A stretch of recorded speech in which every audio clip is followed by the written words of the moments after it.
Well, hello everyone, and welcome to my complete Blu-Ray Collection 2023 edition.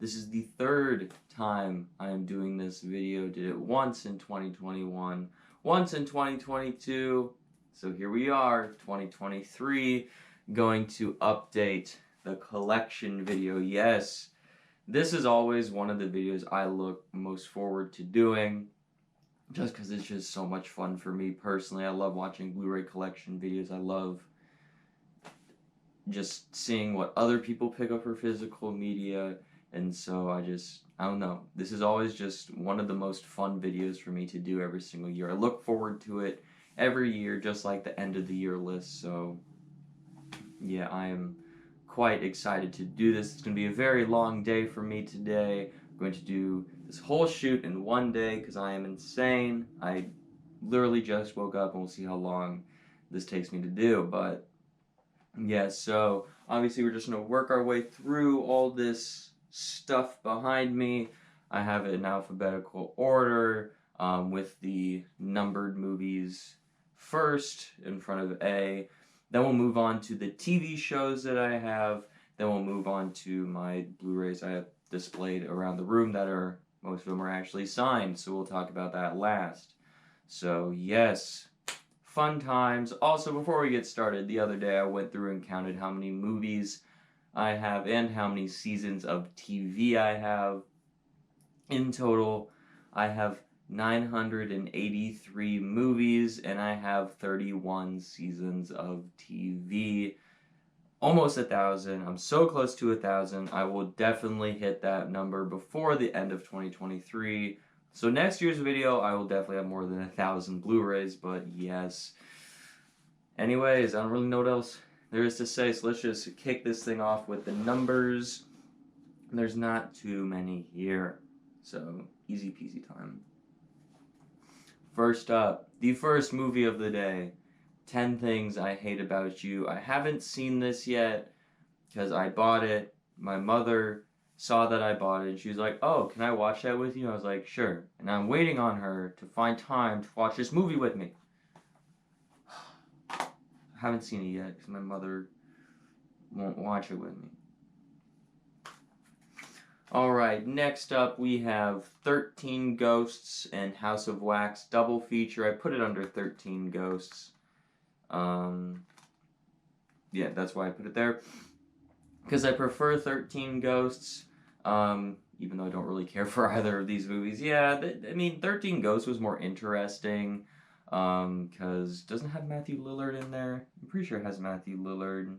Yeah, it has Matthew Lillard, has that guy from Monk in there. And I thought the ghost designs were pretty cool. It was an interesting story, just kind of meh type of movie. And then House of Wax, I don't know, it just didn't do it for me. It was pretty boring, I thought. So, yeah, this is double feature, and I prefer 13 Ghosts. Next up, we have 21 Jump Street. For some reason, I don't have 22 Jump Street, but yeah, 21 Jump Street and 22 Jump Street are both very funny comedies, with Channing Tatum and Jonah Hill. And hopefully someday I pick up 22, because I think they're both pretty damn good.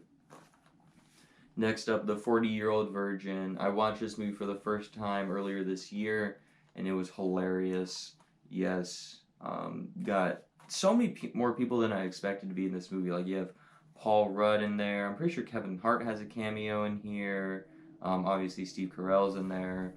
But yeah, I thought this movie was hilarious. Next up, we have 300, a Zack Snyder film. Love me some Zack Snyder. I've only seen this movie once, and it was fine. It was very visually appealing. Obviously, with like all Zack Snyder films, has very good visuals. But I don't know, it just didn't do it for me. It just seemed like a bunch of cool shots of people fighting without like a whole lot of story, I guess, is kind of what I got for it. Yet again, it's been quite a while since I've seen, so maybe my thoughts have changed on it. Who knows? And then our last movie in the numbers on my fucking dirty ass steelbook. that's depressing. But the 4K of 1917. Well, bam. I'll open this one. I don't know if I'll open the rest of them. But yes, 1917, one of my favorite movies of all time. One of the most beautiful movies of all time. One of the few movies I would consider to be perfect. And I adore this movie, love it. It's a movie that I just want to show everyone. And yeah, have to have it on that 4K Steelbook. And that is the numbers. So now we'll move on to the A's. Time for A. We have Air, the movie that came out earlier this year about the Air Jordan that I had absolutely zero interest in. I went and saw it, and this is a really damn good movie. You have a lot of really awesome people in here. Wow, excuse me, inappropriate burp time. But yeah, you got Matt Damon, Ben Affleck, Jason Bateman, Viola Davis, like a lot of people in this movie. And it was just a really good movie that I had no interest in, so it's one of the bigger surprises for me personally this year. Yeah, so I picked it up on Blu-ray, and I'll gladly watch this movie again sometime. Which way do I put it? Yeah, right, cool. So up next, then we got Air Force One. Harrison Ford, Die Hard on a plane, fighting evil Gary Oldman. Really, really fun action movie. I haven't seen it in quite a while, but the few times I have seen it, I've really enjoyed it. So, yeah, really good one. Really good one of those Die Hard knockoffs. I don't really like that term, Die Hard knockoff, but whatever, it exists. Next up, we have the 6-film collection of the Alien movies. This is, well, the 6 Alien movies that exist. So the 4 original ones and then those 2 prequel ones. And then I also have the 4K of the original Alien here. The original Alien is my favorite. It's one of the best sci-fi horror movies of all time. Obviously Aliens is great too. Alien 3 sucks. Alien Resurrection also sucks. Then Prometheus and Covenant I like, but I think they're kind of flawed movies. Also, fun fact, I watched the movies in chronological order first. I watched Prometheus, then Covenant, then I went back and watched all the other 4, because when Prometheus and Covenant came out, when Family Video used to be a thing, my dad rented those ones, and then I watched those ones, and then those are the only 2 I ever seen until I got this. Alright, no, my mom got the exact same one, and then I went and got it because I wanted to own it for myself.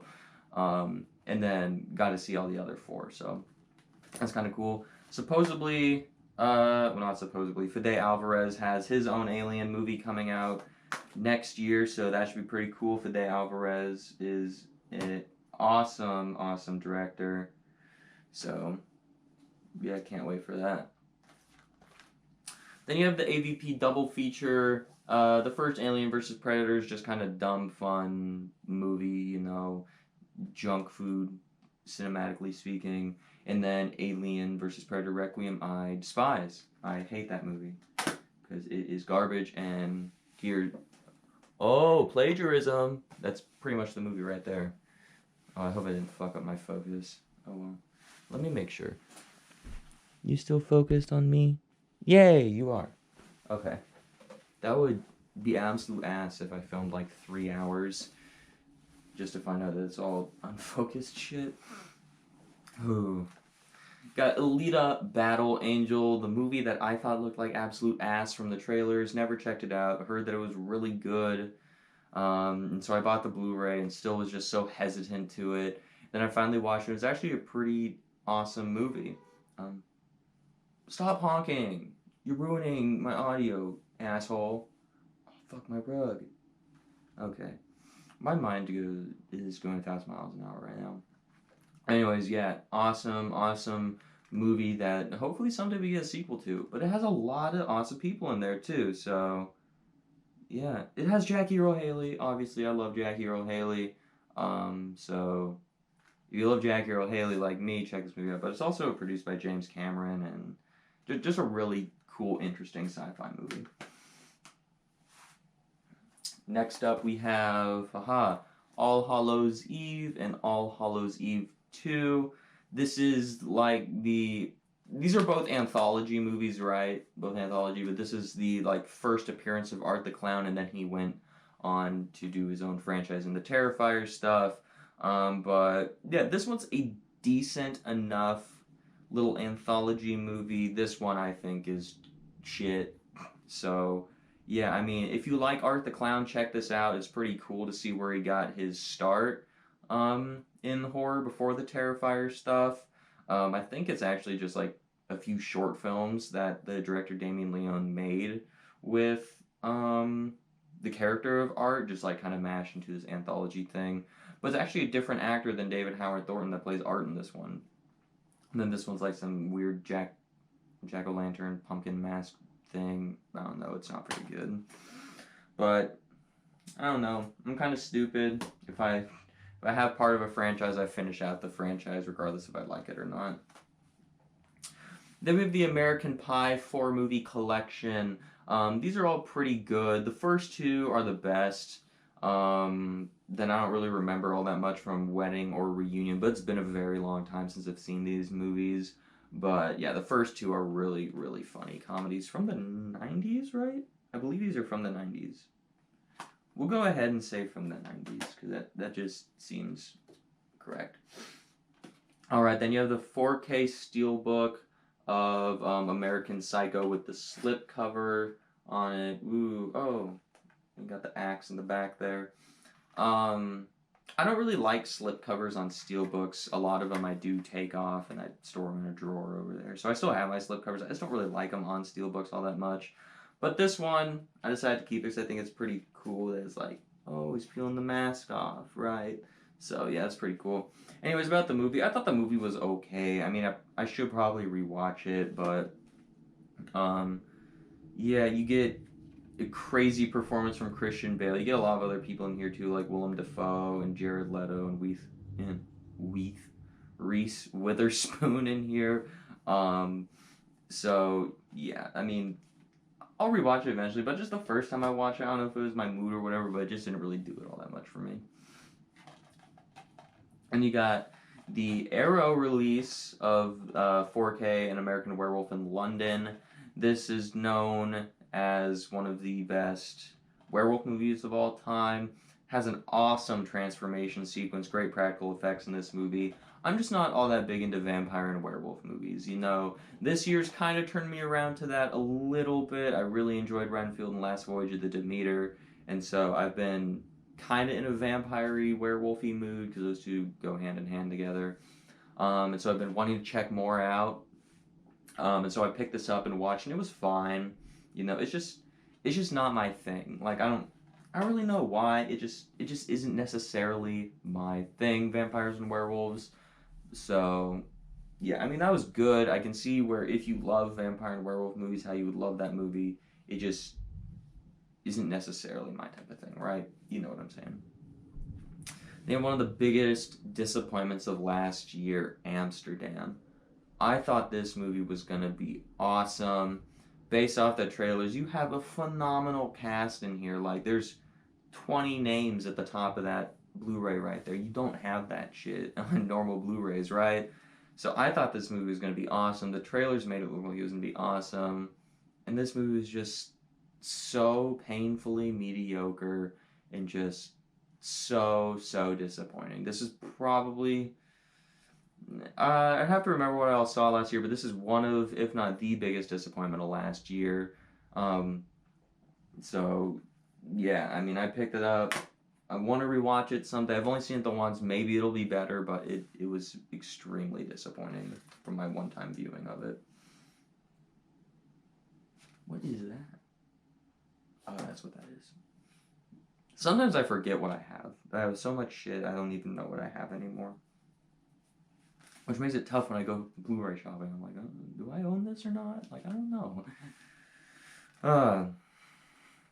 Next up, you have the Anchorman double feature. I don't know why Anchorman 2 is over here, not here. Like, flip them. Oh, I hate double features. Or I hate 2-packs. Anyways. Both funny. The first one's definitely a lot better than the second one. The second one isn't amazing. I mean, the first one isn't amazing either in my mind, but... they're both pretty funny. I I think the first one's significantly better than the second one. But you got Paul Rudd, Steve Carell, David Koechner in here, and so yeah, pretty funny movie. The first one, the second one is still good. It's just not the same. Comedy sequels aren't necessarily the greatest when you wait 47,000 years. Fucking Zoolander. Anyways, Antlers, very interesting horror movie that kind of lost me in the third act reveal. I have only seen it the once, but I am interested in watching it again. But I was really on board. The trailer made it look like it was going to be like a killer deer type movie, and then it's kind of this Wendigo made out of antlers, if I remember correctly. And that didn't really do it for me. So, like, the first half, when you don't really know what this creature is, it's pretty interesting, but then it kind of lost me towards the end of it. But yeah, I could see a sequel to that. I'd be interested in that. Next up, you have the Annabelle 3 film collection. I'm not a huge fan of any of the Conjuring spin-off movies. I want to say, I don't remember which one because they're all pretty mediocre as hell. The first is not mediocre. I think the first one's trash. It's my least favorite Conjuring movie. But the next two are just mediocre, generic haunted house movies. I think I prefer Comes Home more than Creation, just because it has Ed and Lorraine Warren in it. It's more of just like a generic Conjuring movie instead of a generic Annabelle movie. Neither one are all that great. So, yeah, none of the Conjuring spin-off movies are all that awesome.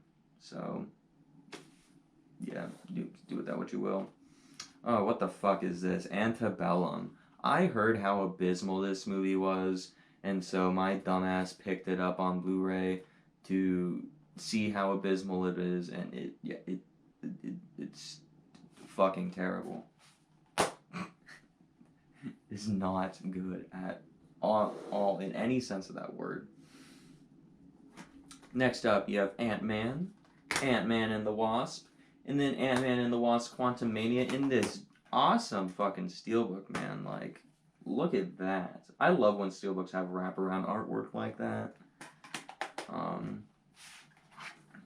But yeah, both of these I think are really good MCU movies. I just love Paul Rudd. I mean, I've talked about him a few times already in this video. I love Paul Rudd. So getting to see him as a superhero is awesome. I love the MCU, obviously, and I really want to get these on 4K. I'm trying to get all the MCU movies on 4K going forward. I mean, it's easy to do it going forward, but trying to backtrack and get some of the older stuff on 4K is kind of difficult. But yeah, so these two are really good. This one is very disappointing to me. As of right now, this is my least favorite superhero movie of 2023, and it's been a semi-mediocre year for superhero movies. Like, Blue Beetle was just kind of mediocre, Shazam 2 was mediocre, this was very frustratingly mediocre. Then you get other shit like Spider-Verse, Flash, what was the other one that came out? Guardians 3. Like, those are all awesome, so, I don't know. Financially, it's been a terrible year for superhero movies. Yeah. But those are the Ant-Man movies. Next up, you have Apollo 13. I watched this in college in a film history and appreciation class, and I thought it was a very good movie. Love all three of these guys right here. What are their names, right? Kevin Bacon, Tom Hanks, and Bill Paxton. Then you also have Gary Sinise and Ed Harris in here. It's just a very, very good movie. Like, it's just very good. Like, I don't really know what else to say, but I liked it enough. I picked it up on 4K. Then you have Aquaman. I'm not a massive fan of the DCEU. I'm a casual fan, and so we'll get into more of those movies later. Obviously, this is just the first one that came because, well, we're going alphabetically, duh. I think Aquaman is fine. It's fun. I really like James Wan as director. I love Jason Momoa in the role as Aquaman. I really do hope he carries over into James Gunn's DCU, even though I have my thoughts about carrying characters over. If they're going to carry characters over, cool. At least keep Jason Momoa, please. I love Willem Dafoe in this movie. I love Patrick Wilson and fucking everything that man does. So yeah, I think this is a really fun, campy, okay superhero movie. Made $1 billion. I'd be surprised as hell if that second one makes $1 billion because I have absolutely zero excitement for that movie whatsoever. Then you have Wes Anderson's Asteroid City that came out this year. I had 100% intended on reviewing this movie when it came out, and I watched it. I'm like, I don't know how to review this. I don't feel like I am intelligent enough to put out a review for this movie because Wes Anderson, of his movies I have seen, none of them quite do it for me to where I fully love them or really like. I just think they're all kind of okay. Even though I appreciate the hell out of what he's doing, he always gets these awesome casts that do phenomenal, beautifully shot film, totally unique director, has his own style, wit, all that stuff to him. Like you know when you're watching a Wes Anderson movie, it just doesn't necessarily operate in the way that my brain operates. Um, and so it's just very hard for me to describe my experience with the Wes Anderson movie. Like, did I necessarily enjoy what I watched? Like, yeah, I enjoyed it, but I don't necessarily see where people are, like, raving about the movie, if that makes sense. I don't know if Asteroid City got raving reviews. I didn't really follow Asteroid City all that much. But I know people love Wes Anderson. I think he's a, no disrespect to the guy. It's just his movies don't really necessarily operate the way my brain does. Do I need a burp? I don't know. Let me take a drink real fast before I talk about horny James Bond there.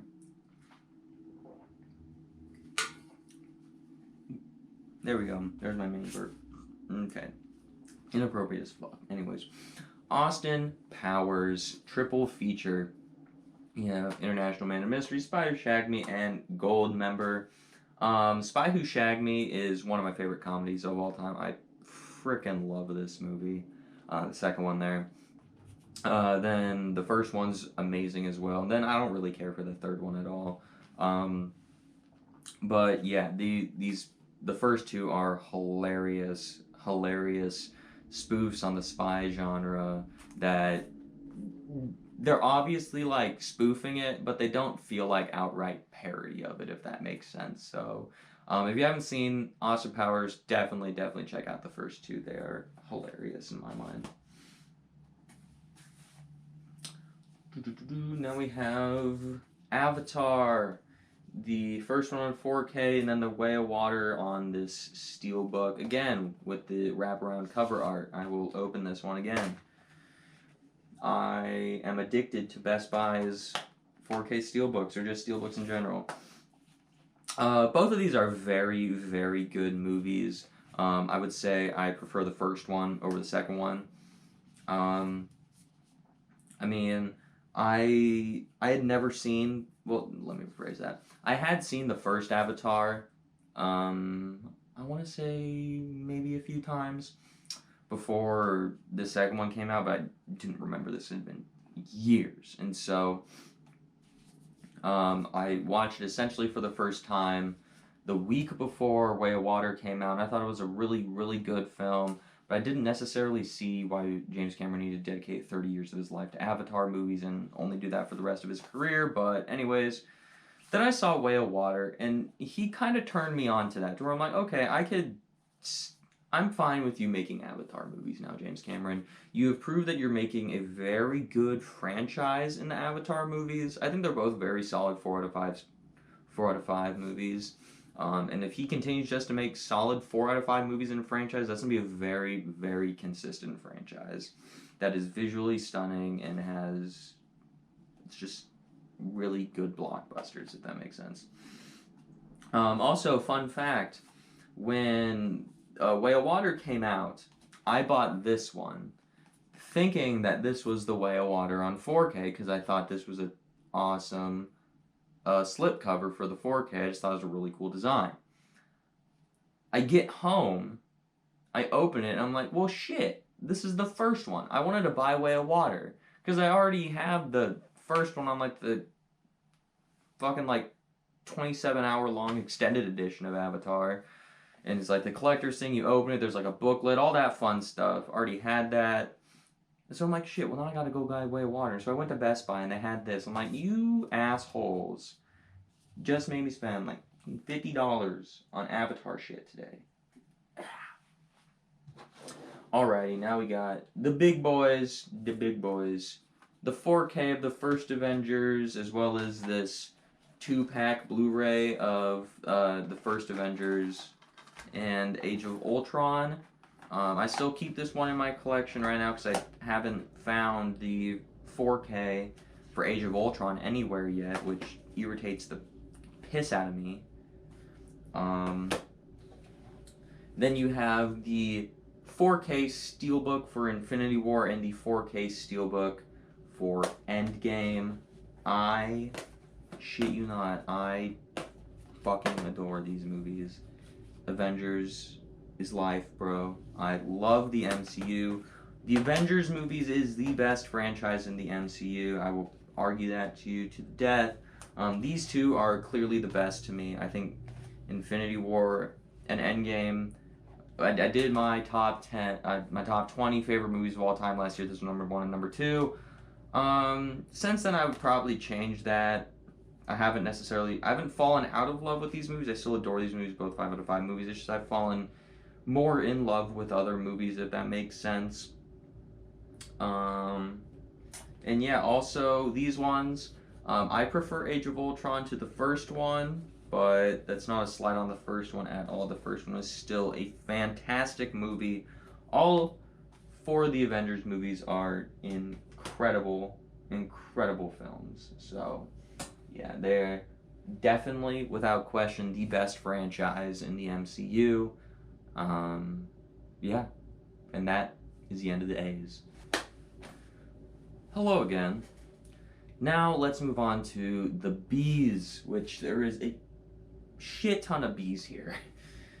Damn. I haven't ate breakfast yet today. I just realized that. Oh well, this is more important. Anyways, we got the Babadook. This movie was fine, I thought. Definitely has a lot of atmosphere, and very creepy moments. But it was just kind of overhyped for me, right? People were like, this is the greatest movie ever made in horror genre. And I watched it, I'm like, that was not the greatest horror movie ever made. Anyways, Baby Driver, fantastic film. It has been forever since I have seen this movie, but it was incredible when I saw it, and so I own it, and yeah, I probably should rewatch it again because it's been so long. But yeah, incredible film by Edgar Wright. Edgar Wright did that one. Edgar Wright. Next up, we have Babylon. This was one of my favorite movies of last year. Fucking incredible film. Insane movie. I loved it. I've only seen it the once, but I picked it up because, well, I love it. I want to watch it again. Finding the time to actually watch random movies that I want to rewatch is very difficult because we haven't had that many yet, but there's a lot of movies I own that I haven't seen. And so I try and watch those before I rewatch stuff. But I would love to rewatch Babylon someday. Of course, you have the Back to the Future trilogy. This is just one of the greatest trilogies of all time in this cool booklet with all 3 of the films. I should probably upgrade this to 4K. Yeah. As much as I love Back to the Future, I'm not as high on it as everyone else. I think they're all 3 of them are incredible films. It's just, I'm just not as high on them as everyone else, if that makes sense, but it's not taking away anything from these movies. They're incredible. They're classics for a reason. They're celebrated for a reason. It's just, I can't, whatever I have to say about Back to the Future will not be adding to the conversation. Then you have the 3 Bad Boys movies. These are all pretty good. I watched Bad Boys for Life first in the theaters because I believe I went to go see that with my dad. He just asked me if I wanted to go see it, and I'm like, sure. I'm like, but I haven't seen the other ones. I don't think I told him that until after the movie. But anyways, and then I went back and watched the other two. They're all really good action movies. None of my favorites, though. I prefer other franchises, but it's a pretty solid, consistent franchise.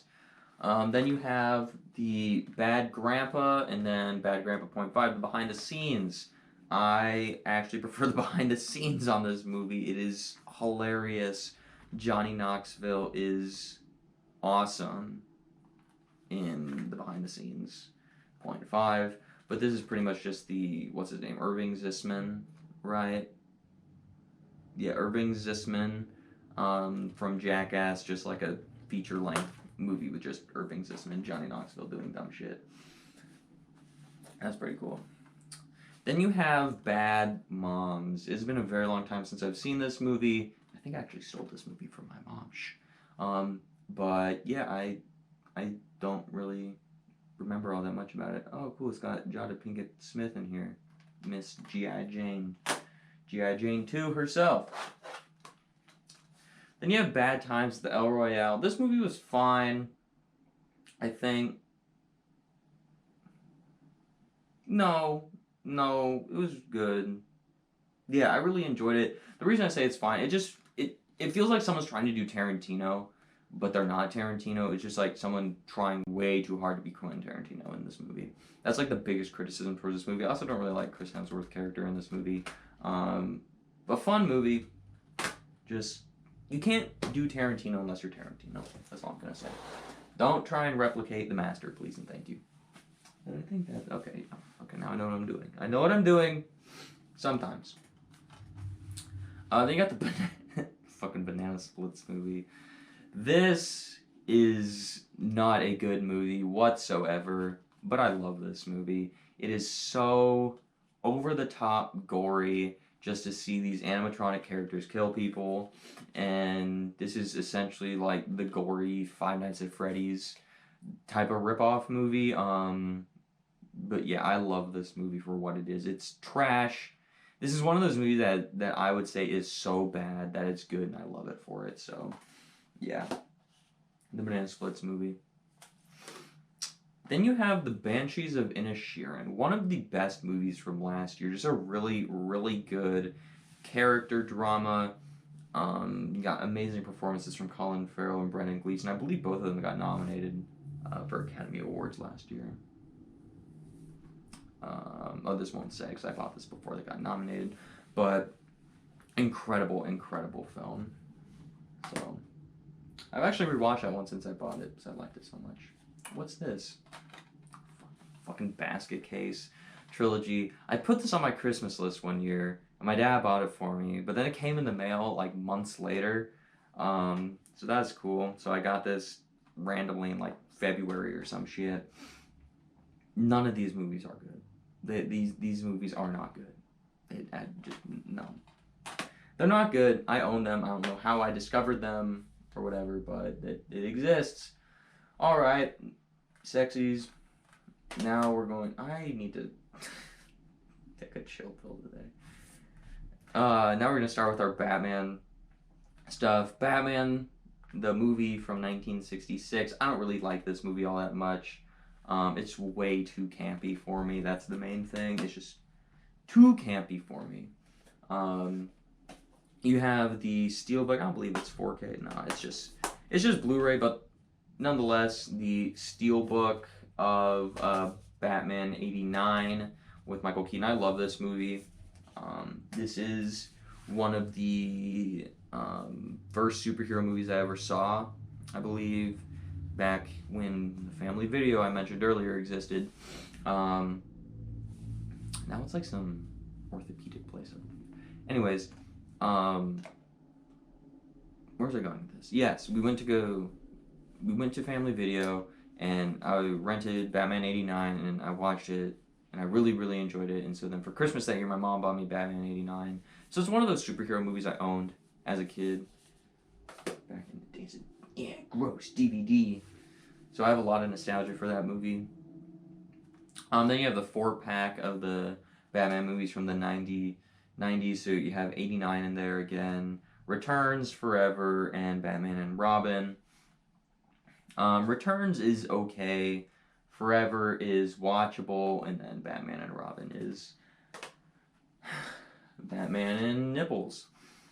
Then you have Batman v Superman: Dawn of Justice. I have the Dark Knight movies, but I have them over in D for Dark Knight.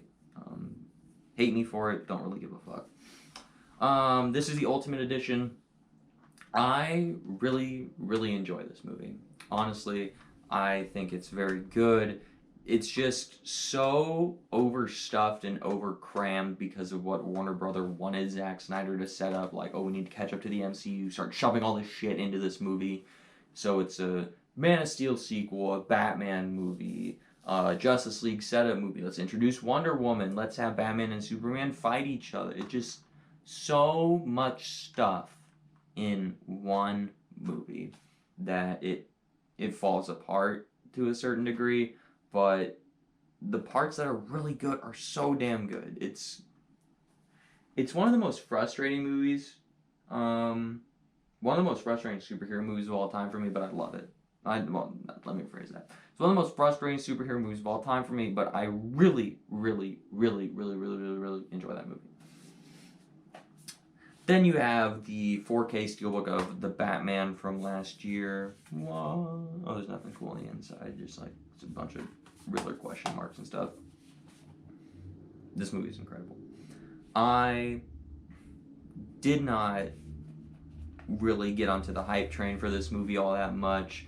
I never watched a trailer for this movie. I did not watch trailers for this movie, so I'm just like, I just don't care.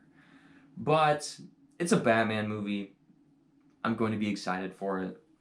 I went and saw this movie, and it was amazing. It is one of the best comic book movies of all time. It was one of my favorite movies of last year. It was my third favorite movie of last year behind Babylon and Everything Everywhere All at Once. But yeah, this is my third favorite Batman movie too. It's amazing. I have rewatched this movie, I think, twice since I bought it, and I saw it in theaters twice. It's amazing. I love that movie. I cannot wait for the Batman Part 2, which comes out on my birthday in, I believe, 2025. So that is a great birthday present.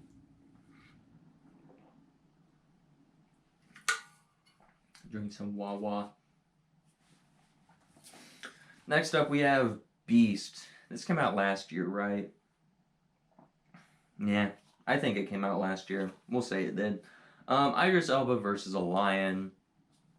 It's fine. You know, it's not amazing, but if you want to see Idris Elba punch a lion in the face, here you go. Right?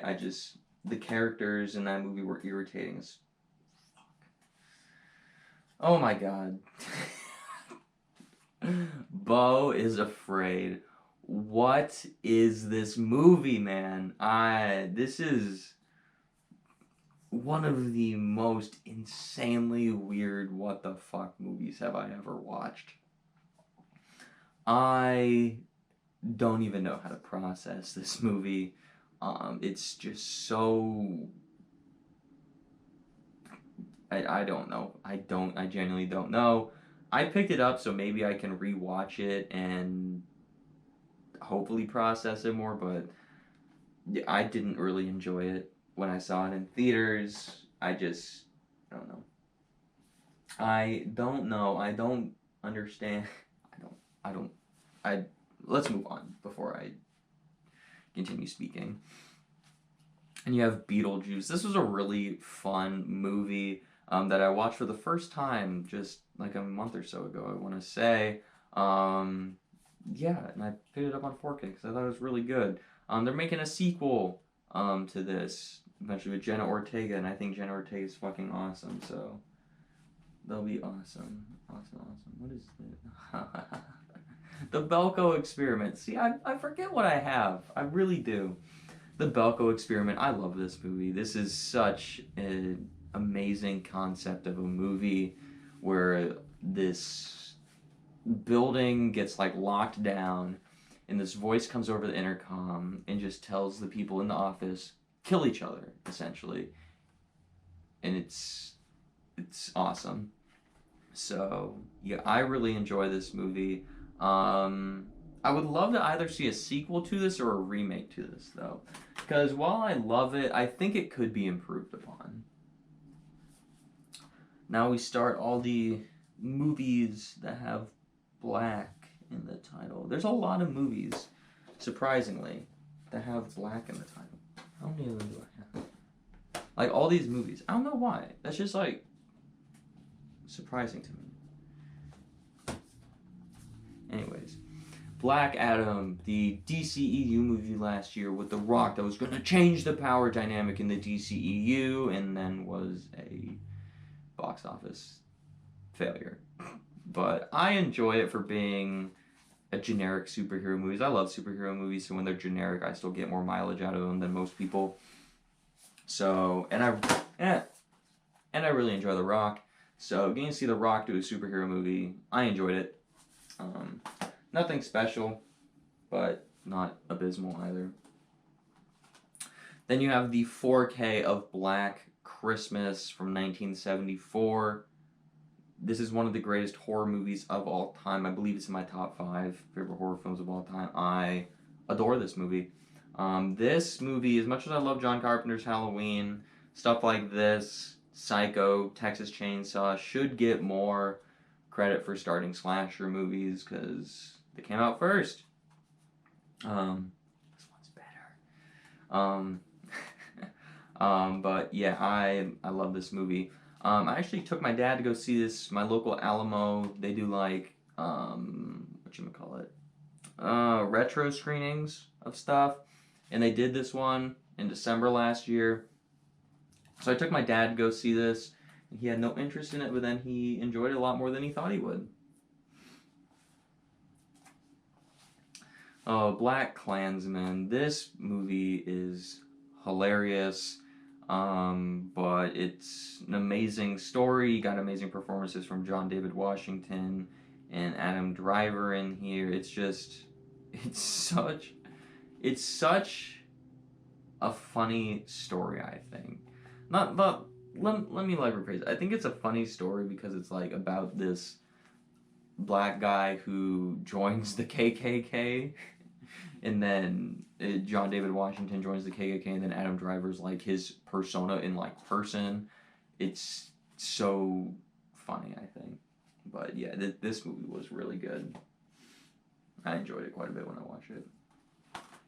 Next up, you have Black Panther and Black Panther Wakanda Forever. I slightly prefer Wakanda Forever to the original. I think they're both very good movies, but I do think they're both quite overrated. Like, I get the cultural significance they had, but just like, I don't know, they just feel overrated to me. This is definitely one of the most emotional movies in the MCU because you have to deal with the death of Chadwick Boseman, rest in peace, King. But yeah, both are very, very good MCU movies, and I own them both on 4K. Because like I said, trying to get the MCU on 4K. Then you have my favorite horror film from last year, The Black Phone. This movie is incredible. Such a unique concept, executed brilliantly by Scott Derrickson. I love Scott Derrickson. Excuse me. But yeah, Ethan Hawke as the Grabber was incredible in this film. And I saw this movie twice in theaters. So, I really enjoyed that one. I thought it was incredible. Didn't quite make my top 10 of last year, because there was a lot of really awesome movies that came out, but that was my favorite horror film of last year. Then you have the 4K of Black Widow, the first movie of Phase 4, the first post-Endgame movie. Well, no, Far From Home came out. That still feels like a pre-Endgame type thing. I don't know. The movie that got delayed for like 3 years because of COVID, right? I was so excited to go see this movie, see a Marvel movie again after like 3 years of none of them. It was fine. You know, I wasn't the biggest fan of Phase 4, but Black Widow was fine. Felt like it should have come out in Phase 3, but yeah. Then you got a pair of Blade Runner films, the final cut of the original from 82, I believe believe this one came out in 82. But then this one came out 2018. But yeah, both are really, really good sci-fi movies. I rewatched this one a few months ago and I thought it was still really good. I actually saw it for the first time in theaters because they did a retro screening of it and I went and saw it. And I saw this one in theaters as well and I thought it was really good. I haven't watched it since theaters, but they're both just really good sci-fi movies for me. Amazing visuals, amazing performance, amazing story. Both really good, just not some of my favorites. Wow. Oh, I'm so tired. I'm yawning so much. I've been filming for almost 50 minutes. Let's go. Got a pair of Blair Witch movies, the original Blair Witch Project, and then the 2016 remake type thing to it. I'm not big on found footage movies. I think this one's okay. This one's also okay. Never watched the Book of Shadows, Blair Witch 2, I believe it's called. But yeah, they're fine, these Blair Witch movies. I can see how if you were alive in 1999 that you would love this movie because of the marketing viral stuff, how you thought people actually died. And you gotta watch it. Oh my god, here we go. Blazing Saddles. Never seen it. Never seen this movie.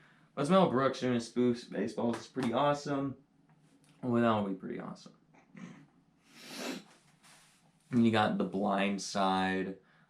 This is a really good movie. I also watched this one for my film history and appreciation class, I believe. And then this movie started just a few weeks ago. It started getting a bunch of hate. Revoke Sandra Bullock's Oscar or something like that because of some real stuff with actual people. Whatever started coming out. I don't know. I didn't really read too much into that. But this is a really good movie. Really good movie. Really heartwarming. Also really heartwarming. No, okay. Blockers. A fucking awesome comedy with John Cena. I love John Cena, man. I think he's awesome. But this is a really fun movie about some parents trying to cock block their daughters on prom night. Pretty funny. Pretty funny. Then you have some Bill and Ted movies. Bill and Ted's Excellent Adventure, Bill and Ted's Bogus Journey, and Bill and Ted Face the Music. All three of them are pretty good. The first one's my favorite. What? I need to shut up and stop yawning. I've only seen all these movies once. But yeah, they're all pretty good. Pretty funny. Kind of Bill and Ted are kind of stoners without the weed. They're just super dumb. Then you have Birdman. What an awesome film. I just put this on a whim one night off Amazon Prime and watched it, and I thought it was incredible, so I went and bought it. It's one of these red Blu-rays. I don't think I only have one red Blu-ray. But hey, at least I know which one it is. It's Birdman. But yeah, I love this movie. The cinematography, performances, all that fun stuff was awesome. Next up, the 4K of Alfred Hitchcock's The Birds. Maybe I should have waited till I woke up to do this. I've only seen this once. I didn't really necessarily care for it all that much. You know, Alfred Hitchcock, he is one of the best directors of all time. Or not the best, but one of those, greatest directors of all time, you know. And I certainly respect all of his movies. He just doesn't necessarily go on my wavelength. And he is a lot of his movies are from the 60s and stuff. And when you kind of get past the 80s, it's really hard for me to get into your movie. So I'm not as big on movies pre 1980s, to a certain extent pre-1970s. So, but it's a Hitchcock classic, so I got it. And then you have Birds of Prey and the Fantabulous Emancipation of One Harley Quinn, otherwise just Harley Quinn movie, Birds of Prey, whatever you want to call it. Really, really fun. I've always said this is like the DCEU's Deadpool movie. But yeah, I really enjoy this movie. I'm a defender of it. Just a really, really fun movie. Then you have the 4K of Bodies, Bodies, Bodies. I love this movie. I thought it was hilarious. That came out last year. It's poking fun at Gen Z, and I thought it was hilarious. Yeah, I picked it up and I've watched it, I think, twice since I picked it up. It's just a really, really funny, comedic horror whodunit movie. And also, Rachel Sennott there. She's really good in this movie. And she had a movie come out this year too called Bottoms, which I also thought was awesome. So anything that she does, I'm on the lookout for now. Then you just have the Blu-ray of Bohemian Rhapsody. I would like to get this to 4K someday because this movie is awesome. Amazing soundtrack, obviously, because it's Queen. But Rami Malek, Freddie Mercury's story, just an incredible movie. Incredible, incredible movie. He deserved that Oscar. Awesome movie, and I want that on 4K someday. Alrighty, now you have the James Bond collection. It's under B for Bond. This is all the Bond movies from Dr. No to, what was that last Daniel Craig one? Spectre. So it's Dr. No through Spectre, all on Blu-ray in this awesome 24 movie box set here. You got all the Bonds there. Awesome, awesome collection there. And then still on B's. Then you have the 4K Steelbook of No Time to Die. This is my favorite Bond movie. This was my favorite movie the year it came out. I am not a big James Bond fan. I've seen all these movies. I watched them all in the lead up to No Time to Die, so I'd never seen any of them. Anything before Daniel Craig, I wasn't necessarily that big of a fan of. Once you get to the Daniel Craig era Bond movies, it becomes more of what I'm looking for in a Bond movie, more action, less espionage stuff. So, sorry Bond fanatics, it's just not my thingy. Then you got Bourne Identity, Supremacy, Ultimatum, Legacy, Jason Bourne. The Bourne movies, wahaha, the Matt Damon action movies, plus the Jeremy Renner action movie. I really enjoy the Bourne movies. It's been a long time since I've seen them. I even enjoy Bourne Legacy. I don't know why a lot of people don't like that one. Jason Bourne is definitely a letdown. But yeah, they're really good action movies. Not ones that I watch all the time, but I love Matt Damon. He is my favorite actor of all time. And so, of course, must own the Matt Damon action franchise. Then you have the 4K of Braveheart. I haven't watched this movie yet, but I've heard nothing but great things about Braveheart. So I picked it up on 4K. It won 5 Academy Awards. Awesome. Almost done here with the B's. Then we can move on to C. That's how the alphabet works. You have Brawl in Cell Block 99. This is the, what's the guy's name? S. Craig Zoller, I believe. Or Craig S. Zoller. What's this guy's name? Where's his name? Show me his name. S. Craig Zoller. That's his name. He did, Drag Cross Concrete. Then he did another film that I don't remember the name of right now. But Drag Cross Concrete was awesome. And so I wanted to pick up Cell Block 99 and see what this was like. Haven't had a chance to watch it yet. Then you have the steelbook of The Breakfast Club with the embossing to make it look like a locker. Really good, classic John Hughes movie. This is just the Blu-ray. It's not the 4K. Yeah, it's just the Blu-ray. I watched this again for my film history and appreciation class in college, and yeah, really good, really good. I see how it's a classic. You have Anthony Michael Hall in there, who I know from Halloween Kills, Evil Dies Tonight guy, right? Then you have Bridesmaids. It's a pretty funny comedy. Isn't it Paul Feig that did this one, I believe? Oh, it's a Judd Apatow thing, too. Yeah, it's Paul Feig. Paul Feig likes to do a lot of stuff with Melissa McCarthy. I really like Melissa McCarthy. This movie was funny. It's been years since I've seen this, though. Should probably watch it again. Damn, there's a lot of people in this movie that I recognize.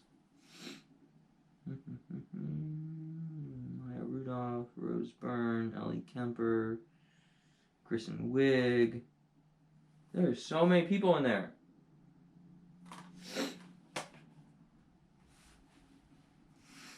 Then you have Brightburn, the evil superhero movie, and it was okay. I expected a lot more from this movie, honestly.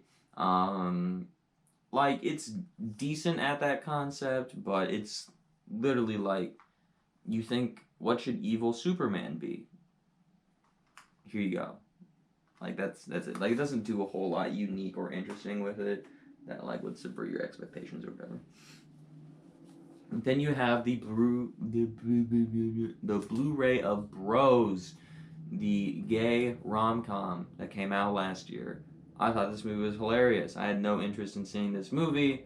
I kind of went to go see it on a whim one night, and I thought it was hilarious. Yeah, I highly recommend this movie. Very, very, very funny movie. Then you have Bulletproof. Haven't seen this movie. Can't comment on it, but it's got Adam Sandler. Hopefully it's a good Adam Sandler movie and not a bad one. You have Bullet Train, one of the more fun movies that came out last year. Just a really, really fun action movie with a lot of fun cast members and stuff, it's just really fun movie from last year. Then you have Bumblebee. I believe this is the 4K. Yes, the 4K of Bumblebee on the Steelbook. This is my favorite Transformers movie. I just rewatched all of them earlier this year when Rise of Beasts came out. And yeah, this one's really good. Got John Cena, Haley Steinfeld. I really enjoyed both of them. And yeah, it's not that hard to be a great Transformers movie, because they're much more mediocre as hell. Then you have The Burning. Kind of like this pseudo Friday the 13th type movie. It's okay. I've never been overly enamored with it. I've seen it twice, but it's fine for what it is. And then you have The Butterfly Effect and The Butterfly Effect 2. I did not realize there was a Butterfly Effect 2 to when I went to go buy this. I was at Half Price Books and they had this, but they also had The Butterfly Effect. And for some reason this one was cheaper. I was like, okay, I'll buy 2 movies for cheaper than one. But I picked this up because I wanted to watch The Butterfly Effect. Oh, cool, it's the director's cut. But apparently there's a sequel to The Butterfly Effect. Interesting. And that is The Bees. Holy shit, that was a lot of bees. Oh god, not the bees. Howdy, we are back. Ready to do some C's. Yes. Yes, the C's. Cabin in the Woods. Really fun horror movie with Chris Hemsworth. I really enjoy this one. I really do. I enjoy that movie. Shit, Nuggets. Now we have this fucking franchise. We have the Candyman movies. Terrible franchise, but the original, one of the best horror movies ever made. Awesome character in Candyman. He's one of my favorite horror icons of all time. Then you have the 2 sequels, which are pretty abysmal. Don't know why I own them at all. And then you have this Halloween 2018 type thing for Candyman, which it was okay. It's clearly the best Candyman movie since the original, but yeah, I wasn't overly enamored with that one. Yeah, I was really, really excited for that. Then you have your 3 Captain America movies. Arguably, this franchise gets better as it goes along, but this is some of the best of the MCU, especially these 2. I don't have them on 4K yet, which is surprising. I love Captain America. He's one of my favorite characters in the MCU. Some of the best movies in the MCU come from his franchise, so yeah. What I do have on 4K, though, is Captain Marvel. One of my least favorite MCU movies. I don't think it's a bad movie, it's just, eh. I don't really care about the sequel that's coming out in like a month. But here you go, Captain Marvel on 4K. I think the character of Captain Marvel is okay, but the movie's just kind of meh. Then you have the Blu-ray of Carrie, which is so weird that it's like got like this thing stuck on the front of it. I don't know, it's just got like this piece of paper stuck on the front of it. But I don't feel like pulling it off. Maybe I will someday. I don't know. Carrie, though. Stephen King adaptation, right? Believe. Yes, it's a Stephen King adaptation. I don't know. I've never been really enamored with Carrie all that much. Casablanca, one of the greatest films ever made by like consensus. I think it's a really good movie. Watched this in my film history and appreciation class for the first time, and so I picked it up because I thought, I mean, it's just a classic. You have to own it. Can't really say anything negative about it. It just not one of my favorite movies of all time, but I understand why people adore that movie. Central Intelligence, kind of like a spin on a spy movie with The Rock and Kevin Hart doing their thing together. Pretty good. A little bit weird on like the way that twists work out in that movie. Not a big fan of that, but overall it's a decent movie. Pretty funny. Speaking of movies that aren't decent at all, you know what? Fuck this movie. It deserves a plastic. Children of the Corn, 2020. That just got released this year. I'm counting this as a 2023 new release. Just the year it was wide released. It premiered 3 years ago and then sat on the shelf for 3 years. It's so bad. This movie's awful. I hate this movie. I hate this movie. I don't like any of the Children of the Corn movies that I've seen. I've only seen 2 of them. The original, which is known as like the best of the Children of the Corn movie, it's like maybe a 2 out of 5 on a good day for me. That's being generous. It fucking sucks. This isn't even the original. Anyway, Children of the Corn sucks. That movie sucks. I don't know why I bought it. Next up, you have the Chucky movies. This is the original run of movies in this cool good guy doll thing. I like Child's Play. Not really my favorite franchise. I like the original trilogy quite a bit, but then past Bride, it just kind of gets a little bit weird and out there for me. I'm just not huge on Chucky. I don't know why. Just never really worked for me, but I love the original. Then you have the remake here, which I thought was pretty awesome. This is probably my top 2 Child's Play movies that isn't Child's Play 1. I really enjoyed this one. Saw this one in theaters. And then you have a brand new edition, which I haven't seen yet. Living with Chucky. This is like a documentary about the Child's Play movies. I haven't watched it. Had it for like a week. I like getting these these documentaries for horror franchises, even though I don't watch them. It's just cool to have them, I guess. Maybe eventually I'll get into a horror franchise documentary mood and watch the 3 I have. We'll see the other 2 later. But yeah, pretty cool. Pretty cool.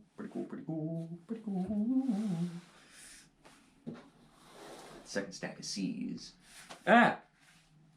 I thought this one came out the side. Anyways, the original Christmas specials collection. You have like the Rudolph, Frosty, Santa Claus, then Little Drummer Boy and Cricket of the Hearth. That's what it is? Cricket on the Hearth. I don't know. I have no idea what the Little Drummer Boy, Cricket on the Hearth are. I bought this for the Rudolph, Frosty, and Santa Claus is Coming to Town. I've watched those movies a ton growing up, and so now I got them on Blu-ray. Fun Christmas time stuff. Now you have the 4K of A Clockwork Orange. I watched this once, didn't really get into it, wasn't necessarily for me, but I would love to recheck it out. I love, what's his name, Malcolm McDowell. Love that guy. So I would love to check this movie out again. It's a Kubrick movie. I love Kubrick, so yeah. It's one of those times where I watch a movie and I think there's something wrong with me because I didn't like it. Next up, you have the Blu-ray of Cobweb. This is my favorite horror movie of the year, and there's still plastic on it. You know what, Cobweb, you deserve the plastic not to be on you. This is my favorite horror movie of the year. Kind of like this year's Barbarian in a way, but you have Lizzie Kaplan and Anthony Starr in this movie. Really, really good movie. Really floated under the radar. If you haven't heard of Cobweb, find a way to check it out. And a really limited release because it came out the weekend of Barbenheimer. But yeah. You have Cocaine Bear, probably the biggest disappointment of the year for me. Like, I wanted this movie to be amazing. The trailers made it look amazing. It just kind of, like, I don't know. It didn't really work all that well for me. So, I picked it up. Because cocaine's cool. Bears are cool. I don't know why bears on cocaine isn't cool, but whatever. You have Con Air, one of those 3 Nicolas Cage movies from the 90s. Where he's like action guy, right? This is probably my least favorite of 3, but I still really, really, really like this movie. So, real good, Where Nicolas Cage is like this ex-military guy that's goes to prison. Now he's on this plane to get released or whatever, and has to save the plane. Then you have the Conjuring movies, so the main ones. So you have the first Conjuring on Steelbook, which is really cool. I've never actually looked at the front of this Steelbook before. I always remember the Annabelle on the back thing, but yeah, really cool. And then you have the double pack of Conjuring 1 and 2. That's why I own the Conjuring 2. Then you have Conjuring 3, The Devil Made Me Do It. The first Conjuring is one of my favorite horror movies of all time. I'm not really big into haunted house movies. Conjuring 2, really good. These are the best 2 of the Conjuring franchise. Then Conjuring Devil Made Me Do It is also good, but it's clearly a step down. But it is one of the better movies in the Conjuring universe besides those first 2 Conjuring movies. They're making a 4th one at some point. Interesting. You have Conan the Barbarian, an Arnold Schwarzenegger movie that I have not watched yet. But I like Arnold Schwarzenegger, so I picked it up. I think I bought that one from Barnes & Noble, actually. Cop Shop, a movie that came out 2021, I believe. I wanted to watch it, but I think it was on streaming, and then I saw it on Blu-ray one day, so I picked it up, watched it. It was a pretty cool movie. A lot of interesting performances in there. You got the dad from Halloween 2018 in there, playing a pretty interesting performance. Got Cosmic Sin. I think this is also a 2021 movie. Terrible action movie. Like most direct-to-video stuff Bruce Willis did there for a while. Pretty bad. And you have The Courier, another 2021 movie. This movie was decent. I wasn't overly enamored with it. I love Benedict Cumberbatch. So I wanted to check this out. And it's a true story. But just, I don't know. Just didn't quite do it for me. Then you have Cowboys and Aliens. I think this is known as like one of the biggest box office failures of all time, maybe? I'm not sure. I thought I saw that at some point somewhere. It's okay. It's not great, but it's Indiana Jones and James Bond fighting aliens, so I get a kick out of it for what it is, I guess. Then you have Crawl. This is a really good, tense thriller. What's the guy's name? The dad's name. The dad in this movie. I love that guy who plays the dad in this movie. It's also got the girl from the Maze Runner movies in here. But yeah, I really like this. It's like alligators. And these guys are trapped in a house. And there's alligators. There's a hurricane coming. Really tense. Really good movie. I actually want to rewatch that sometime. Then you have your 3 Creed movies.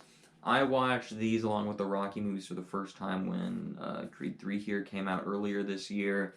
And yeah, these I actually prefer some of the Creed movies to the Rocky movies. I think Creed 2 was my favorite of the bunch of all the movies, Creed 2.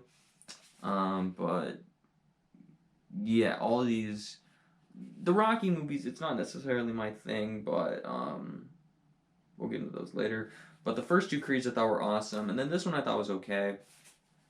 But I'm down if they want to keep making Creed movies. Go right ahead. Like, I'll come support them.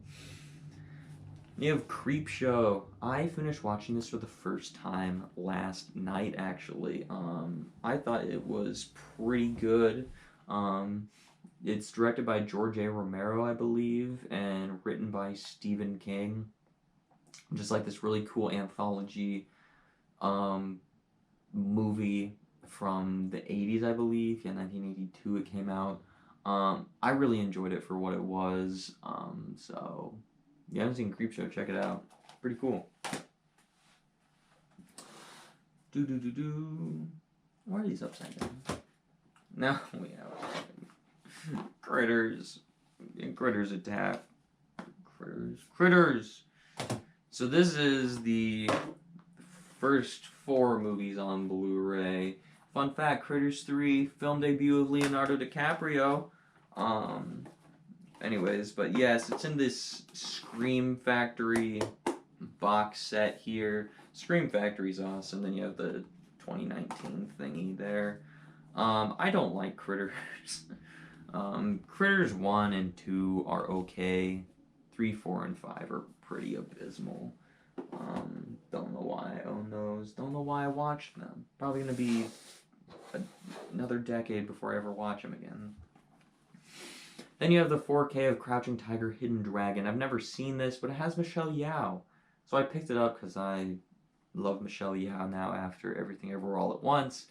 And so, and I've heard good things about this. I've heard about this movie before, so hopefully it's good. I picked it up on 4K because 4Ks are cool. Oh my god, I actually do have a second red Blu-ray. Not just Birdman, Cruella. I had zero interest in this movie. I thought this movie was going to be terrible. It was awesome. I loved this movie. I thought it was great. I thought Emma Stone was incredible in this movie. I thought this movie was just really good. A lot better than I ever expected it to be. So I picked it up because I thought it was awesome.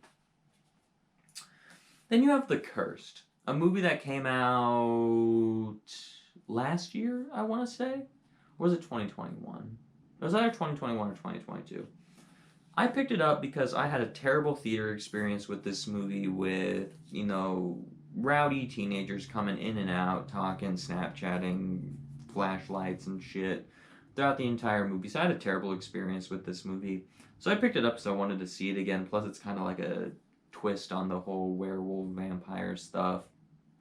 So while that isn't my thing, plus with my bad experience, I want to give it a second shot at some point. Hopefully it's better than my god-awful experience with it, but I want to give this movie the benefit of the doubt and say that it was just my experience that tainted my thoughts on the film. Then you have The Curse of La Llorona. The Curse of La Llorona. However you want to say it. One of these Conjuring spin-off movies that's just generic haunted house shit. With Tuco, though. It's got Tuco in it, so that's awesome. And there's the Seas.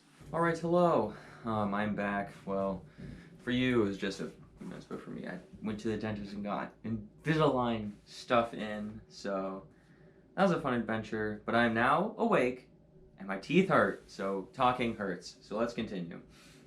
Oh, with the D's.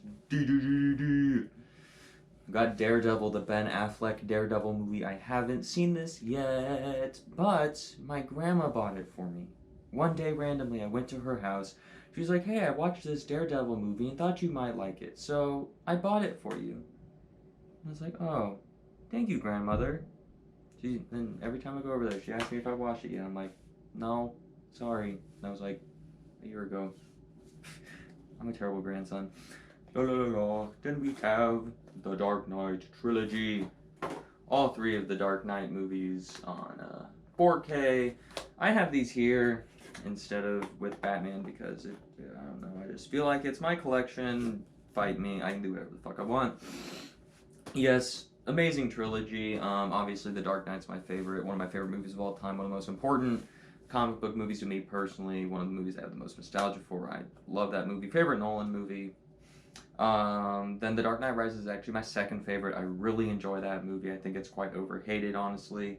And then Batman Begins, I think, is also really good, but it is my least favorite of the trilogy, but it's one of the best superhero trilogies out there. Then you have the 4K of Dawn of the Dead, a Zack Snyder film. Obviously, I love Zack Snyder, and this is his first feature-length film.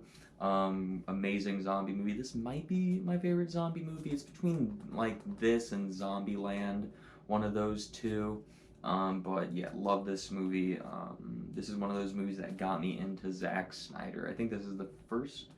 Well, this isn't the first Zack Snyder movie I watched. The first Zack Snyder movies I watched were probably like Man of Steel and Batman v Superman. But this is like the first Zack Snyder movie that got me into his other stuff besides just superhero Zack Snyder shit, right? You have Dead Poet Society. I remember watching this in, I believe, 10th grade English class. It's either 10th grade or 11th grade English class. But yes, I liked it a lot. Thought it was really good. So I picked it up on Blu-ray because I really liked it. I want to rewatch it someday. Next up, you got some Deadpool movies. You got Deadpool 1, really hilarious comic book movies, one of the best of all time. You have Deadpool 2, which was a step down, but still a really good, enjoyable Deadpool movie. Then you have the PG-13 edited down Deadpool 2, Once Upon a Deadpool. I haven't seen this one yet. My dad bought it for me for Christmas one year. I don't know, I kind of own it as a joke, I guess, just because it's kind of funny to have, but I want to eventually someday watch it just to see what it's actually like, because I feel like it could be pretty funny. Edited down to PG-13 because it like cuts away, I think. I've heard, I don't know. Someday I would love to watch that. Then you have the Steelbook of Deadstream. I believe this is the Walmart exclusive Steelbook. Deadstream, cool inside artwork there. Yes, this is one movie that came out last year. I heard nothing about.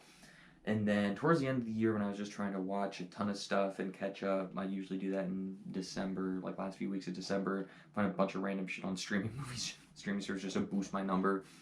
And this one was on Shudder. I checked it out and I thought it was incredible. This became one of my favorite horror movies of the year last year. Got like a little bit of Evil Dead flavor in there with a little bit of found footagey type thing. Not so much found footage, but more of like the like unfriended and searching type of stuff, I guess. Style of found footage in a way, but really good horror movie. Definitely recommend you check that out on Shudder, yeah, or pick it up too. It's worth it. Then you have Death Proof. Is this the first Tarantino movie I'm going to talk about? I believe so. Death Proof. Pretty interesting Tarantino movie, kind of like a Tarantino slasher in a way, where it's Kurt Russell killing people with a car. Not one of my favorite Tarantinos, is probably bottom 3 Tarantino, but bottom 3 Tarantino, still incredible film.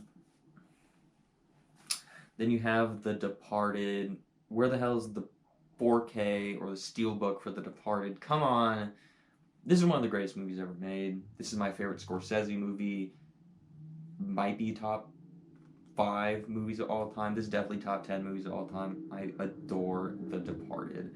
It's where you got Leonardo DiCaprio is a police officer that's a mole in Jack Nicholson's gang, and Matt Damon's member of Jack Nicholson's gang that's a mole in the police, and they're like trying to chase each other the whole time. You got Alec Baldwin, Mark Wahlberg, and Martin Sheen in there too. It's amazing. I adore this movie. I watch it at least once, maybe even twice a year, and I adore it every single time.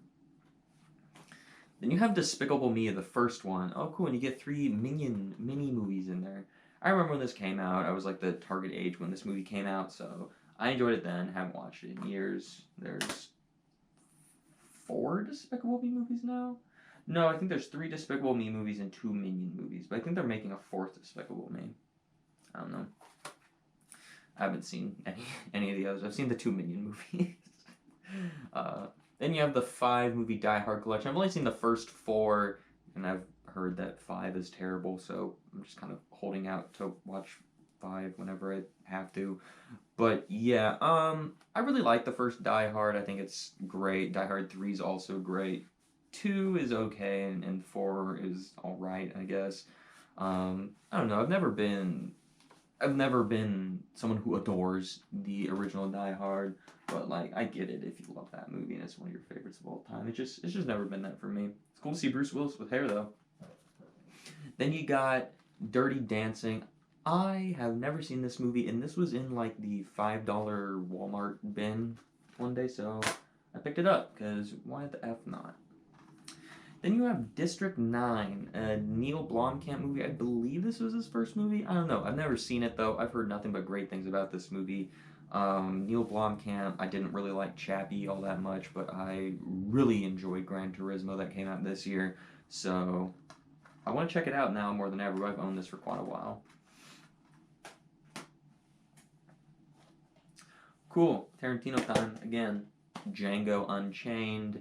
The Steelbook. This is just the Blu-ray. Yeah, it's just the Blu-ray in there. I would love to get this on 4K someday. I really, really, really enjoyed Django. Awesome, awesome Tarantino Western. I don't know if that's in my top 3 Tarantino, but it's definitely up there. Tarantino's got a lot. He's got stacked. He's got pretty stacked when you get to the top for him, but he's awesome. You got Doctor Sleep. I believe this is the 4K of it, right? Yes, the 4K of Doctor Sleep. One of the greatest theater experiences of my life, honestly. I expected absolute dick from this movie, and it turned out to be amazing. Why it was a great theater experience, I went with some of my friends. This is my senior year of high school that this came out. Yeah, it came out in November, my senior year of high school. So I'm gonna go see this with some friends, and it's such a good movie. But then, like, when you get to the end and it starts, and they're, especially like when they're driving up to the hotel, and then you get the Shining theme blaring, and it's finally at the overlook, it's just so awesome. So I had a great time with this movie in the theaters, and I've watched this about 2 or 3 times since then. It's amazing. Really, really solid follow-up to The Shining. Then you got 4K Doctor Strange, and then the 4K Best Buy Steelbook of Multiverse of Madness there. I still prefer the first one to this one, even though this one's really good. I really like the horror aspects to it, but I love the character of Doctor Strange. Love him. I loved his first movie. I loved his character in Infinity War and Endgame and in No Way Home. And I loved his character in this movie too. It's just, they just felt like they didn't fully utilize the multiverse concept in that one, and I wasn't the biggest fan of Wanda being the villain of the movie, but yeah, I enjoyed it for what it was. Thought both of those are pretty good. Hopefully he gets his 3rd movie and it stays on track being a really good movie, so that'd be a really solid MCU trilogy. Then you got Dodgeball. It's been a long time since I've seen this movie, but I thought it was really funny the time I watched it. You have Ben Stiller, who's kind of a dick, and then you got Vince Vaughn trying to save his gym, and then they like go into competitive dodgeball stuff. Pretty good. Then you get that fat Ben Stiller thing at the end. That's pretty awesome. Then you get the 4K of Donnie Darko. I just watched this a few months ago. Took me 2 nights to get through because I was really tired when I decided to watch it. And I decided to watch it at like 3 a.m. Not 3 a.m., but like super late at night. But really trippy movie, really weird cerebral type movie, at least from my perspective. I thought it was good. I didn't fully love it, but I thought it was really good, interesting, and it's definitely one of those movies I can see meriting a second rewatch and making the movie better.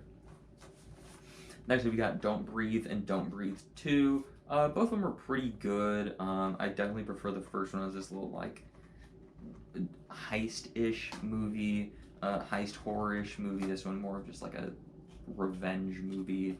I enjoy both of them. I'm not overly enamored with either of them, but I really enjoy them for what they are, and I think they're both pretty good. People don't really like the second one because they turn the blind man into like your hero of that one, and after the first one, you don't really ever want to root for that guy after the turkey baster stuff, but I don't know. It didn't bother me all that much. You have Don't Worry Darling. This came out last year, right? The like Florence Pugh Harry Styles movie, right, where like shit just starts going weird and they're like dystopian society they got. That's like kind of 50s-ish. It was really intriguing. There's but it didn't pay off all that much, and it just kind of fell on its face by the end of it with like its big reveal of like, okay, that was a pretty stupid, lame reveal, but it just wasn't very good. I mean, there was a lot of weird behind the scenes stuff also going on with that movie right as it's coming out. Like, did Harry Styles spit on Chris Pine? Drama of the century. They get downsizing. Decent little Matt Damon movie. Fun fact, this was shot pretty close to where I live, so that's pretty cool. Matt Damon, pretty close to me. IRL. That'd have been awesome if I ran into him one day. Decent little Matt Damon movie. My grandparents bought me tickets to this movie to like some theater that was opening up in town, so that's pretty cool. See it at like this prestigious theater, I guess, in town. Here's that guy I was talking about, S. Craig Zoller, right? Like, get the order of that right. I hope so. But yeah, the guy who did Brawl in Cell Block 99 did this one, Dragged Across Concrete. This one was pretty good, kind of like a corrupt cop movie, and then you got like some heist elements in there too. Pretty good, pretty brutal. Really slow burn movie, but still really good. But I really like that movie, so that's what made me want to check out the other one. Then we have what I believe to be my only Criterion collection. That is the Criterion of Doctor Strangelove, or How I Learned to Stop Worrying in Love with a Bomb. Stanley Kubrick film in this cool little slipcover. You get like top secret stuff in there. I'm not going to open that. But yeah, the Blu-ray Criterion collection. Pretty awesome. My grandparents got this for me for Christmas last year. Pretty awesome. I love this movie. I'm a pretty big Kubrick fan from what I've seen of his. I really like his directing style and just what he does. So yeah, really cool to own this version of Doctor Strangelove. Did I also say it's my only Criterion collection? I believe I did. Well, there, I said it a second time. You got Due Date, Zach Galifianakis and Robert Downey Jr. comedy. It's pretty good. Pretty funny moments, but not one that I'm like really overly looking to rewatch, I guess. But pretty good. Pretty good. Then you have Dune 1984, which I've never seen. And then you have the 4K of Dune that came out 2021. Reason I've never seen this, quite honestly, is because I'm waiting for Dune Part 2 to watch out so I can experience the second half of this story in theaters and not have it spoiled, not really know where it's going. And then I will go back and watch Dune 1984. That's literally the only reason I haven't watched this. And I was gonna fix that in November, but then they decided to frickin' delay Dune again. So, yeah.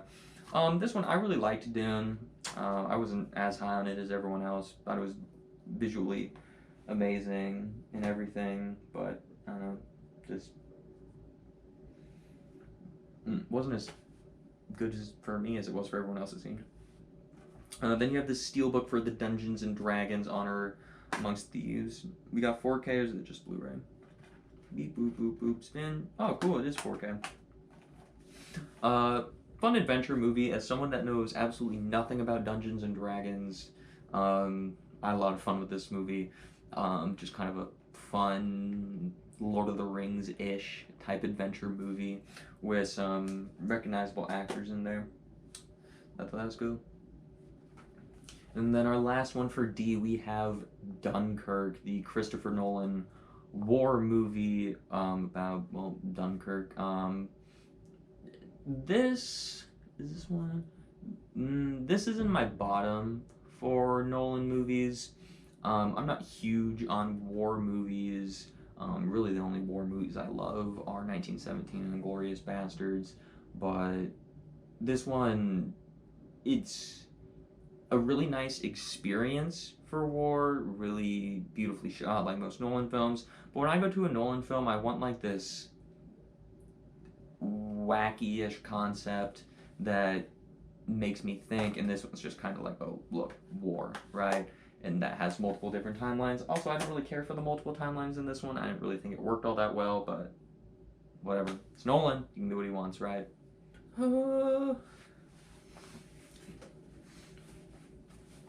Alrighty. And now, on to the E's.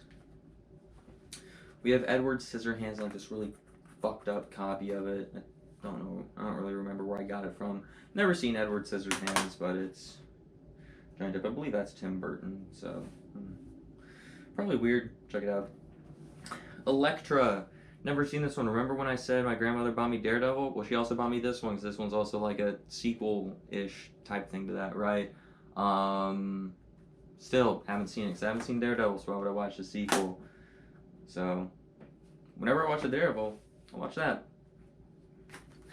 You have Elf, one of my favorite Christmas movies. I love this movie. Will Ferrell's awesome in this movie. Just such a Christmas classic in my mind, one that I watch almost every single year. I don't know if I necessarily choose to watch it. I just kind of move over at my grandparents' house and it's on TV, so I watch it. Elvis. This is one of these movies that I didn't enjoy it in theaters. Like, I really just didn't enjoy it. Then I rewatched it when I rewatched all the Best Picture nominees, and I really enjoyed it on my second time. And I bumped my score up probably like a full star, maybe even star and a half on this one on Letterboxd. So one of those few times where I didn't enjoy the movie in theaters, watch it again, and I really enjoyed it. So yeah, Austin Butler, amazing performance. He did not win for Best Actor. It was between him and Brendan Fraser. I picked Brendan Fraser to win, and guess what? He won. So yay me, but it doesn't be between the two of them. Elysium, badass Matt Damon action movie. I don't hear a lot of people talk about this movie a lot, but definitely check this out. Who directed this? Oh, this was also Neil Blomkamp. Who directed this? Hey, I guess I didn't know that. Also, my dog is snorting at the door. Thor.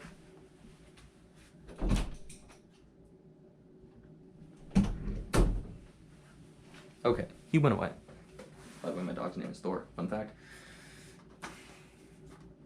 Next, we got a pair of Equalizer films. The third one is not out on Blu-ray yet. Once that comes out, I will be buying that. Decent action films with Denzel Washington. First one's the best. Then 2 and 3 are kind of tied for me. But yeah, all three pretty good movies. If you like Denzel messing people up, there you go. Enjoy them. Then you got the 4Ks of Escape from New York and Escape from LA, both John Carpenter movies. I believe Carpenter directed this one. I know he directed this one. I've only seen Escape from New York. I thought it was decent. Haven't had the chance to check out Escape from LA yet. But yeah, pretty cool. Interesting concept like most John Carpenter movies. I got into a little bit of a John Carpenter kick earlier this year, and so started picking up a lot of his stuff and watching through it. So yeah, pretty good. A Carpenter classic. Then you have Escape Plan. Fun little movie with Stallone and Schwarzenegger in there. I don't have either of the sequels. I've never seen them, never heard anything good about them, but I enjoy this one for what it is. Pretty neat escape movie, like Prison Break movie. I enjoy that one. Then you have Escape Room, and then the sequel, the Tournament of Champions. I remember going to go see this one with a bunch of my friends in January. January horror films are usually pretty bad. This one was actually really good. And then the sequel I actually thought was just as good, if not even better. But yeah, pretty much like Deadly Escape Rooms, a little bit of Saw-ish, but like PG-13 Saw, essentially. Not gory Saw, I guess. But yeah, both of these really, really good movies. I didn't hear a lot of people talk about the sequel, so if you like the original, check out the sequel. I think it's still pretty good. What else we got? Then we got E.T. I've only seen this movie once, and it's been a long time since I've seen it, but it's just like one of those classics that I kind of feel obligated to own, right? But yeah, from what I remember, it was good. Then you have the 4K of Eternals. The first MCU movie I walked out of the theater, I'm just like, ooh, that was pretty mediocre, and just made me start questioning Phase 4 after I saw this film. I think it's okay. I don't think it's great. I think it's okay, but I don't understand either end of those spectrums where people are shitting on the movie, and I don't understand where people are saying this is like the greatest film ever. So yeah, I don't know. I like Eternals good enough. I'd be down for a sequel. I kind of want to see more of these characters too, so I enjoyed it. For what it was, it just wasn't amazing.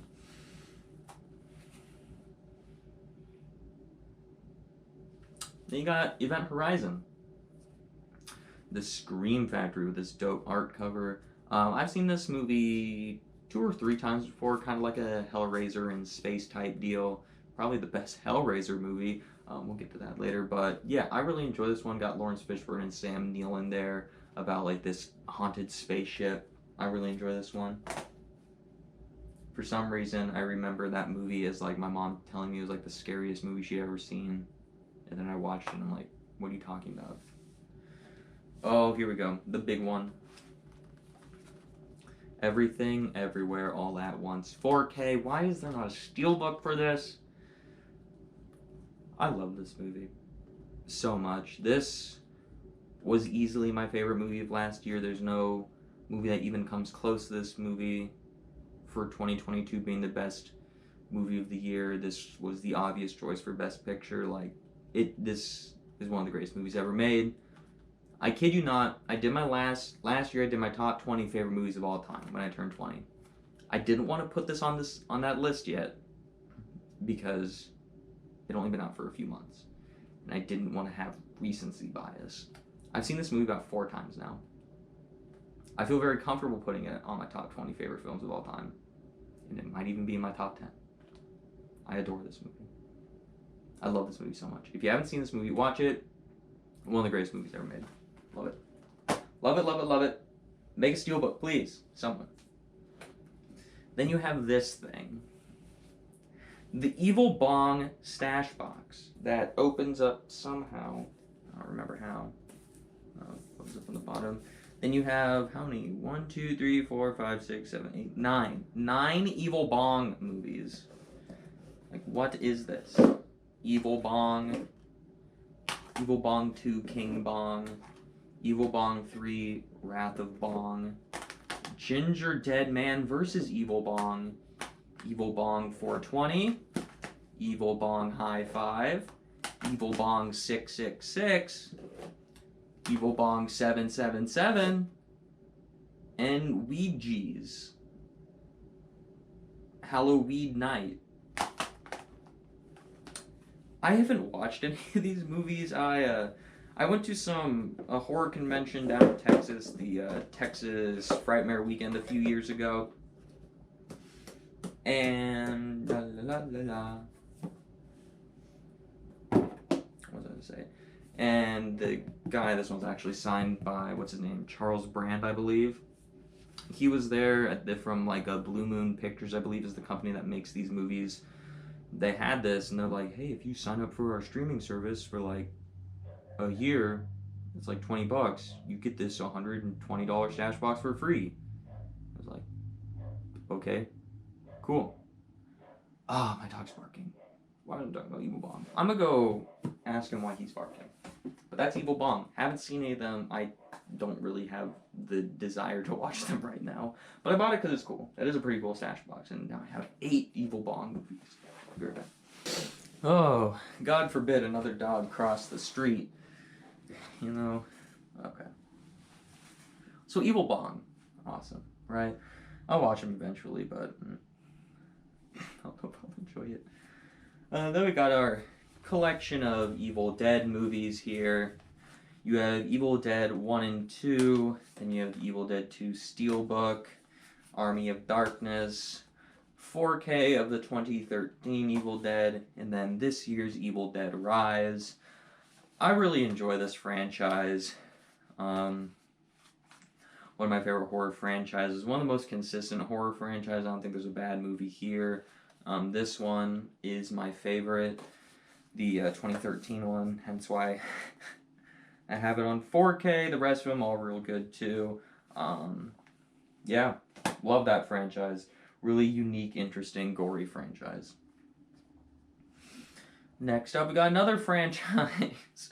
The Exorcist franchise. Oh, the original Exorcist horror classic. This one fucking sucks. Exorcist 3 is my favorite and such an underrated horror masterpiece, dude. Like, come on. Then you have one of the two prequels, Exorcist the Beginning, and then I don't have the other prequel, Dominion. But I just rewatched all these a month or so ago because there's that new one coming out in about a week. The Believer, pretty excited for that one. Gonna see it on my birthday, so that's awesome. But yeah, it's an okay franchise. Another franchise, Expendables. I just got the last. At the time of I'm filming this, the last video I did was my Expendables 4 review, and that movie is garbage. But yeah, so you have Expendables, pretty good. Expendables 2, I think, is significantly better. I don't know if it's significantly better. Is it marginally better? I don't know. Better. It's just better, okay? Then you have Expendables 3, which I didn't think was very good, but after watching Expendables 4, I feel bad about crapping on that movie. But yeah, that is the E's. Now let's move on to F. Wah wah. Okay, time to go to F. Hey, fun fact, my name starts with the letter F. Anyways, first up, we got The Fabelmans, the Steven Spielberg semi-biographical, autobiographical, I guess, movie from last year. Really good. I love the hell out of this movie. As someone who loves filmmaking, films, stuff like that, it was just a really inspiring story. Put that way. And I got it on 4K because, I don't know, felt like the right thing to do. Face Off. This movie's so much fun. We got John Travolta and Nicolas Cage trying to play each other, and it's just a really fun action movie. This one's probably my favorite of like the Nicolas Cage 90s action movies. So yeah, really, really, really good movie. Then you have Fall here, and this one does have the slip cover to it. I kept it because I thought it was kind of cool. I know I said I don't like the slip covers, but there's the inside of it, and then there's the slip cover. Wah. I thought this was a really good movie. Scary as hell. This is the scariest movie I've ever watched, because when you're 2,000 feet up in the air and the camera just keeps showing you how high you are off the ground, that shit is scary. So, yeah, I really enjoyed this movie. It scared the piss out of me, but it's really good. Really, really good. So, that is a 4K steelbook, too. So, then we have Family Guy, something, something, something, Dark Side. One of those Family Guy Star Wars spoofs. I don't know why I have this on Blu-ray, but I mean, I have, the only DVDs I own are Family Guy down there, so I love Family Guy, so pick it up. I don't know where I got that. Fan 4-Stick, a terrible superhero movie, but it's been years since I watched this. I kind of want to rewatch all the Fantastic Four movies before the MCU one comes out between now and my death, but yeah. Not very good. Put it nicely. Then you have the first two Fantastic Beasts movie, and I don't have the third one yet. I wasn't very into that one, I guess. I don't know. None of these Fantastic Beasts movies are all that enamoring to me personally. Kind of just feel like Harry Potter's franchise is trying to run on steam. Crimes of Grindelwald is the worst of that world. I think the other one's just a step above that, and then this one is towards the bottom still for me personally. So, I don't know. Sure, I'll rent out that collection someday, but as of right now, I'm not in a big rush to do so. Then you have Fargo, the movie that everyone told me I had to watch before I actually went to Fargo, because it was so good, and I didn't really enjoy it all that much. So, I own it. Didn't really enjoy it that much, though. Next up, we have the Family franchise. So you have the 8-movie collection of Fast and Furious, and you have F9, and you have Fast X. I'm not really into the Fast and Furious movies. They're kind of just like dumb blockbuster fun movies, but they're enjoyable for the most part. It's just not necessarily my thing. I got a text message. Who texted me? Cringe or don't care. Oh my god, stop texting me, people. I have things to do. Things to do. What's next? Fat Man, the Mel Gibson Santa Claus movie where Walton Goggins is a bounty hunter that tries to hunt him down. Sounds awesome. I didn't think it was that awesome. But what do I know? The Steelbook of Ferris Bueller's Day Off. Just the normal Blu-ray. Classic movie. Is this one John Hughes as well? I'm not sure, but really good movie. I really enjoy Ferris Bueller's. It's been a while since I've seen it, but it's a classic. Movies I do love though, Fight Club, just on Blu-ray. It's got like this cool book thingy though. Oh, that's so cool. I love when things do that. I love Fight Club. This is, oddly enough, this is one of those just like comfort movies for me where I'm just like not in a good mood or something. I'll just put on Fight Club. I don't know why. I just put on Fight Club. There's been like 3-4 times this year where I just put on Fight Club as I'm going to bed and I just fall asleep watching Fight Club. It's like I didn't have a good day, so I watch Fight Club. I don't know why. I just do though, but awesome movie. One of David Fincher's best. Final Destination 1, 2, 3, the shitty one, and 4. I mean 5. Yeah. Fun fact. When I bought them, I bought this one first. I'm like, oh cool, I bought Final Destination. Got home, realized it, and I was like, this is not it. Fun fact, you can actually watch my live reaction to realizing this isn't the first Final Destination movie. Back when I used to stream myself doing Blu-ray hauls, like 2 years ago, I saw this, I turned around and chucked this across the room because I was so mad that I got the crappy one. I'm like, fine. And so then I got the other ones, so I have the other ones. I really like the first 2 Final Destination movies. Third and fifth one are okay, and then the fourth one is absolute garbage. Garbage day. But yeah, supposedly they're supposed to be making a 6th one at some point. Sure, go ahead. Then you have the 4K Steelbook of The Flash, the movie that everyone hated, but I really enjoyed. I thought this movie was really good. I love seeing Michael Keaton back as Batman. A really smart way to use the multiverse. CGI is absolute dog shit in this movie, but I really enjoyed this movie. I think it's a shame that it was a box office failure, honestly. Then you have another Scream Factory collection of The Fly. Ooh. I am hyped up on something today. So you have like the original 3 Fly movies from like the 90s, and you have the David Cronenberg one, and then the sequel to the Cronenberg one.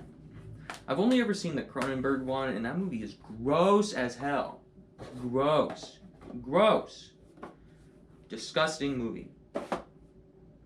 But I'd like to check out the others someday. And plus, Scream Factory has awesome box sets, so gotta love Scream Factory. Please sponsor me, Scream Factory, and send me everything for free. Then you have the 4K, maybe? Yeah. The 4K Steelbook of John Carpenter's The Fog. Remember when I said I want a little John Carpenter kick? And I bought this?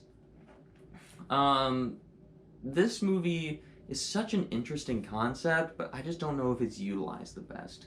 It's just like, it's so frustrating me because I want to love this movie so much, but I just can't get there. But I enjoyed it when I watched it. That was okay.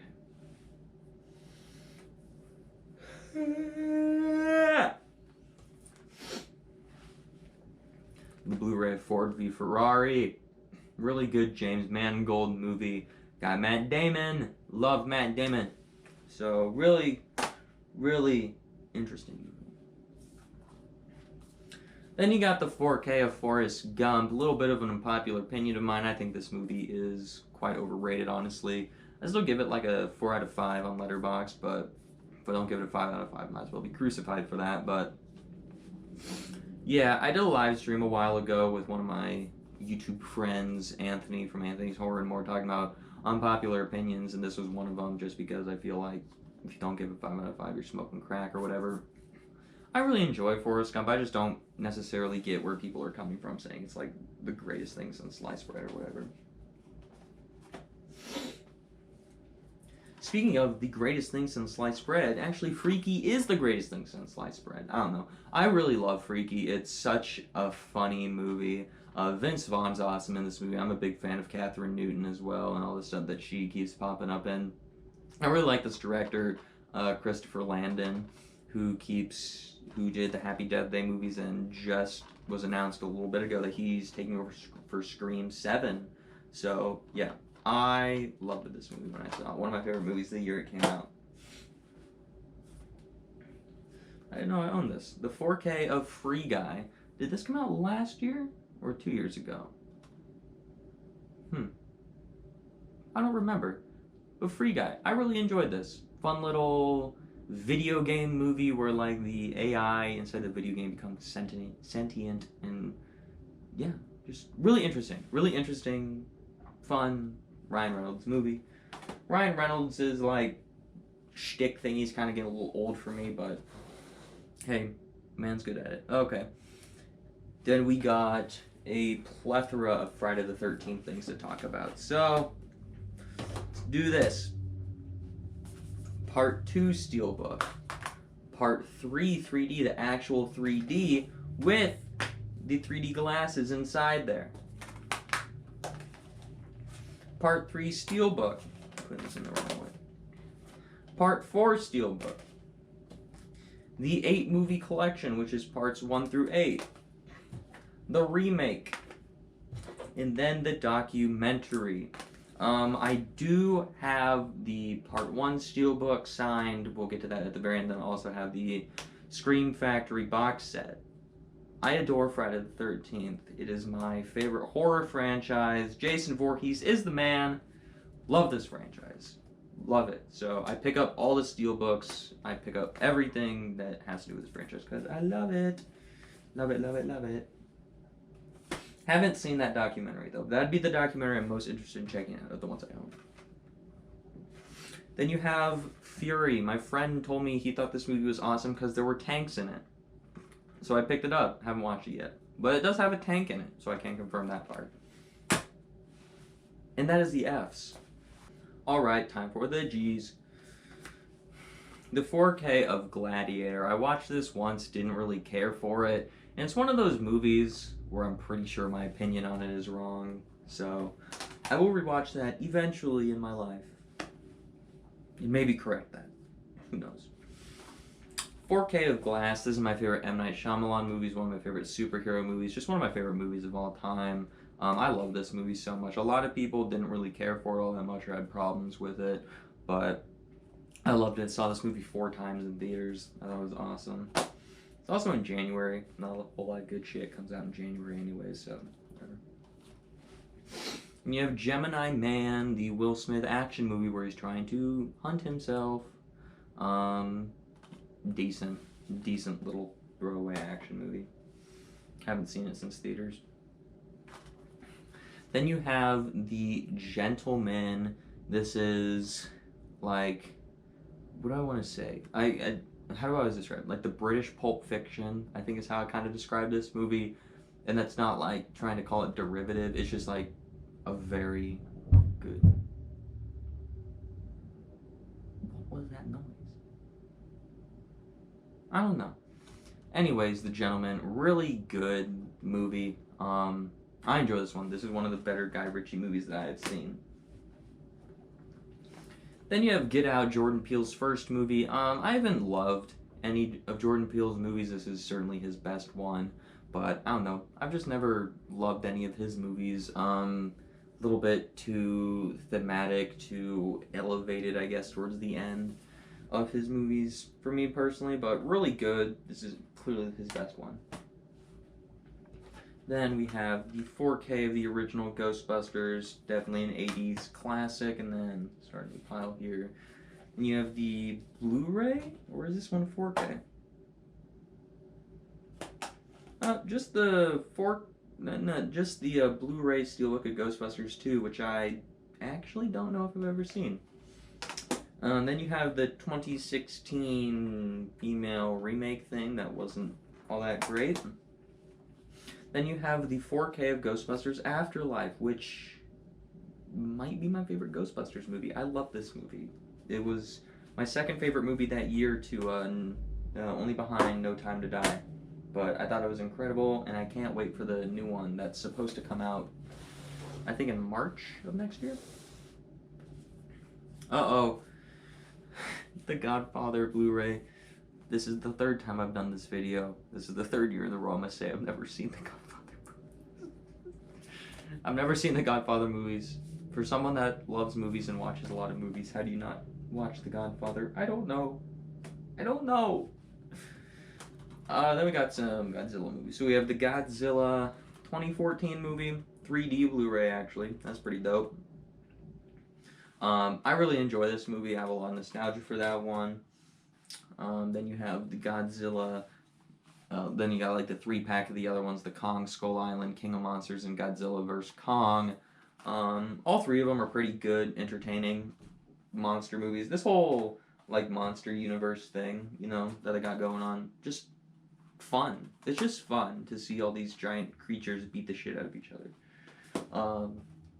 And you have the 4K Steelbook of Godzilla vs. Kong, which might be the best of that universe. Dumb, fun movies. Then you have the Blu-ray of Goodfellas. I've never seen it. Probably should fix that, because it's Scorsese. Scorsese's awesome. Then you have Goonies. I believe this is just the normal Blu-ray, Goonies, classic by Steven Spielberg. It's just a classic, fun adventure movie.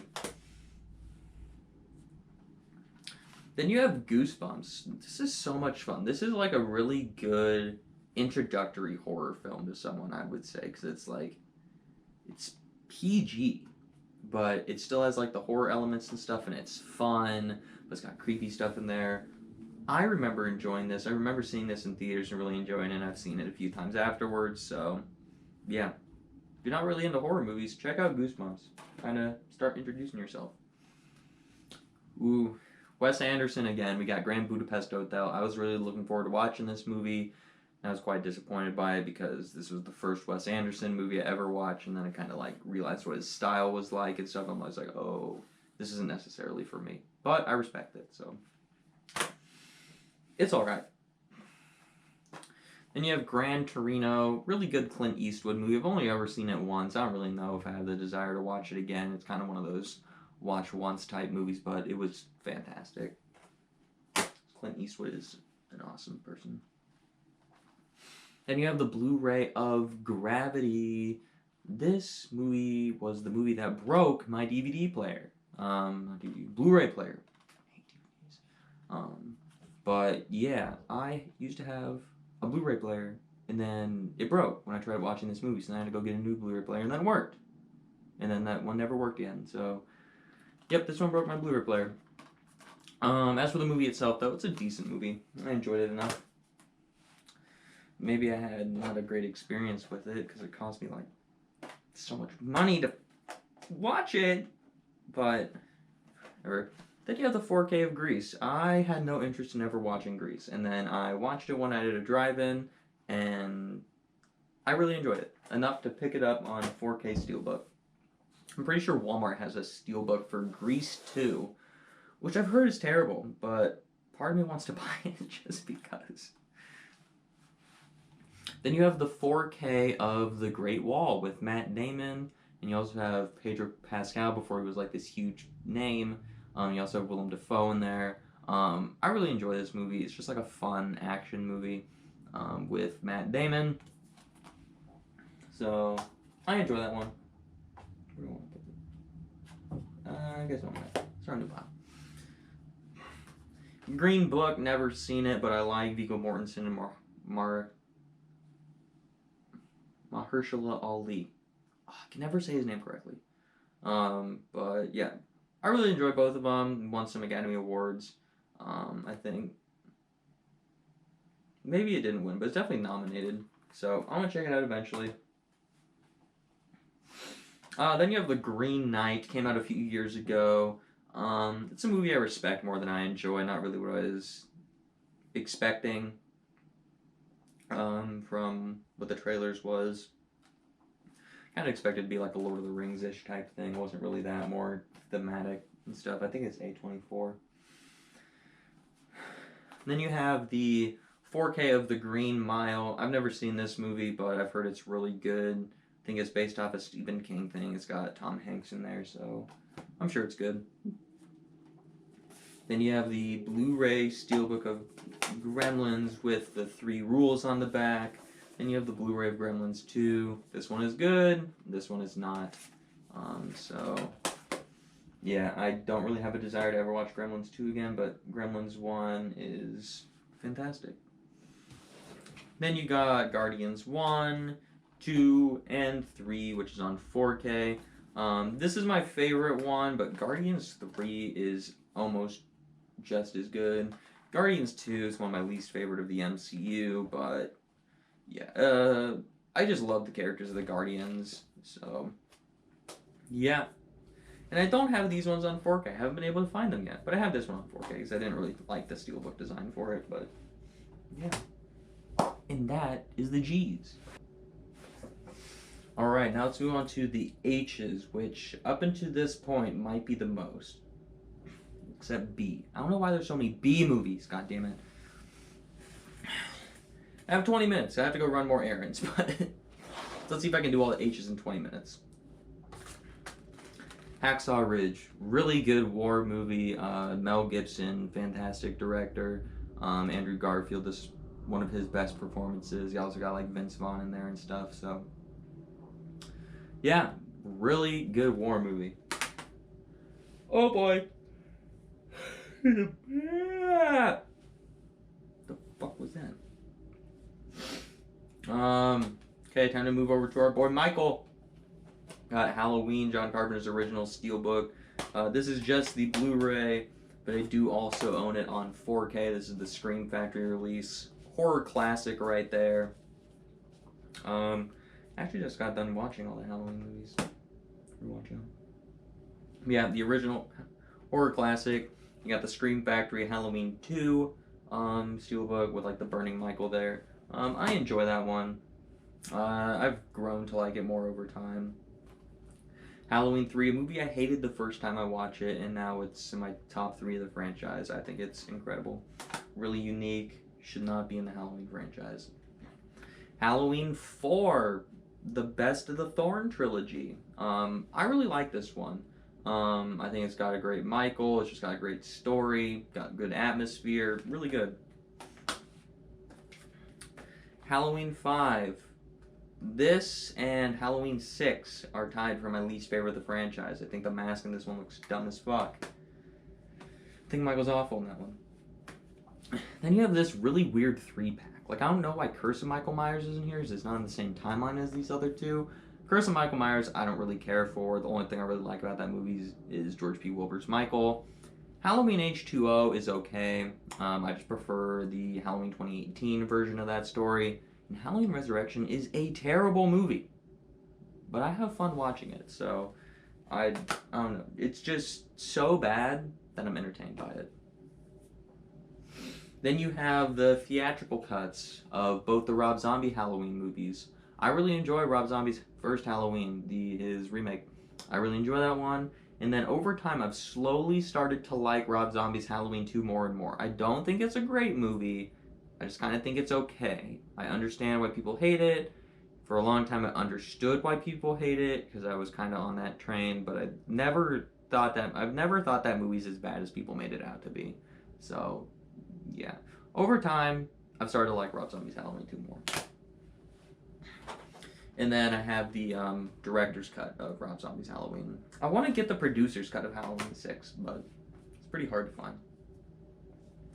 Then you have what's probably some of my favorite steelbooks. The Halloween 2018, which is my favorite Halloween movie. I know, that's a flaming hot take, but yeah, this is my favorite of the Halloween franchise. Love this one. 4K steelbook, awesome. And you have the Halloween Kills 4K steelbook. which is also awesome. Then you have the Halloween Ends 4K Steelbook, which I was one of the few people on planet Earth that actually liked this movie. Halloween Kills was okay. Has a lot of story issues, but damn, it's gory as hell. So I can give it that. Why am I yawning so much today, man? Don't get it. Then you have The Hangover, the first one, pretty funny. Hangover Part 2 and Part 3. I haven't seen the other ones, but I've heard that they're terrible, so I don't know. The first one's pretty funny. Other two, don't know. I don't really expect them to be, from what I've heard. Then you have Happy Death Day. Thought I had the second one. Do I not have the second one? What happened to that? I swear I had the second Happy Death Day. Maybe I have it on DVD. Yep, fun little horror movie that takes the Groundhog Day concept and makes it into a horror slasher film. Seriously, yo. I swear I had Happy Death Day to You. Happy Gilmore. This is probably my favorite Adam Sandler comedy. Really, really funny movie. Yeah. If you haven't seen Happy Gilmore, watch it. Quotable, hilarious. Then you have Harry Potter. Starting up, we got Sorcerer's Stone, Chamber of Secrets. This 2-pack, I don't really know if I like this slipcover or not, but I don't know. But it's got The Prisoner of Azkaban and Goblet of Fire. Then put these down. And then move more H's over. Order of the Phoenix, Half-Blood Prince, Deathly Hallows Part 1, and Deathly Hallows Part 2. I really enjoy Harry Potter. I have a lot of nostalgia for that franchise. I kind of grew up watching them as they came out. So, yeah, I really enjoy them. I revisited them about a year or two ago, and I really enjoy them. The Hateful Eight. Why does this not have a 4K yet? I wake up every morning and cry that this movie doesn't have 4K. But, yeah. What can you do? This is one of the greatest movies ever made. This is my favorite Quentin Tarantino movie. This is my second favorite movie of all time. I fucking love this movie. Please, if you haven't watched The Hateful Eight, please watch The Hateful Eight. You will not be disappointed. And look at that. It opens up. If I got a 4K for this, I'd probably keep this Blu-ray on my shelf. I usually don't do that, but love that movie. I love that thingy. Hateful Eight, man. Telling you. Awesome, awesome movie. Speaking of awesome movies, you have the 4K of Heat. I watched this for the first time last year. I think I was on like vacation. I was like traveling in the car and I was bored, so I watched Heat on my phone for the first time. Really good. And then I came home, bought it on 4K. Really good heist movie. Yeah, it's just like one of your quintessential heist movies of all time, action heist movie. So pick it up on 4K. Not to be confused with The Heat, the comedy with Sandra Bullock and Melissa McCarthy. This is a pretty funny movie. I've always really enjoyed this movie. Fun fact, the first time I ever watched this movie was with my grandparents. Yeah, really fun movie to watch with your grandparents when you're like 14. Then you have the Hellboy remake with David Harbour from, I think, 2019, I believe. It wasn't very good. It just wasn't very good. I don't know if I saw that in theaters or not. Speaking of shit that isn't good. Hellraiser. You have Hellraiser 1 and 2. Hellraiser 4, 5, 6, and 8. Hellraiser 9. Hellraiser 10. I hate Hellraiser. It is one of the worst franchises I've ever had to watch. It might be the worst franchise I've ever had to watch. I hate them. I hate them. I like Hellraiser 1 quite a bit. Hellraiser 2 is okay. All of this right here Sucks. And then that remake thingy that came out last year was actually pretty good too. But I could go my entire life without ever having to watch Hellraiser ever again, and I'd be perfectly fine. So, yeah. Then you have Hercules, the Dwayne Johnson Hercules. This is just the Blu-ray, or what is that poking out back there? What is that? Oh, that's the DVD. Ew. But yes, Hercules.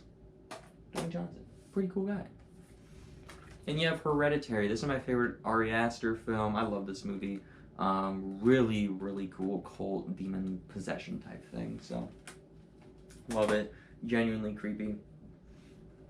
Hidden Figures. I remember watching this in, I believe, high school. It was a really good movie. Really good movie. I don't know if I've seen it since then, but yeah, it was really good. Then you have the Hitman's Bodyguard, and then the Hitman's Wife's Bodyguard. Who is that? Oh, it's Antonio Banderas. I forgot he was in that. Yeah. So the first one was pretty fun. You just get Ryan Reynolds and Samuel Jackson to yell at each other for an hour and a half. The second one was just kind of stupid. And I haven't watched it since theaters. Now you have our Hobbit movies. So you have the first Hobbit movie in like this really cool booklet thingy. For a period of time in my life, this was my favorite movie of all time. Then you have the 3D Blu-ray of Desolation of Smaug. The first steelbook I ever owned, actually, the extended edition of the Desolation of Smaug Hobbit. Then you have the Battle of the Five Armies. So, bam, there's the Hobbit movies. I really enjoy the Hobbit movies. I understand people don't like them. I've never been one of those people. I've always enjoyed them. I love all three of them. I just love Middle-earth and Lord of the Rings. So, yeah, I enjoy all of them quite a bit. Then you have Hobbs and Shaw, the Fast and Furious spinoff, which this is my favorite of that franchise. This is the first Fast and Furious movie I ever watched. And it's the best to me. Just such a dumb, fun, awesome action movie that I love. And I rewatch it probably once a year, because I love it. Hocus Pocus.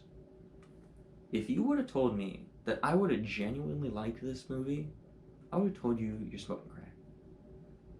But I watched it last year because Hocus Pocus 2 was coming out, and guess what? I genuinely enjoyed this movie.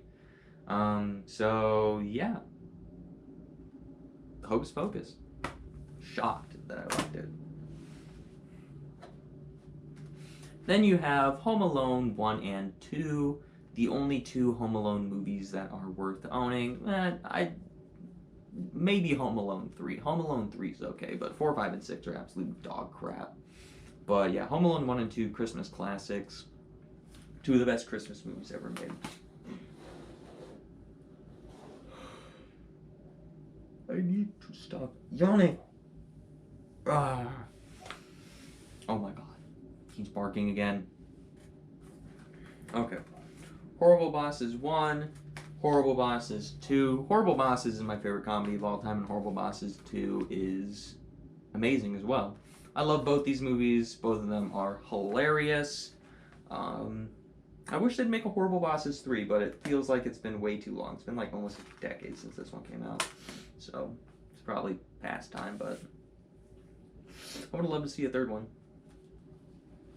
You have House of Gucci, the movie about like the Gucci clothing brand family and stuff like that. Came out a few years ago, starring Lady Gaga. I believe I went to go see this with my mother on her birthday because she is a big Lady Gaga fan, and I wanted to kind of see this movie because it looked interesting. So,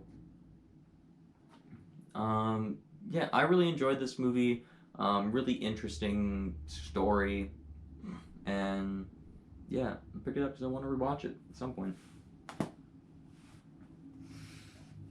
Then you have the Steelbook of Howard the Duck. And this movie sucks. One of the worst comic movies of all time. I don't really want to ever watch that. Then you have the 4 Hunger Games movies. Catching Fire is my favorite. The other three are all pretty good. I'm gonna rewatch these soon. It's been a long ass time since I've seen them. But that new one, The Ballad of Songbirds and Snakes, comes out in about a month. So that'll be fun to rewatch those. Haven't seen those movies in a year. I actually don't know if I've seen Mockingjay Part 2 since theaters. Fun fact. And then you have The Hunt, the political comedy movie where it takes both sides of the political spectrum, just goes to the extreme with it, and has a lot of fun with it, making this fun little horror movie-ish thing where people hunt other people. I thought it was really funny, so I enjoyed the hell out of it. Haven't seen it since theaters, I believe, but I own it, and that is the H's. Well, hello again. It has been another time jump for me, but a few second time jump for you. So let's continue on with, what are we on? I Am Legend. Pretty good Will Smith movie. I've seen it quite a few times in my life, but it's been a while since I've watched it. Let me just look at something. Oh, maybe that's cool. I don't know. Anyways, next up we have Identity Thief. Fun little comedy with Melissa McCarthy and Jason Bateman. I like both of them. I am a fan of Melissa McCarthy movies, so I get a kick out of the stuff she does. The 4K of I Know What You Did Last Summer, as well as I Still Know What You Did Last Summer, and then I don't have that third piece of shit that's in this franchise, even though it's on Blu-ray. These are both decent slashers. The first one's obviously the best. The second one's just kind of fun, goofy slasher stuff, but I enjoyed them both for what they are. Fun little whodunits. Been a while since I've watched them. And the third one I hate. You have The Imitation Game. Benedict Cumberbatch playing, what's his name, Alan Turing, about like making the Enigma machine, I believe. I watched this in history class back in my junior year of high school, I believe. Pretty good. It's also got Keira Knightley. You have Inception. I should probably upgrade this to 4K. I keep seeing it at Best Buy.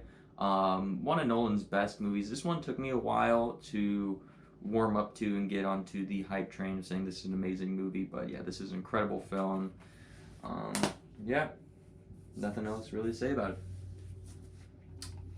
Then you have The Incredible Hulk, the black sheep of the MCU, because it's just kind of different from the other MCU movies. I'm not huge on this movie. I don't know. Something about it doesn't really work. I'm not huge on the Hulk as a character as well. I don't know why. It's not that interesting to me, personally. Then we've got a pair of Independence Day movies. This one, pretty good. This one, just way too long of a sequel, and it's just kind of whatever. But it's still enjoyable. But yeah, 2 Independence Days. I enjoy them. Then you have this cool thing, Indiana Jones collection booklet, the first 4 movies, and then Dial of Destiny isn't out on Blu-ray yet. That'll probably never come out on Blu-ray. But yeah, really like this franchise. I have a lot of nostalgia for the Indiana Jones movies. At a point in my life, I was like obsessed with these. I was Indiana Jones for Halloween when I was like 5 or something. So yeah, those are movies that I always forget how much I genuinely enjoy them. I always do. Then we have Infinity Pool. I think this is the 4K? Is that? I don't know. It just says Ultra HD Blu-ray. I'm gonna say it's 4K, but don't hold me to that. What a weird, crazy-ass movie. I didn't really enjoy it all that much, but it's insane. It's weird. I picked it up because why not, right? Oh yeah, by the way, we're also gonna do the J's in this round too, because I have enough room on this table here. There's not that many J's or I's comparatively to other letters, not numbers. The 4K Steelbook of the Glorious Bastards. This is my 3rd favorite Tarantino movie. I love this one. the incredible movie. My favorite sequence in this movie is like that bar sequence when they're down in the basement there. That sequence is incredible. Then you have the 4K Steelbook of Insidious, and then you get the red door on the back there. Then you get Insidious Chapter 2, Chapter 3, Last Key, and then the new one just came out yesterday on Blu-ray at the time I'm filming this, The Red Door. It's a decent franchise. I've never loved it. First one's my favorite. This one's actually my second favorite. That came out this year. I really dug it. I don't understand why people are crapping on it all that much. I enjoyed it. Then I'd probably go 2, 3, and then I don't really like Last Key at all. Fun franchise. I did a whole long-ass live stream with Anthony from Anthony's Horror and More and Ryan from RDR Movie Reviews. We had a lot of fun talking about this and like making fun inside jokes about like breathing apparatus guy and stuff like that. So a lot of fun doing that. I forgot to say this at Halloween, even though I said I was going to announce something, even though I'll make a post about it. If you ever see this in the middle of this video, congrats to you for hearing about this now. But the three of us are going to do another stream like that where we talk about a horror franchise in October, I think it's the 24th. We do the Halloween movies. I was going to say that when we did Halloween, but then I forgot about it because I'm a moron. But anyways, there you go. There's an announcement before I actually make a post about it on my community page. So, hey, cool to you if you heard that first. 4K of Interstellar. This is a really good Nolan film. It just loses me with like the fourth dimension stuff, and it takes a little bit to get going for me, but really emotional. Visually fantastic. That's why I got it on 4K. And you have The Interview, the movie that almost made North Korea kill us or go to war with us. Insane movie, really funny. James Franco, Seth Rogen. Pretty cool. Pretty cool. War's awesome, right? Then you have The Invisible Man from Lee Winnell directed this. Yeah, incredible horror movie.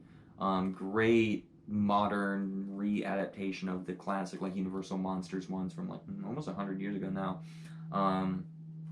But yeah, just an incredible horror movie. Lots of tension in there. Really well shot. Really good scares. So, Invisible Man, if you haven't seen it, check it out. Please and thank you. Then you got your trilogy of Iron Man films, Iron Man 1, 2, 3. Iron Man 3 is actually my favorite of the bunch. Never been huge on the Iron Man films. They're all, 1 and 3 are really good. And then 2 is widely considered to be one of the worst MCU movies. I don't think it's terrible, but I don't think it's great either. Yeah, I really enjoy Iron Man. Don't have them on 4K yet. I haven't been able to find those on 4K. So, which is surprising. It's a pretty popular dude. Now we got our It movies, which is a stupid thing that messes up my trifecta of It steelbooks, but whatever. You have the Blu-ray of the 1990 miniseries. I really enjoy this for what it is. I just love the character of Pennywise, so I love it. Then you have Pennywise, the story of It, the documentary about the 1990 miniseries, so I have it jammed in between these ones. I don't know, that's where I kind of felt like putting it. Is that Criterion Collection? Holy shit. That might be. I don't know. Let me put these over there. So that's the 1990s It miniseries. Then you have the It 2017 remake, and I believe this is 4K. Yes, it is. Absolutely one of my favorite horror films of all time. Just one of my favorite movies of all time. I adore this movie. And I adore Pennywise. Him and Jason Voorhees battle it out constantly for my favorite horror icon. Then you have It Chapter 2, the steelbook, and I believe it's, yeah, there's got to be a 4K in here somewhere. Yeah, 4K. Definitely the weakest of the 3 It movies for me personally, but I still enjoy it to a certain extent. Then you have It Follows. I thought this movie was fine. Kind of overhyped for me. Really interesting concept. A lot of movies seem to like ripping this movie off. Like Smile ripped this off, even though it's kind of a ripoff of The Ring to a certain degree. But I enjoyed it for what it was. Cool little messaging in there. Then you have the 4K of The Italian Job. Right, yes. I started watching this, then I fell asleep. And then never went back to start rewatching it. So, eventually I'll rewatch it. I own it. Pretty cool still. Look, I've heard nothing but good things about this movie, so. It's got a lot of cool people in there. Hopefully it's good. You have I, Tonya. Who is that?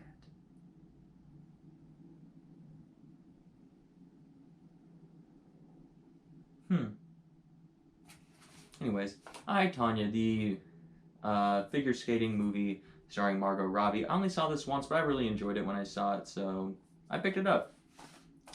It's one I would like to rewatch at some point in my life. Probably will. And now let's move on to LeJay's, which I already pulled out. La, la, la, la, la. Jackass Forever, the fourth Jackass. The other ones aren't on Blu-ray, at least not to my knowledge. This movie's hilarious. All the Jackass movies are hilarious.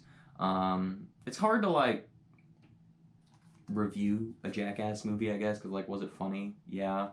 But there's no story, no characters, no good cinematography. It's weird. They're fun. All the Jackass movies are pretty fun, so I enjoy it. Stupid. And then you have Jack Frost 1, Jack Frost 2, the Killer Snowman movies. These aren't good, but they're so bad, they're awesome. We watched both of these. I somehow convinced my cousins and my dad to watch, I think maybe my grandma, to watch these with me on Christmas a few years ago, and it was hilarious. It was hilarious. I had seen them before, they had no idea what they were. Yeah, they're awful movies, but I love them for being awful. Next up, we have Jackie Brown. This is probably my least favorite Quentin Tarantino film, while still being a really good movie. Really cool to see Michael Keaton in a Tarantino movie, and surprise, surprise, Samuel L. Jackson in a Quentin Tarantino movie. Who would have thought, right?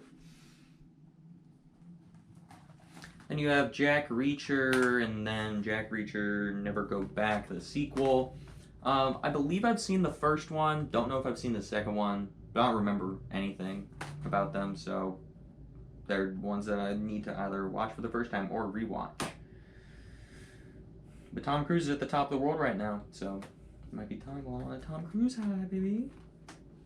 Then you have Jaws, the original, and then the crappy sequels. The original Jaws, one of the greatest horror movie creature features, whatever you want to call it, of all time, and then all three of these sequels are all pretty dog shit, so yeah, as far as I'm concerned, there's only one Jaws movie. Oh god, here's another awful franchise. Jeepers Creepers, got Jeepers Creepers 1 and 2. The first one, I didn't like the first time I watched it, but then the second time I really enjoyed it. The second one is okay. It's more Jeepers Creepers stuff. The third one is terrible. And the fourth one is abysmal. Like, God. I thought 3 was bad, and this makes this look like the goddamn Godfather of horror movies, so yeah. Jeepers Creepers Reborn was terrible. I don't know why I bought it. Oh wait, no, I bought it and then watched it for the first time. That's why I own that. Okay, here we go. Here's some big ones. John Wick chapters 1, 2, and 3. 4K Steelbook Limited Edition. I have copy 10,935 out of 20,000 copies. How's that for special? And then I have the 4K of John Wick Chapter 4. I adore this franchise. This is one of my favorite franchises of all time. John Wick 1 is a 5 out of 5. John Wick 2 is a 5 out of 5, and it's my favorite of the John Wick. John Wick 3, I give a 4.5 out of 5. And John Wick 4, after a second viewing, gave 5 out of 5. It is my favorite movie of the year thus far. And hopefully we get something good, because it's held that crown for 7 months now. I kind of want to see something else, try to dethrone it. The only thing that even came close was Mission Impossible, and that's still quite a bit of ways in my mind, but John Wick, amazing franchise. I don't really know if I want them to make a fifth one, but I am excited to see what Ballerina is. And Continental is streaming. I haven't watched it yet. I'm probably going to wait till all 3 episodes of that are out and then watch it. Jojo Rabbit, Taika Waititi's World War II satire movie. It was fine. A little bit too kooky for me. A little bit too much of the Thor Love and Thunder Taika Waititi stuff I don't really enjoy. Then you have Joker, the 4K, right? Yeah, the 4K Steelbook. This is an amazing comic book movie that isn't one you want to watch all the time, but every time you watch it, you're like, damn, that's awesome. So, yeah. Love that one. I'm probably going to rewatch that before Joker 2 comes out next year. You have Joyride, a comedy that came out earlier this year. I thought it was fine. Funny moments, but predictable. I mean, I don't know. That's kind of what comedy seems like nowadays. Funny, but predictable. So I enjoyed it for what it was. Judas and the Black Messiah. I didn't hear a lot of people talk about this movie, and this movie was incredible.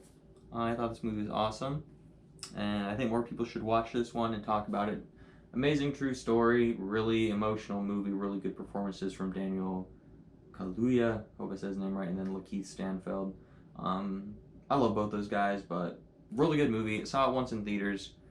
Or did I watch this at home for the first time? I think I saw it in theaters, but it's one I would like to rewatch. Good movie. Good movie. Then you have Jumanji, the original, this one. Oh, this is 4K. I always thought this was Blu-ray. So you got the 4K of Jumanji, and then you have the 2 sequels to it. Yeah, the first Jumanji from, I want to say the 80s, is really good. And actually, my favorite's Welcome to the Jungle. That one's awesome. I thought it was a terrible idea, that movie, until I saw it, and then like, damn, that was awesome. And then the Next Level, I've only seen once in theaters, and it was just, whatever. So, decent little franchise there.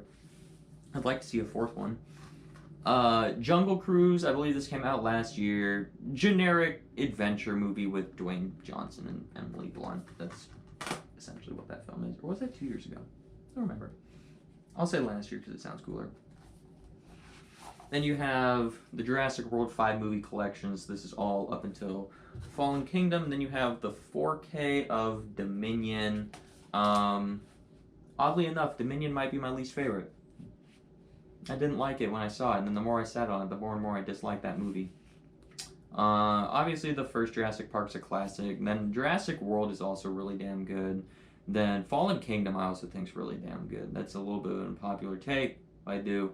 Then Lost World and Jurassic Park 3 are just kind of okay, but yeah.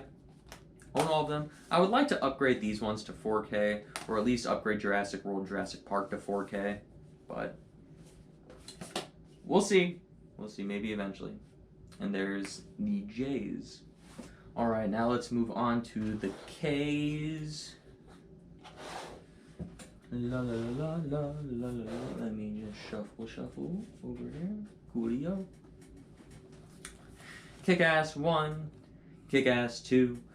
Pretty entertaining spin on the superhero genre. Fun superhero movies. I think they're both pretty decent. I like the first one more than this one. So, yeah, pretty good. Fun fact, when I bought Kick-Ass 2, I bought it from Half Price Books, or was it FYE, and they pulled the cover off, and it's Kick-Ass 1. So I had 2 copies of Kick-Ass 1. It was the most infuriating thing ever. Maybe, and then I learned my lesson to always check. Make sure you don't get scammed. Kill Bill, Volume 1, Volume 2. Decent Tarantino movies. These are what I would call middle-of-the-road Tarantino movies, while still being really good movies. I prefer Volume 1 to Volume 2, but Volume 2 has more of like the revenge stuff in it, if that makes sense. Like, it definitely feels like one long story just split into 2. And I did watch them back to back, so I got it all at once. I kind of want to get Kill Bill: The Whole Bloody Affair at some point, but I mean, if I own both of these, then whatever, it's fine. But yeah, pretty cool Tarantino films. Actually, I watched all the. Actually, I own them now. All too. I watched and now own all the Tarantino movies. I did that earlier this year, so that was pretty cool. You have Killer Clowns from Outer Space. This movie is awful, but I love it. I absolutely love and adore this movie. It's one of my favorite horror films of all time. I love it for all of the dumb, crazy, insane shit in that movie. Then you have King Kong, the Peter Jackson King Kong with Jack Black from like 2005 or something like that. I really enjoy this. I have a lot of nostalgia for it. I prefer it to Kong Skull Island, like the new one that just came out. Not new, like what, 6 years ago I think that one came out. But yeah, I have a lot of nostalgia for this one. Watched it a lot. Then you have the Kingsman movies. So you have the first two on 4K there. And you have the third one, The King's Man, the prequel one here. I really like all three of these movies. The first one's my favorite, and then the Golden Circle and The King's Man are kind of tied for second and third for me. But yeah, I really enjoy this franchise. I really want more and more movies in this franchise. It's such a cool, like, spin on the spy genre stuff. One that I don't know, just works for me, and I really enjoy it. So I'm all down for that franchise. Then you have King Richard, the movie that Will Smith won his Oscar for, and also the same year he slapped Chris Rock at the Oscars. That was insane. Anyways, but this is a really good movie. Will Smith definitely deserved his award for performance there, because he was incredible in it. That was actually the first year that I watched all the Academy Awards, or not the Academy Awards, but watched all the Best Picture nominees. I actually watched the Academy Awards this year, not last year. But anyways. Knives Out, and then why isn't there Glass Onion on Blu-ray anywhere? Come on, I'd buy that. I would buy that. But yes, Knives Out, really good, solid murder mystery for me. To a certain extent, I could figure out who it was in this movie. Felt a little bit obvious to me, but like the how of what was happening wasn't very obvious. So that was clever, but still, really enjoy this one. I actually prefer Glass Onion to that, so please give me a Blu-ray, something for that. You have Knock at the Cabin, the 4K Steelbook. There's the front, there's the back. The M. Night Shyamalan movie that came out in February. I was kind of excited for this. M. Night burnt me out with his last movie, Old. I just thought it was utter garbage. He's just such a hit or miss director, and I just thought this movie was okay. The twist didn't fully come together for me, but otherwise it was decent. If they just stuck that landing better, it would be pretty good, I'd say.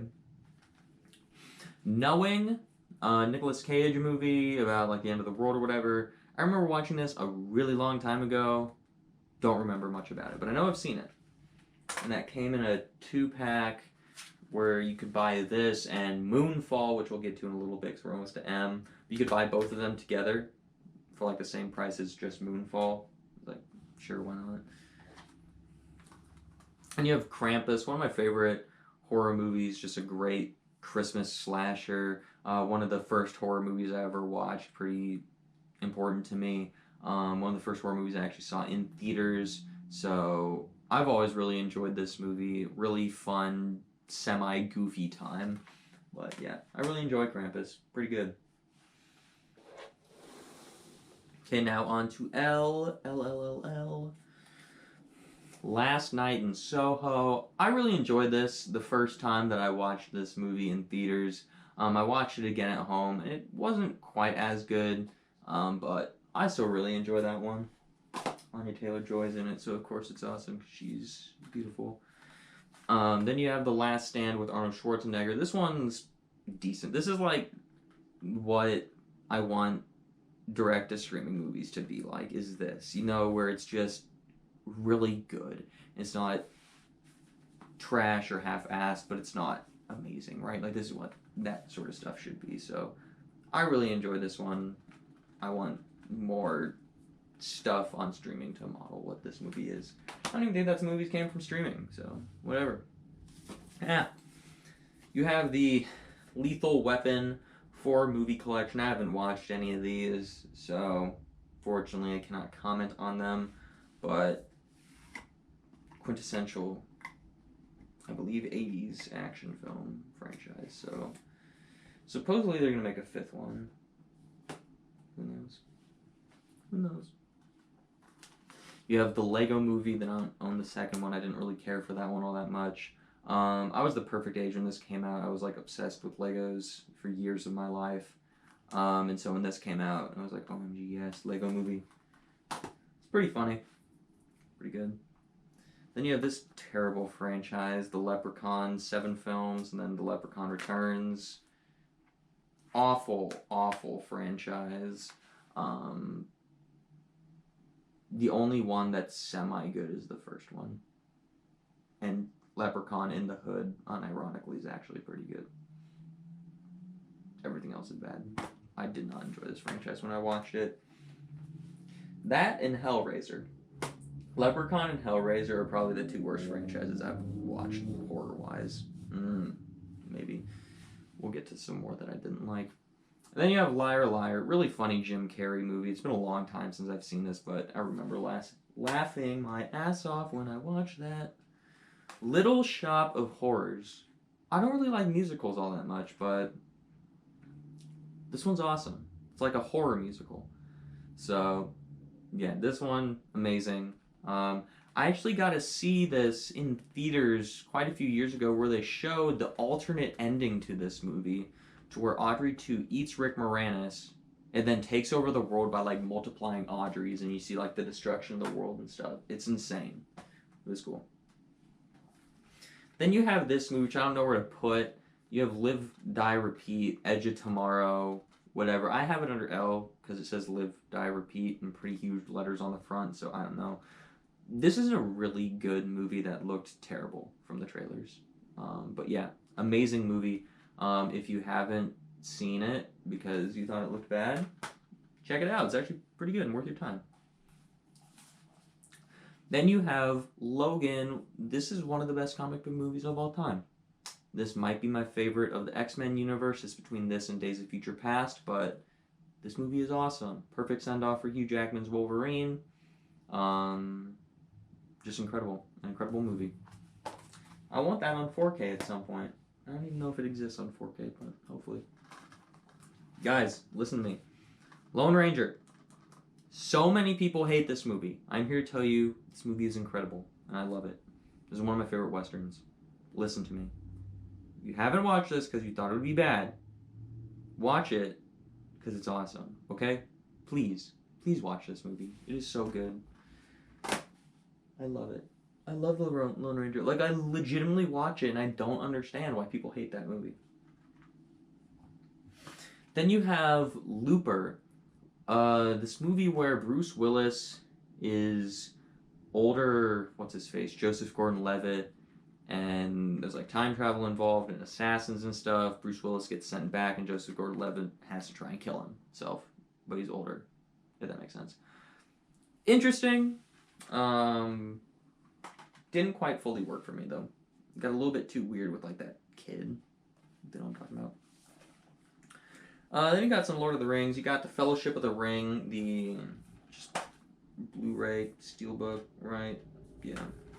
Just the Blu-ray Steelbook of the first Lord of the Rings. Then you have the rest of them in that 3-film collection. I love Lord of the Rings. I really want to rewatch them because I rewatched the Hobbit movies earlier this year. I would love to rewatch Lord of the Rings. It's been like 5 years since I've watched any of them, but I love those movies so much. Awesome trilogy, one of the best trilogies ever made. You got The Lost Boys. This movie's fine. It just, I don't know. Like I said earlier, vampires, not really my thing. This is like one of what a lot of people say is their favorite vampire movie. A lot of people love this one. I don't know why I'm rolling it on my face, but it's okay. It's alright. I enjoyed it. Just not huge on vampires. Then you have Love and Monsters, a movie that I picked up like 3 years ago because I wanted to watch it. And I haven't. And that's the L's. Fubbernuck. Okay. M. Mad Max Trilogy. Mad Max Fury Road 3D. I've only seen Fury Road. Haven't seen these ones. So, should probably fix that at some point. It's been a long time since I've seen Fury Road. I remember really liking it, but that's all I'm going to say until I can say something more intelligent about it. You have Magnificent 7, the original, Magnificent 7 remake, both on 4K. This one of my favorite movies of all time. Love this one. One of my favorite westerns. I really like westerns. This one, a little bit too dated. Still good, but I don't know. Like I said earlier, movies from the 60s, little bit past my threshold of being too old.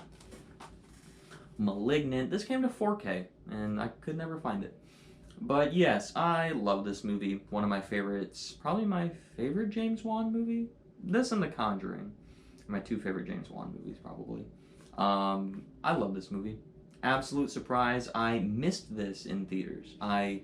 It was a really busy time for me. I just missed it. Came to Blu-ray. I picked it up because I wanted to watch it before the end of that year. My God, this movie was awesome. It was like instant top 3 for me. So I love Malignant. Awesome movie. And I think I watched it 3 times in a week when I first got it because I just was so in love with it. And it's like a movie I just wanted to tell everyone about and like show to everyone. Then you have Mandy, this wild ass movie. I waited for so long to watch this movie because I wanted to watch it with my mom because her name's Mandy, and I told her I'm not watching this movie unless you watch it with me. So we finally watched it a few months back, and that movie is insanely weird. Insanely weird. Then you got Man of Steel, a Zack Snyder Superman movie. This movie is incredible. It took me forever to finally watch this movie. When I did, I kicked myself in the ass for not watching it for more of my life. And I did not shut that door. That is going to irritate me. Hold on. Thank you, door.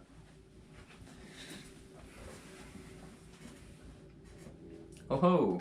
Next up, we got the Man with No Name trilogy. Haven't seen them yet, but this is currently the movies I'm trying to watch as I go to sleep every night. So I started watching, what's the first one? Fistful of Dollars? Yeah, that's the first one. So I started watching that. So ask me in a few days and I'll be able to tell you about these. So this one actually gets to go over there on the chair. So that's going back in my room. Then you have The Martian with Matt Damon. This is probably my favorite Ridley Scott movie. I adore this movie. Amazing movie. One of my favorites of all time. Just such a good, interesting, scientific movie. It's like so smart and clever about this guy surviving on Mars. I love this movie. I've seen that movie so many times. It's insane. And you have the Martin Scorsese 4-film collection. I don't really like collections like this, where it's like a bunch of different things that don't go alphabetically, so I put it under M for Martin Scorsese.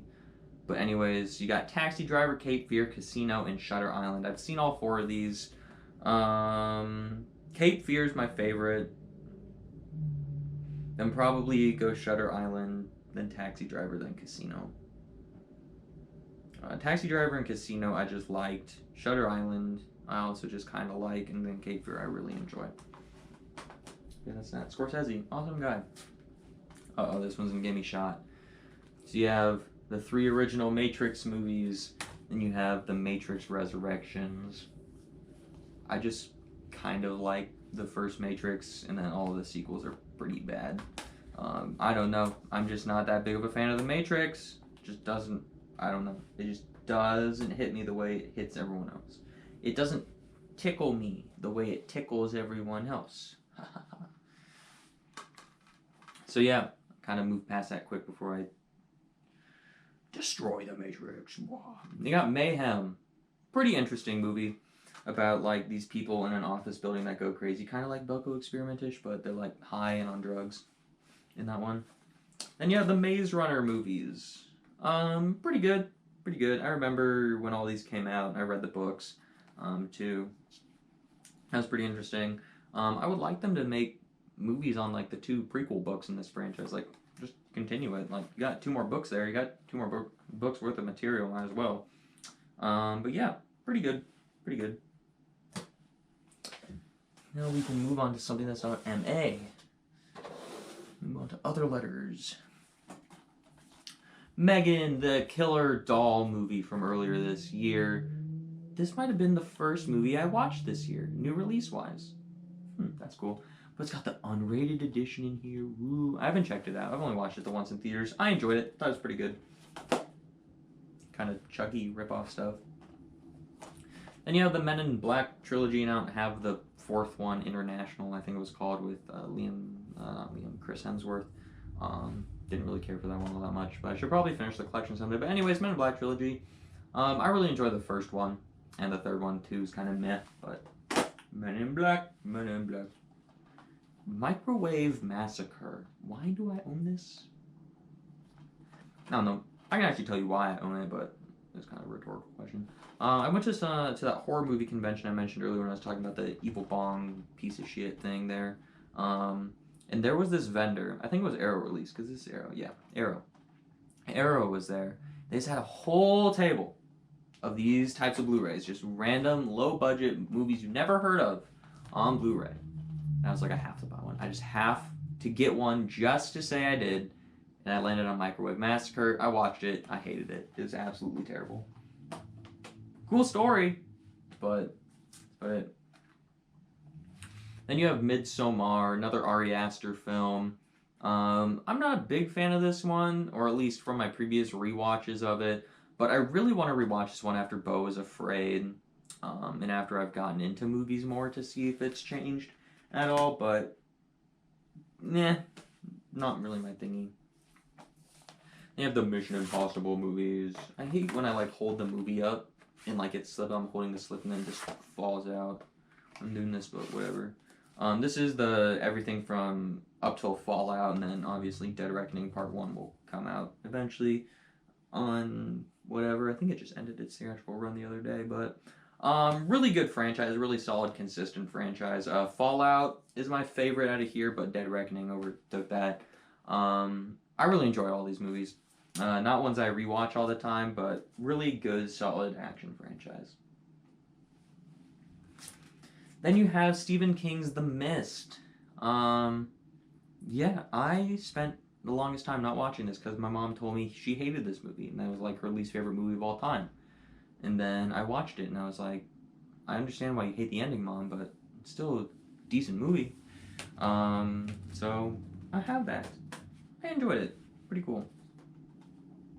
And hey, Moonfall, the Patrick Wilson destruction movie by Roland Emmerich, right? Yeah. This movie's not good at all. Absolutely terrible. That 3rd act twist, nope. Please never do that again. But I want to see this because Patrick Wilson, and I love that man and everything he does. He's the best part of that movie. I could never say anything mean about Patrick Wilson. That would be sacrilege. And you have Monty Python and the Holy Grail. I've never seen this movie, but I've heard it's like a cult classic, so I have it. I think I might have bought that also at Barnes & Noble. I went to Barnes & Noble once and found out they had Blu-rays, and then I bought some stuff from them. Cool. I think that's also where I bought The Lost Boys, was Barnes & Noble, which is really weird. Anyways. Then you got The Monuments Men. It's okay. It's okay. This feels like the type of movie that's geared towards being shown in a history class in high school. But it's okay. Great cast. Love Matt Damon. Speaking of movies I love, Morbius. This is the greatest movie ever made. Love this movie. End of the video. Everything else will never even live up to this movie. But no, this movie is pretty bad. Pretty bad. This is the 4K Steelbook of Morbius, because why not? Just not. Yeah, this movie was terrible. I only saw it once in theaters. I don't know, this is one of the worst comic book movies I've seen in a very long time. Certainly since Justice League 2017. That might be the worst one I've seen in theaters. Did I even see Justice League 2017 in theaters? I don't know. Then you got Mortal Kombat. 3 movies from the 90s, I believe. And then you have the one from a few years ago. I really like this one. I like this one. Is it bad? Yes. Is the story terrible? Yes. But it's fun. It's fun. This is the 4K Steelbook, and then here's the other ones. I haven't seen these ones, but oh well. Maybe someday. Ooh. And you have The Mule, a movie about Clint Eastwood being a drug mule. Pretty interesting. Pretty interesting. Then you have the Brendan Fraser Mummy trilogy. The first one's really good. The second one's okay. Then the third one is absolute trash. Doesn't the third one have Jet Li in it too? I think the third one has Jet Li, if I remember correctly.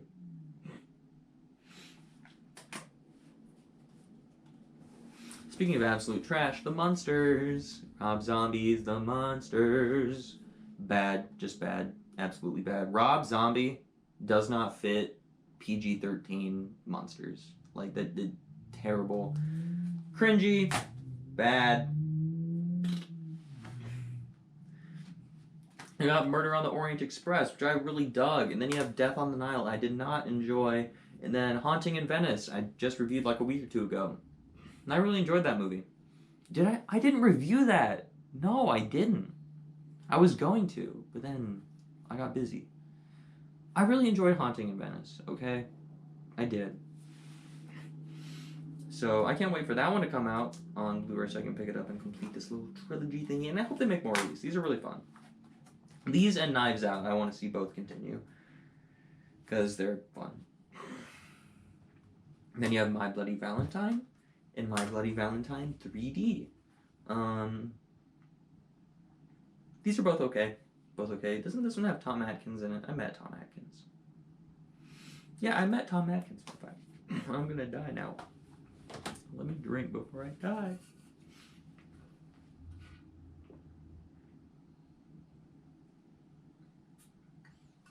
I don't know why, but when I talk for super long times, excuse me, and especially when I do live streams, my throat gets really dry. But My Bloody Valentine. I hope I don't die. I only got 2 more, then I can take a little break. My Cousin Vinny. Really funny movie with Joe Pesci and Marissa Tomei. I didn't realize that was Marissa Tomei for a really long time. But really funny movie. 2 Utes. Mystery Men. A movie I was really hyped to see. Bought it, ordered it, watched it. It was okay. Wasn't very good. It's got a lot of cool people in it though. I'd like to rewatch this one sometime.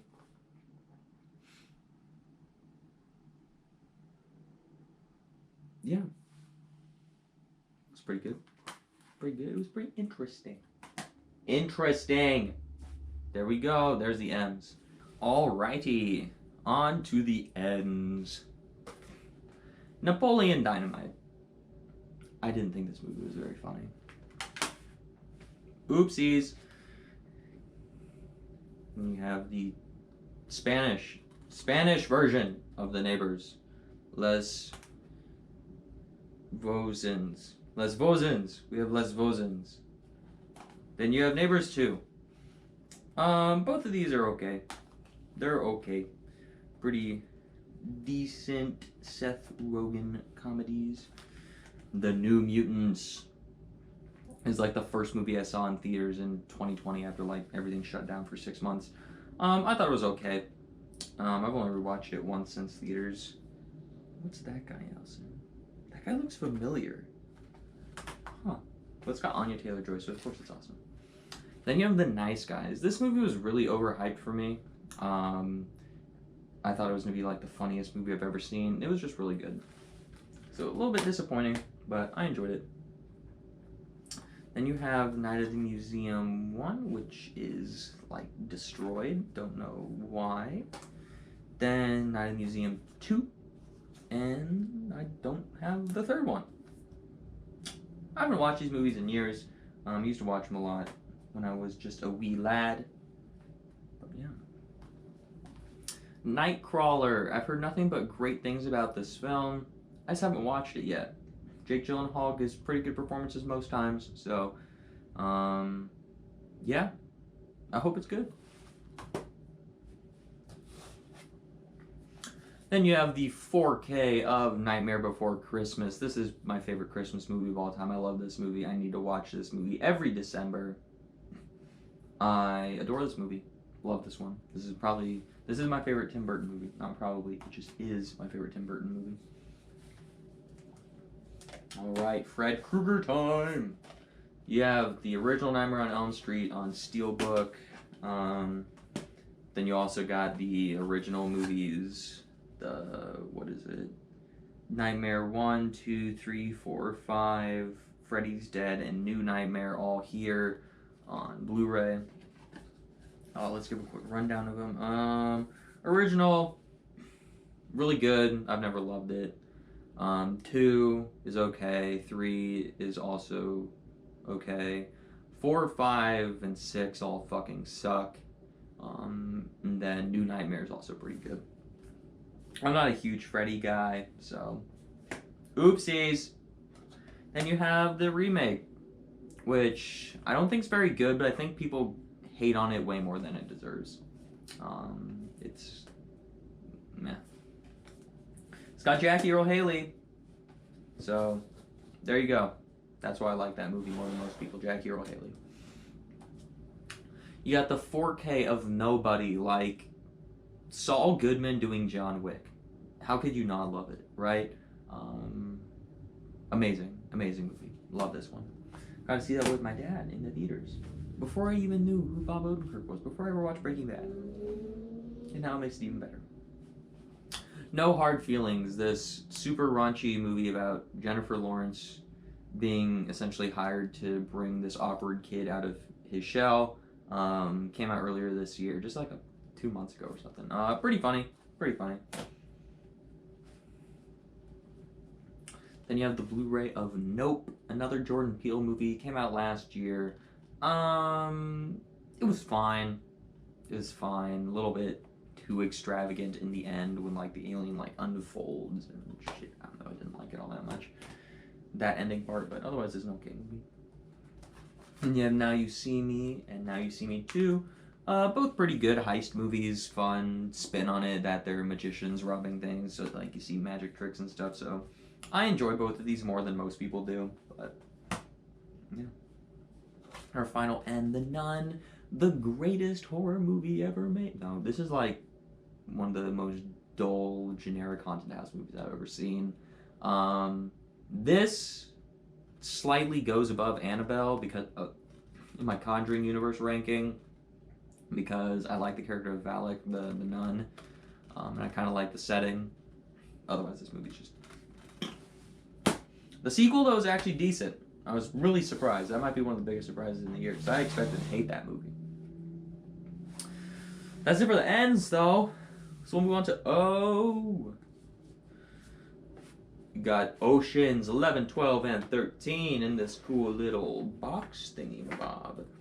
I adore Oceans 11. That is my favorite heist movie of all time. I would love them to continue this franchise. Just make fun heist movies. But yeah, love this. I would love to see those movies come to 4K. Then Oceans 8, the spinoff with all girls. Decent movie. One of the few like all-female spinoffs that actually made sense and wasn't just like Ghostbusters 2016 that was just kind of stupid. I don't know, that kind of seems to be like a trend. Let's just like remake everything, but gender swap everything. Just kind of weird. I don't really like that trend. Office Space. Didn't really care for it. Oopsies. Fuck you and your stapler. Old, the 4K Steelbook. I hate this movie. This is my least favorite movie the year it came out. So me being me, I bought it on 4K Steelbook. Then we have Olympus Has Fallen, London Has Fallen, and Angel Has Fallen. These two are okay. I really enjoy Olympus Has Fallen.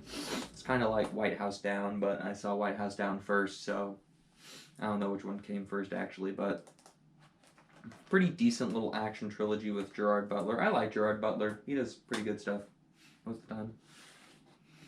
Then you have our next Scream Factory thingy. The Omen movies. Ooh. I I have seen all the Omen movies, but I'll be honest, Omen 2, 3, 4, and the remake, I just kind of had them in the background, wasn't really paying attention to them. However, the original Omen, I really enjoy. I think it's a really good horror movie. About, like, what if you discover your kid's the Antichrist? What would you do? Stab that fucker. Okay. Once Upon a Time in Hollywood. Tarantino movie. Really good. Probably too long. A little bit too much. Just old Hollywood stuff with Brad Pitt and what's his face? DiCaprio, Oscar boy. Just driving around Hollywood. The Other Guys. I've only seen this once, but it was really funny. Really funny. I like Mark Wahlberg. Pretty funny guy. I think Mark Wahlberg's way funnier than people give him credit for. Then you have Oz the Great and Powerful, the prequel to Wizard of Oz. It's okay. I like all the actors and actresses involved in this one, so in my family, Wizard of Oz is a huge thing, so that's like my aunt's favorite movie of all time. And so anything Wizard of Oz, I'm like very knowledgeable about, because I hear about it all the time. That's the N and the O's. Now onto the P's. Hello. Okay, time for P. There's a lot. Paper Towns. Really fun movie. I read the book first, so it was one of those times where I actually read the book. And then they made the movie, and so I went to go see this with a few of my friends back in middle school. Damn. Because we all read the book, so we wanted to go see this. And I'm actually just going to put this right back on the shelf.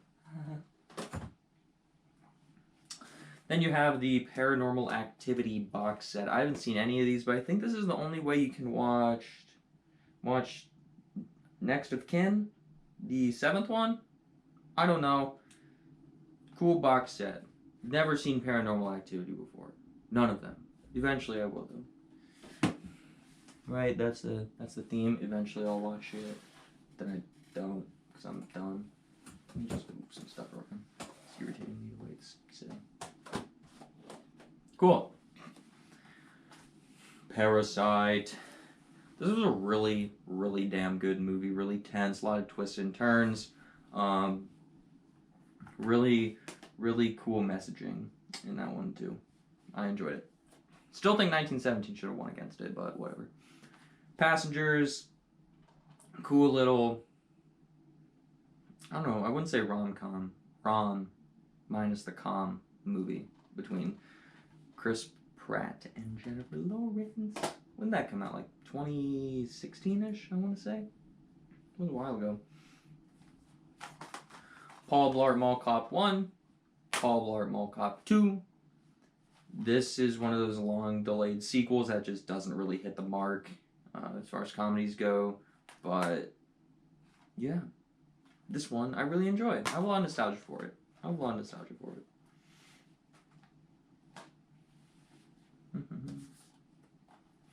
People Under the Stairs. I believe this is Wes Craven's first movie, and I have it on 4K. It was fine. It was fine. A lot of weird shit in this movie, but it was okay.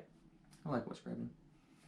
Then you have Percy Jackson, The Lightning Thief. Then Sea of Monsters. It's been a long time since I've seen them. I've seen this one a ton of times. I've only seen this one like once or twice. But yeah, I really enjoyed this one. I don't really remember what I think of Sea of Monsters. And is there a third one? I don't know. They're making that TV show on Disney Plus or something that's coming out soon. Who knows? Certainly not me. Pet Sematary. Pet Sematary 2. Then the remake. I just rewatched these about a week ago because there's that new one, Bloodlines, which is like a prequel to this one. Comes out on Paramount Plus, I want to say. There's too many streaming services, man. I can't keep up with all of them. I don't even have half of them. It's too expensive. That comes out in like a week, so that'll be cool. I really enjoyed the first Pet Sematary. That was really good. Pet Sematary 2 is cool to see Clancy Brown be weird. Then the remake's just okay, but yeah. Then you have Phantasm, the original on Steelbook, original Blu-ray. And then you have the Phantasm 5 movie collection. These movies aren't for me. The first one I think was the best, and then the rest of them just didn't really do it for me. They're not, I don't know. Like, I understand how people can be fans of them. I'm just not one of them. Just not necessarily my thing, which is cool. It's fine. It's fine that I don't love them. I don't have to love everything, duh. But I am, like, I need to chill. I am so hyper right now. It's bad. Probably because I've been sitting in this fucking chair all day. Then you have Pig, a Nicolas Cage movie from a few years ago. A lot of people love this. It was just kind of okay for me. People called it, like, John Wick about, like, underworld restaurants or something. I don't know. Then you got your Pirates of the Caribbean movies. First one's my favorite, so I have it on 4K. Love this movie. Then, what's next? Dead Man's Chest, World's End. Pretty cool 1-2 punch. Really nice trilogy here. I grew up watching these ones all the time.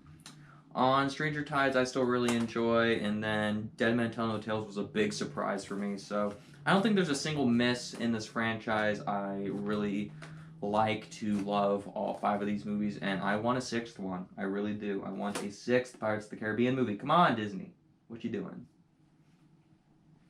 Do it. It's a franchise that people love. Then you got Rise of the Planet of the Apes, Dawn of the Planet of the Apes, War for the Planet of the Apes. This one's 4K? No way. That's cool. I didn't realize that. Oh, and this one's 3D Blu-ray? Dude, I'm telling you, I don't even know what I have. Really good trilogy. I've only seen all these movies once, I believe. Actually, I haven't. And it's been a long time since I saw War in theaters. That was like, what, 2018, I think? Long time. But yeah, really solid trilogy. I'd like to rewatch them someday. I haven't seen any of the other Planet of the Apes movies. But yeah. Polar Express. For a long time, this was the movie me and my cousins would watch every single Christmas, like on Christmas night. We'd always watch this movie. We haven't done that in years. So, I don't know. I've always just thought that movie's okay. Never loved it.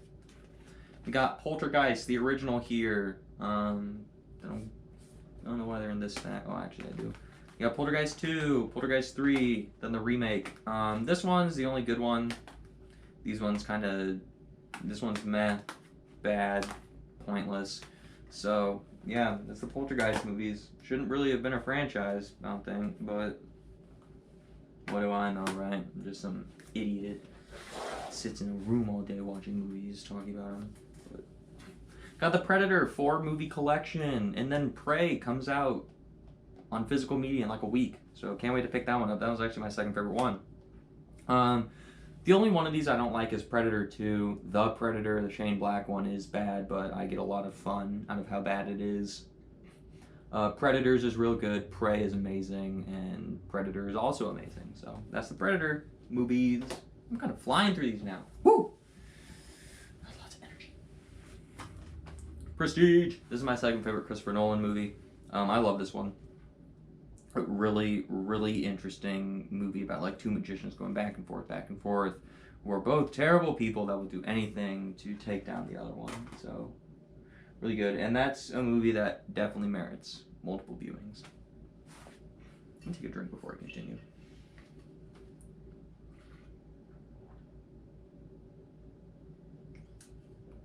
My new Invisalign's hurting my teeth, like really bad. Like talking, not only is it drying my throat, it is hurting my teeth. I'm doing it for you. Prince of Persia. I'm pretty sure I've seen this, but it's been a long ass time, so don't really know. It's got Jake Gyllenhaal. That's cool. Promising Young Woman. This movie came out on 4K a few months ago. Haven't been able to find it. I love this movie. This is one of my favorite movies of all time. I don't know why I didn't put this on my top 20 favorite movies of all time list last year. Don't know why I didn't do that. Should have. It definitely deserves to be on there. Amazing movie. Love it. Please check it out if you haven't seen it. And then you got The Protege. Came out last year or the year before. This movie should have been a lot better than it actually was. It was just, mediocre to disappointing. I really wanted to love it. Looked like it was going to be awesome from the trailers, but it was just kind of, Then you have Alfred Hitchcock's Psycho, and then you have the remake, which is the same movie, but you get to see Vince Vaughn masturbate in this one, so that's always cool. But yeah, this one, Alfred Hitchcock's, is a horror classic. I've never loved it. It's one of those movies I appreciate more than I enjoy. Still think it's a fantastic movie, just not one of my favorites. I haven't seen any of the other Psycho movies either, but I really want to own them. Anyways, Psycho Gorman. This movie is crazy. It is crazy. Insane. Is it a Shudder original? I think it's a Shudder original. Potentially. Don't know. I enjoyed it. Didn't love it. Didn't hate it. Kind of fun. Really gory. Movie I do love, though. Pulp Fiction, the 4K Steelbook. This is my second favorite Quentin Tarantino movie. I love this movie so much. This is in my top 20 favorite movies of all time. Maybe top 10. So damn good. Yeah, had to get it on 4K Steelbook. It's awesome. Speaking of things that aren't awesome, Puppet Master. This franchise also sucks. I watched all these. They're not very good. None of them are. I like the puppets in them. The puppets are pretty cool. The movies themselves suck. But I also got this signed by Charles Brand at that horror movie convention thingy I went to, so maybe that's cool. I don't know. Those exist. There's 12 of them. I watched them. They keep making more. Probably won't buy any more because I don't really want to watch them. Then you have the 4 Purge movies and then the racist one, the Forever Purge. Yeah. The first Purge, the first one, chronologically, is pretty good. Not chronologically, release date-wise, is pretty good. Purge Anarchy and Purge Election Year, I really enjoy. The first Purge is my favorite of the bunch. And then the Forever Purge, I thought was absolutely trash. Because it's racist. Racism is bad. That's the end of the P's. Now I have to move all this shit to get to the other ones and be like 5 hours. Alright, now let's move on to Q. Quiet Place. Quiet Place Part 2, 4K Steelbook. Love both of these movies. These are both awesome. Cannot wait for Part 3 and the prequel Day 1.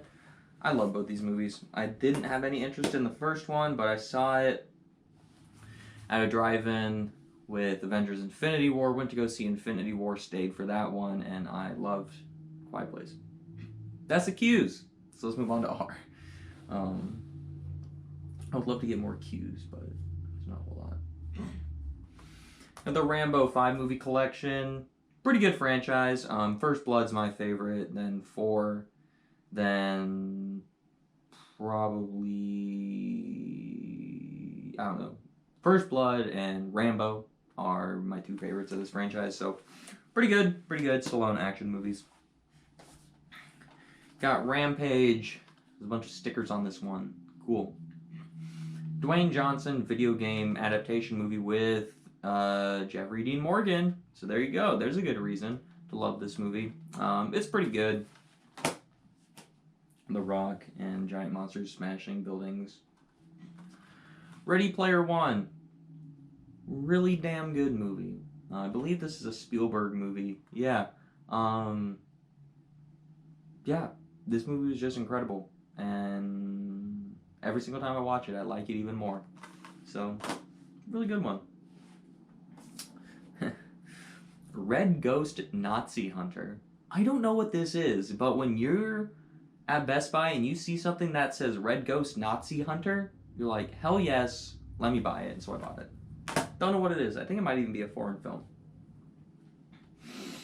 You got Renfield, the Nicolas Cage vampire movie from earlier this year, and I really enjoyed this. This honestly might be my favorite vampire movie, and I only gave it like a 3.5 out of 5 stars. I'm just not into vampires, but this and Last Voyage of Demeter I both really enjoyed, so that's why I wanted to check out other vampire stuff, but yeah, this one was really good. Definitely recommend it if you're a vampire fan. Hopefully, yeah. Here you go, Steelbook with the slip again. I think this is the last one I actually keep the slip on. I think I took the rest off. But yeah, it's the Reservoir Dogs one, and the ear comes off. 4K, still with Reservoir Dogs. I like Reservoir Dogs. I've never loved it. I've only seen it once. Not really a Tarantino movie that I have like this huge want to rewatch, but I enjoyed it. Then you have The Revenant. I think it's an okay movie. I think DiCaprio's performance is awesome. He should have won for Wolf of Wall Street and not this, but whatever. I watched it to see the movie that DiCaprio won his Oscar for, and it's okay. Then you have Robin Hood. I've never seen this, but this was like in the Walmart $5 bargain bin, so I picked it up. Then you got the Rob Zombie Firefly trilogy, The House of a Thousand Corpses, Devil's Rejects, and Three from Hell. I enjoy House of a Thousand Corpses and then Devil's Rejects and Three from Hell. I don't really care for, but I like Rob Zombie more than most people. I don't love his work, but I like his movies more than most people do, so. Then you have The Rock, the last of that Nicolas Cage 90s action movie stuff. And this one is probably my second favorite. This one and Face Off are pretty close. Pretty badass, kind of like Die Hard, but in Alcatraz with Nick Cage and Sean Connery. Then you got the Rocky movies here. I watched these for the first time when Creed 3 came out in March. And I really enjoyed them. I really did. 1 and 4 are probably my favorites. Didn't really care for 5 or 3 all that much. And then 2 and 6 were just kind of okay. But yeah, that's that. Enjoyed them. Classics. At least the first one is. Rocky Horror Picture Show. What an insanely weird movie. You know all that stuff you're supposed to do in a theater to like trash it to see this movie? That's the only time I've ever watched this movie, and may or may not have done that with some friends. You didn't hear that though. Uh-oh, my doggy's barking outside. I wonder what's out there. Probably like a squirrel or some shit. You got Rogue One, Star Wars story. This is up there for one of my favorite Star Wars movies. I'm not overly enamored with anything Star Wars related, but this one's pretty good. Pretty good. And that is the R's. Okay. I'm back. It's been another time jump for me to charge the cam.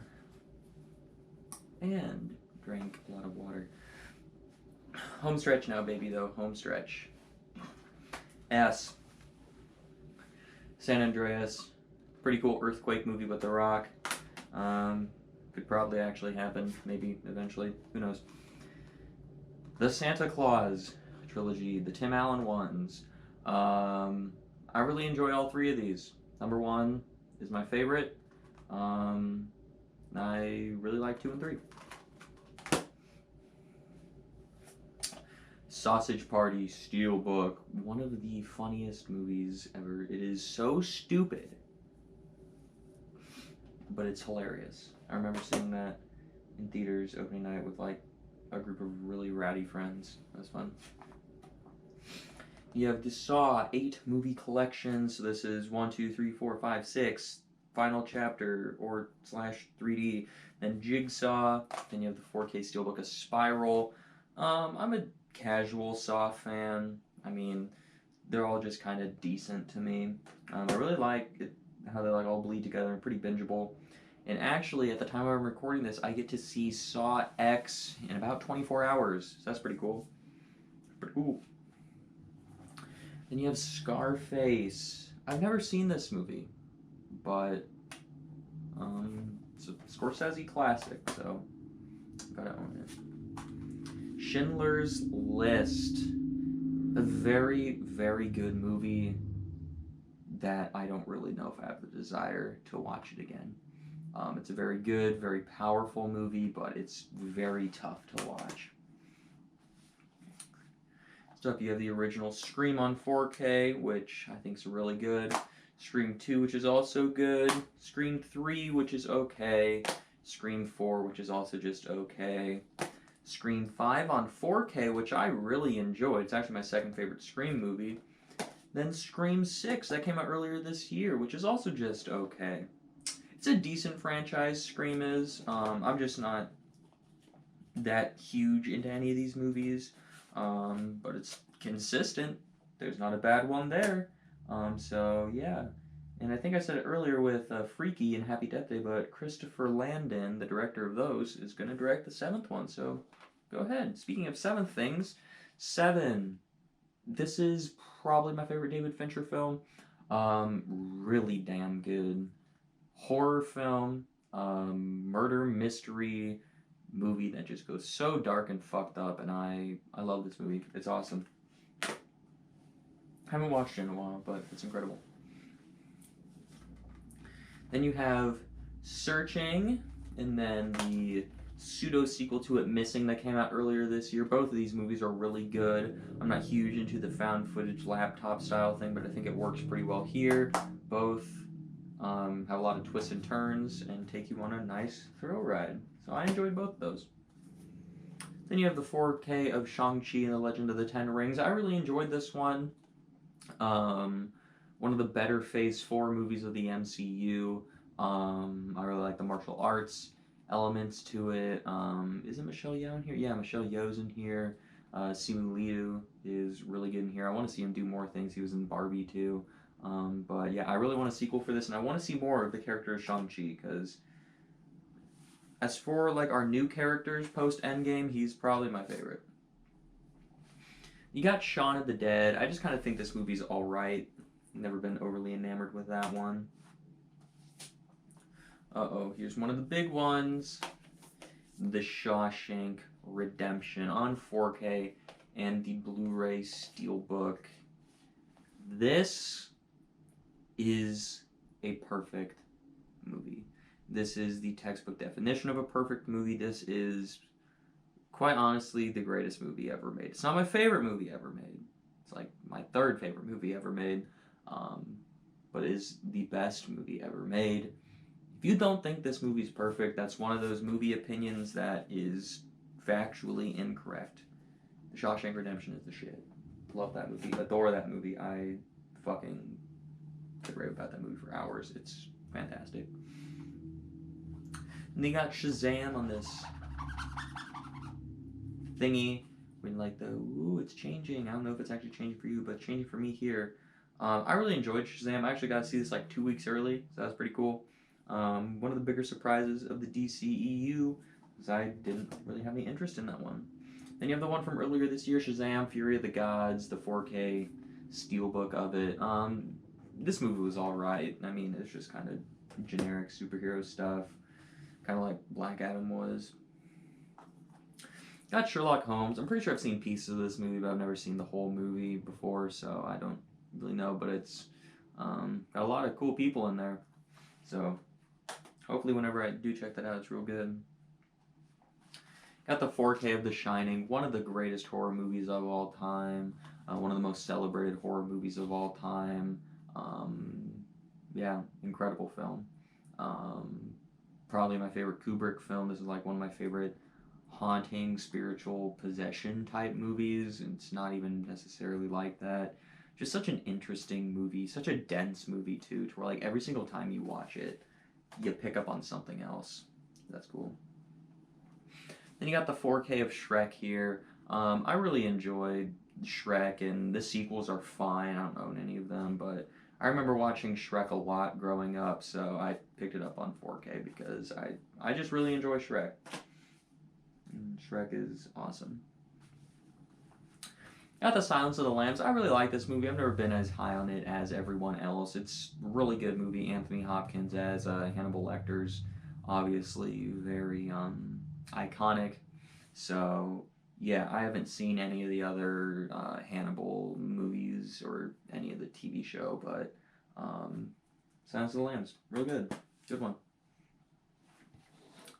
Then you got Silent Night, Deadly Night 1, 2, then this collection of 3, 4, and 5. I watched these two last December near Christmas time, and then this one came out after that, I think, or I got it after it. So I plan on watching these around Christmas to round out my viewing of these. And there's also like a remake called Silent Night that I don't own, and I kind of want to get that. These two are terrible, but they're so bad that they're entertaining. So I would assume the same from these, but who knows? Who knows? Huh.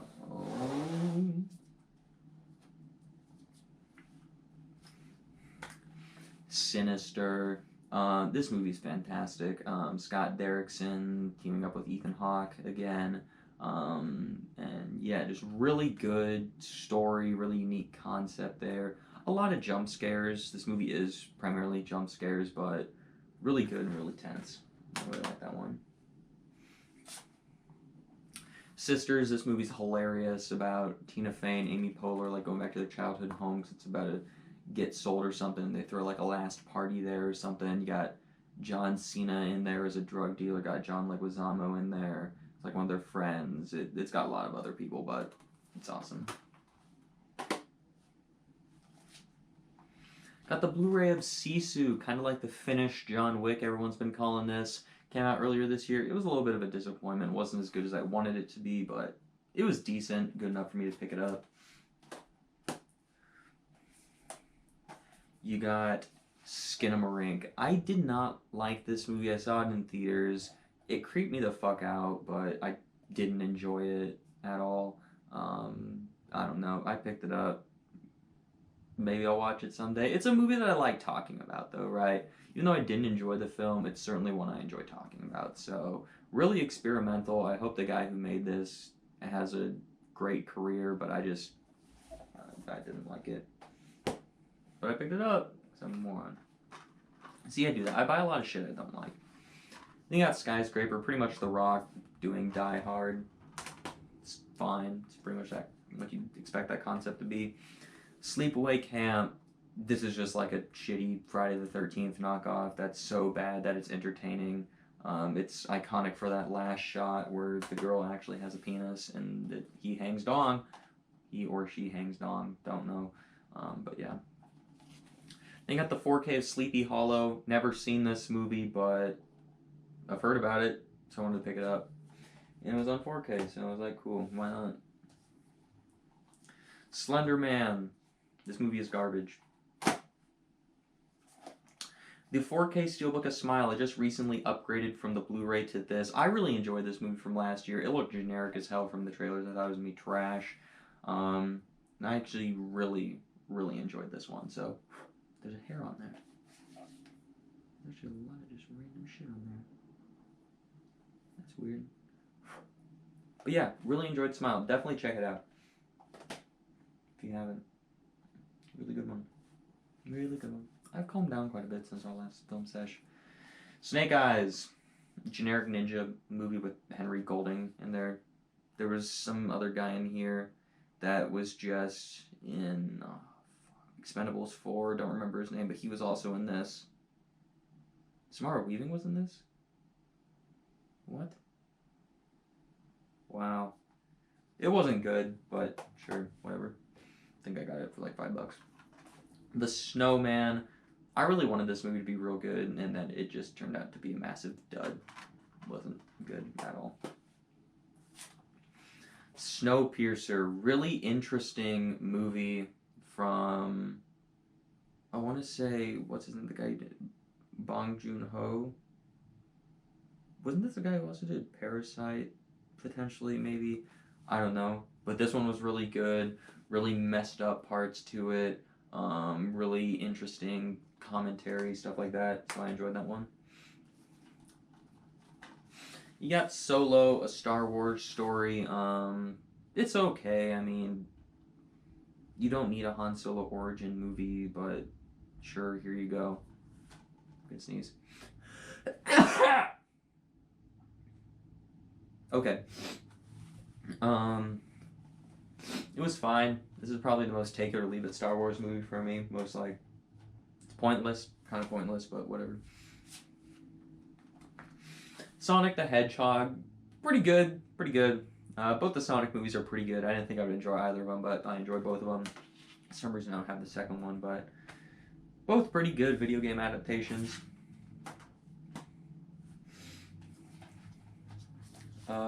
Sorcerer's Apprentice. I've seen it, but it's been years, so I don't really feel like commenting on it because it seems stupid to do so. Is that Elizabeth? That's not Elizabeth Moss, no. For some reason that girl looks like Elizabeth Moss, but her name's not on the back. Huh. Cool. It's got Nick Cage. Got Spaceballs, the Steelbook. This is my dad's favorite movie of all time. So I have it on Steelbook. It's got a bunch of cool stuff in there, like pictures and stuff. Sorry, Dad, it's not my favorite movie of all time still. I said that in like the past 3 years, but I've seen it a lot. Space Jam. I thought I was going to hate this movie. It's okay. The sequel's trash, though. But, yeah, this one's alright. I didn't think I'd like it, honestly. I got the 4K Steelbook of Speed. This movie is awesome. I really, really enjoyed this one. It's been a long time since I've seen it, but it's real good. Real good. Whoa, excuse me. Excuse me. Let me take a drink.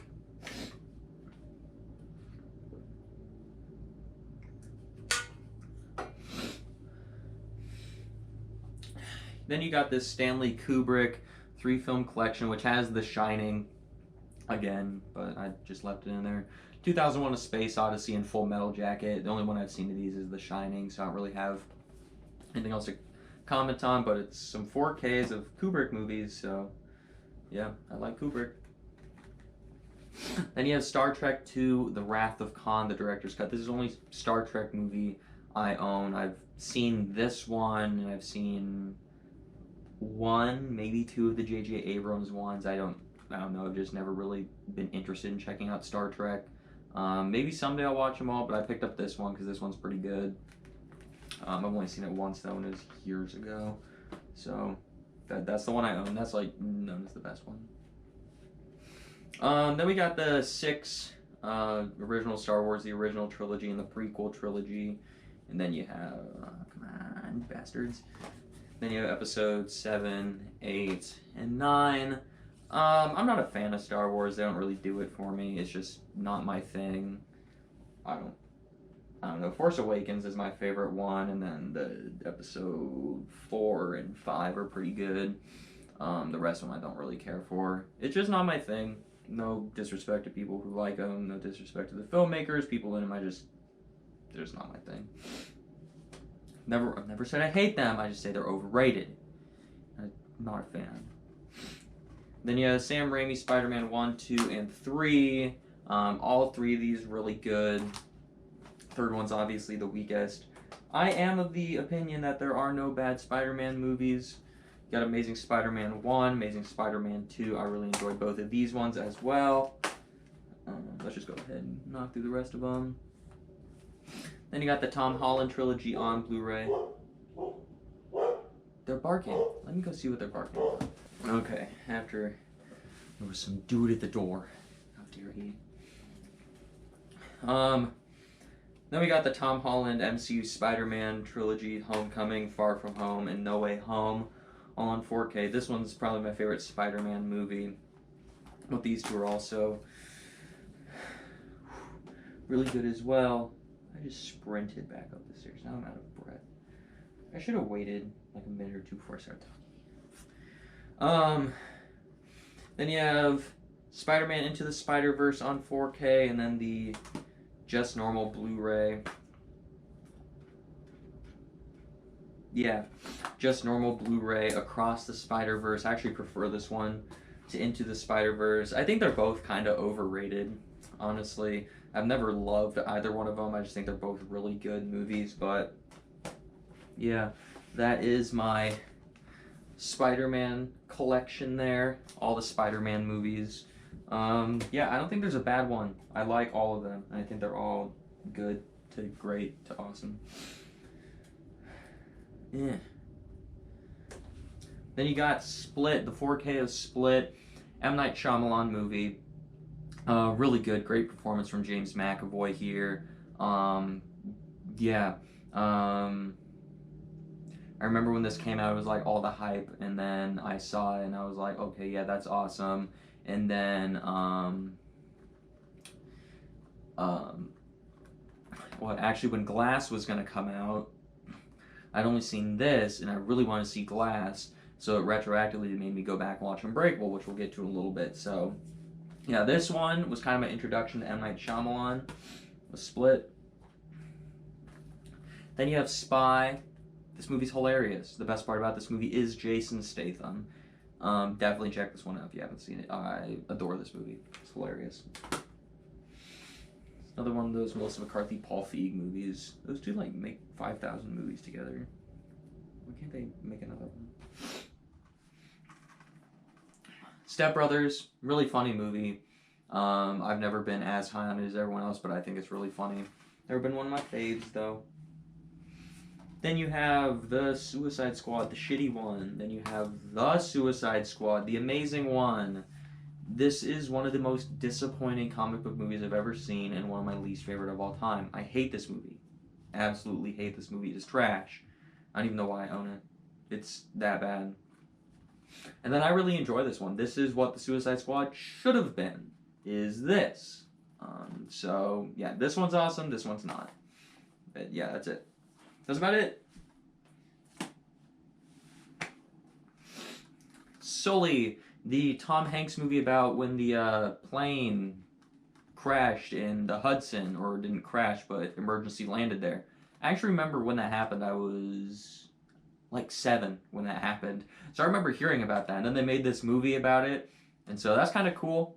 It's kind of cool, like, as I'm getting older now, like, events that happened in my childhood, they're making movies about, and so it's like, hey, I kind of remember when that happened, so that's always kind of cool for me, personally, but that one's good. Isn't it? It was made by Clint Eastwood, even better. Super 8. It has been forever since I've seen this movie, but this movie's fantastic.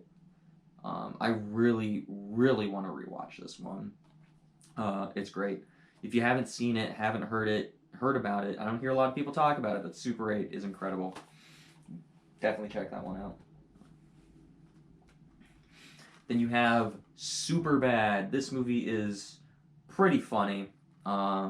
Really, really iconic, kind of like defined comedy there for a little bit. I mean, you still have people talking about McLovin there. So like, what's the actor's name? Christopher Mintz-Plasse, I think so you say it. That dude's literally just known as McLovin. Like, whenever he's in movies, people are like, hey, McLovin's in this movie. So, so this movie's a classic. I've never loved it, but I think it's awesome. Then you have the Superman ones. What's his name? Is it George Reeves? Is that the guy's name? I think that's his name. I feel so bad for messing that up. Christopher Reeves. There you go. Christopher Reeves as Superman. His 4 movies, but there's also 5 in here, and they're all on 4K. So the first one, Superman 2, and then the Richard Donner cut of Superman 2, Superman 3, then Superman 4, The Quest for Peace. This one's really good. This one's okay. This one's definitely better. This one I don't really care for, and this one is really bad. But that was a really fun binge. I think I did those all in one day. I don't know. It was cool to check them all out. So yeah, I'm really happy that I own this. Got to check out kind of where the superhero movie genre started, with that original film and then the sequels. And that is all the S's. To be completely honest, the S's take up a whole section of a shelf and then like 3/4 of another shelf. So that's the longest section by far. So we're in the home stretch. We only got about 3 shelves left. Let's do this. All right, now on to the T's, which is like the last large amount of movies we have, and then we'll probably do like the last letters of the alphabet in like one swoop. So here we go. 3 movies of Taken 1, 2, and 3. I've only seen the original one. That one's pretty good. One of the better Liam Neeson action thrillers. I don't really imagine 2 or 3 are going to be all that great. Liam Neeson action thrillers typically aren't all that awesome. Just seems to be... He did it well with Taken, and now he just seems to be trying to copy that. Like the past 2 decades. Tammy, I didn't really enjoy this one. It's like one of those Melissa McCarthy comedies that just... That one didn't work for me. Ted, I've seen this movie once, and I didn't really care for it the first time. I don't think I've ever seen the sequel, but yeah, didn't really care for that one. Teen Wolf with Michael J. Fox. It's been a long time since I've seen this one. I remember liking it enough. To me, it doesn't really feel like one of those werewolf vampire type movies. It just kind of feels like its own thing. So I enjoy it. It's been a long time since I've seen it. There's also that guy with his dick out at the end. This corner of the screen. So like your left-hand corner of the screen. There's me guy with his dick out. Cool. Fun fact if you like seeing dick. Tenet, Christopher Nolan film. This is a really frustrating movie for me because I want to love it. It's just so unnecessarily confusing. Like, I've seen that movie, I think it was my 5th time watching it before Oppenheimer came out. I still can't tell you the plot of that film. It's so confusing. Terminator 6 film collection. This is all the movies that exist in Terminator, and it's backwards for some reason in there. That's irritating. I love this franchise. This is one of my favorite franchises of all time. Probably top 3, honestly. I adore these movies. Then I have the 4K Steelbook of T2, which is most people's favorite. You got like this cool slip on it. See, I actually kept the slip on this one. Got like that on the back.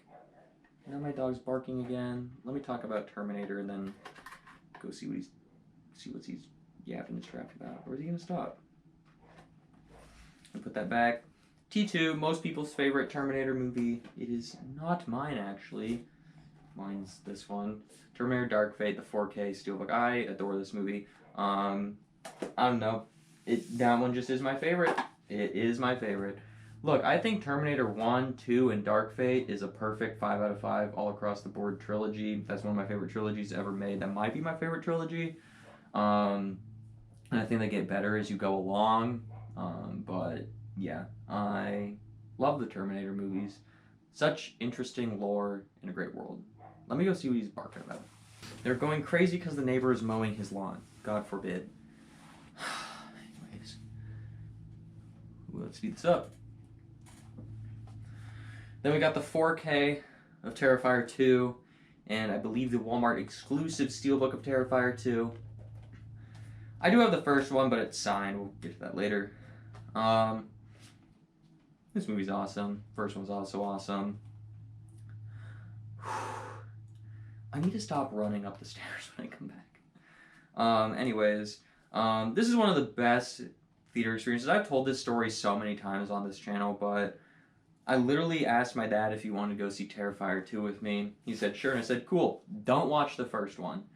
And so we were going to go see Terrifier 2. We went to Hooters beforehand for dinner. Then we went to go see Terrifier 2. He knew absolutely nothing about it other than the look of Art the Clown, because I had showed him a picture of, hey, I met the guy that's in this movie. He's like, oh, cool. That's all he knew.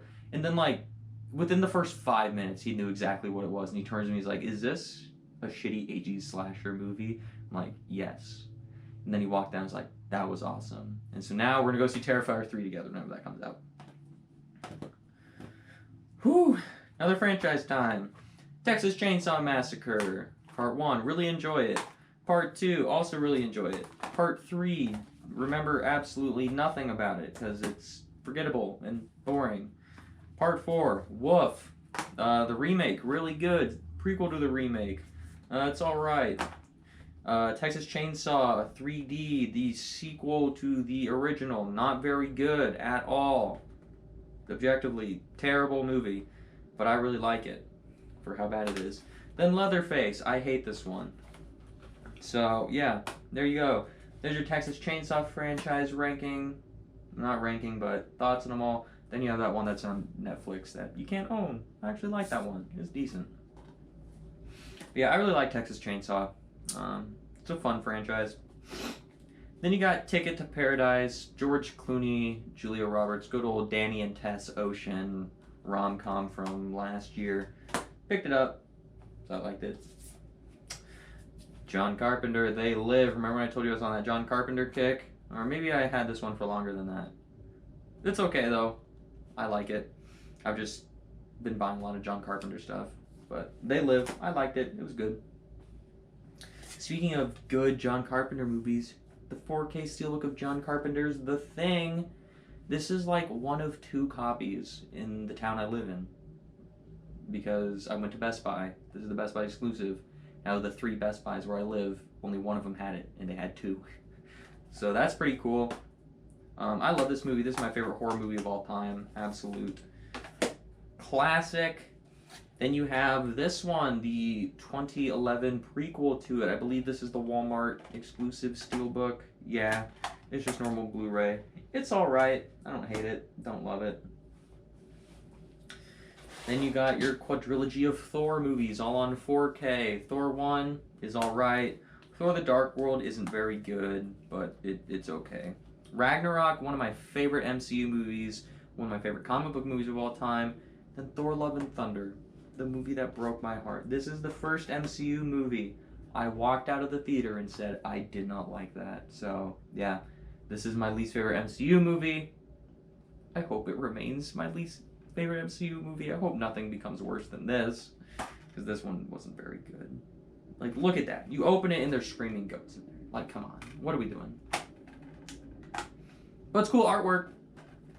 At least we got that, right?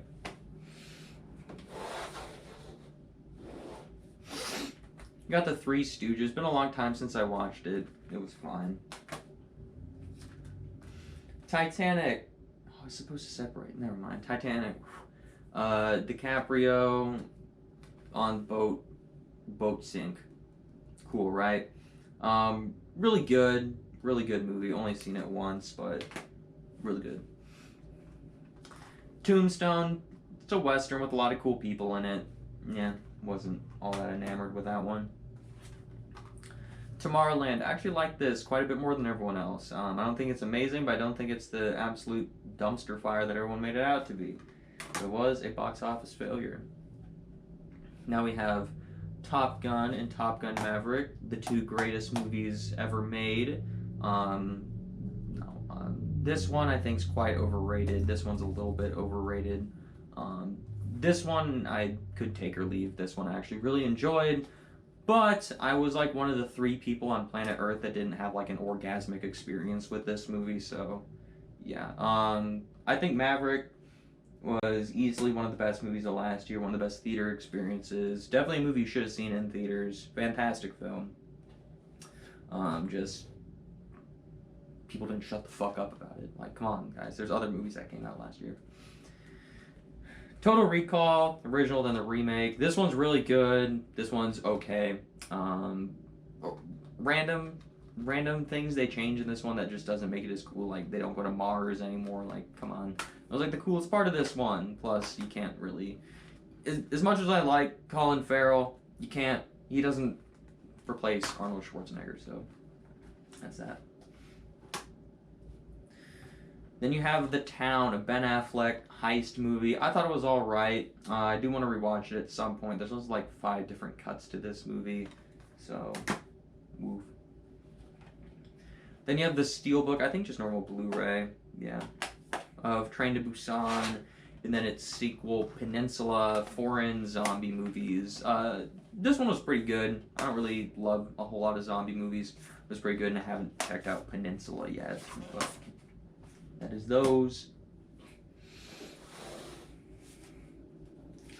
Then you got the 5 movie Transformer collection. The latest one isn't out yet. I'll get that when it comes here. It comes on Blu-ray. But yeah, the first one's pretty good. Second one's not very good. Dark of the Moon's alright. Then Revenge of the... Oh, and then, what's it called? Age of Extinction is mediocre as hell. Then The Last Night was not very good at all. Then you have the Blu-ray Steelbook of the original Tremors. This is the only one I have. Pretty cool monster movie with Kevin Bacon there. They got Trick or Treat, another movie that I hated the first time I saw it, but then upon rewatch, I thought it was awesome. Great little anthology film, has a lot of cool people in there. I'd be down for a sequel with this character. What's his name? I wouldn't say his name is Billy, but I don't know. Might be confusing him with that puppet bitch from Saw. You got Tropic Thunder. I thought it was pretty good. I didn't love it. Kind of overhyped for me, but yeah, it was pretty funny. Wouldn't be able to make that movie today. Hell no. Got Truth or Dare. It's got this shit sticker on the front, but this movie is shit, so it can remain to have that sticker on the front as far as I'm concerned. Hated it. Tucker and Dale versus Evil. This movie's hilarious. Horror comedy with Alan Tudyk in there. I love that guy. Yeah, this movie's awesome. Definitely check that one out. Never heard of it. Oh, these are actually my favorite movies of all time. The Twilight movies. I love every single one of these movies. I don't know. I've never seen them. I don't know why exactly I bought this. I'm assuming I'm going to hate them. But I'm going to watch them. Just because, why the F not, right? Why not? YOLO! Then you got Twister. This movie's okay. This movie scared the hell out of me as a kid. Because, I don't know, tornadoes scary, right? Plus I was a pussy. Yeah, Twister. Pretty good. Pretty good. That is the end of the tease. Home stretch now, baby. Alright, homies. We got U, V, W, X, Y, and Z. They're on the TV shows. Close. We're close. 4K of Unbreakable. Really good M. Night movie. I haven't loved this one as much as everyone else seems to, but still, really good movie. Start of a fantastic trilogy. Unbearable Weight of Massive Talent. While I still really enjoy this movie, I was a little bit disappointed by it. I wanted this movie to be amazing, and it was just kind of okay for me. But yeah, still good. Not as funny as I wanted it to be. You have Uncut Gems with this shit on the front. What if I just got rid of that? I don't know. I'll leave it there. I've seen this movie once. I'd want to watch it again. It was really good. One of the better A24 films, and a great performance from Mr. Sandler there. Then you have the Universal Monsters 30 film collection. This is, what is it? Mummy, Invisible Man, Creature from the Black Lagoon, Wolfman, Dracula, Frankenstein, and Phantom of the Opera. From the 1931 Dracula all the way to The Creature Walks Among Us from 1956. And guess what? I finally did it, and I watched them all, and they're okay, right? Probably more like the James Bond stuff, where I appreciate them more than I enjoy them, but I really enjoyed the Dracula movies, surprisingly. So that was cool. Kind of got me into that vampire kick. 4K of Upgrade. I've only seen this once. Kind of like the gorier version of Venom. It came out the same year with the guy who kind of looks like Tom Hardy too. So yeah, I enjoyed this one. I'd really want to watch it again, so I picked it up not too long ago. Oh my god, my nose.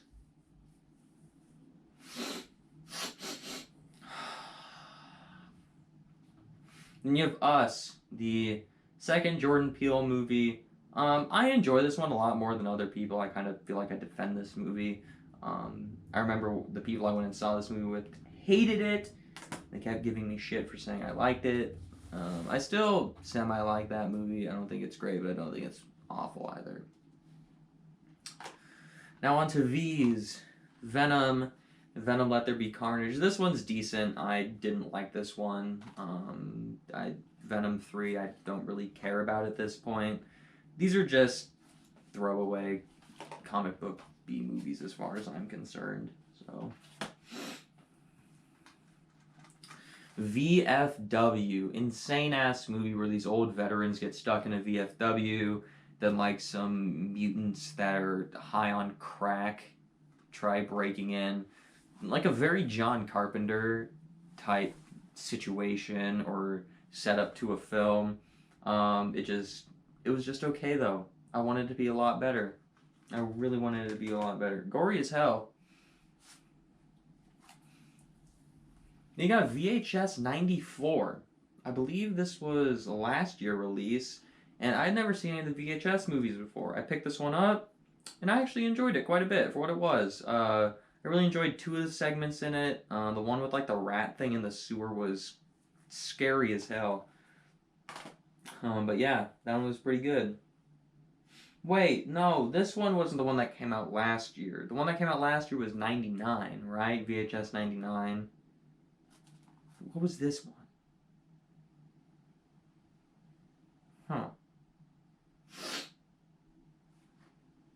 I don't know. Never mind. No, watch it though. Violent Night. I love this movie. This was an instant Christmas classic to me, and those motherfuckers are barking again. Violent Night.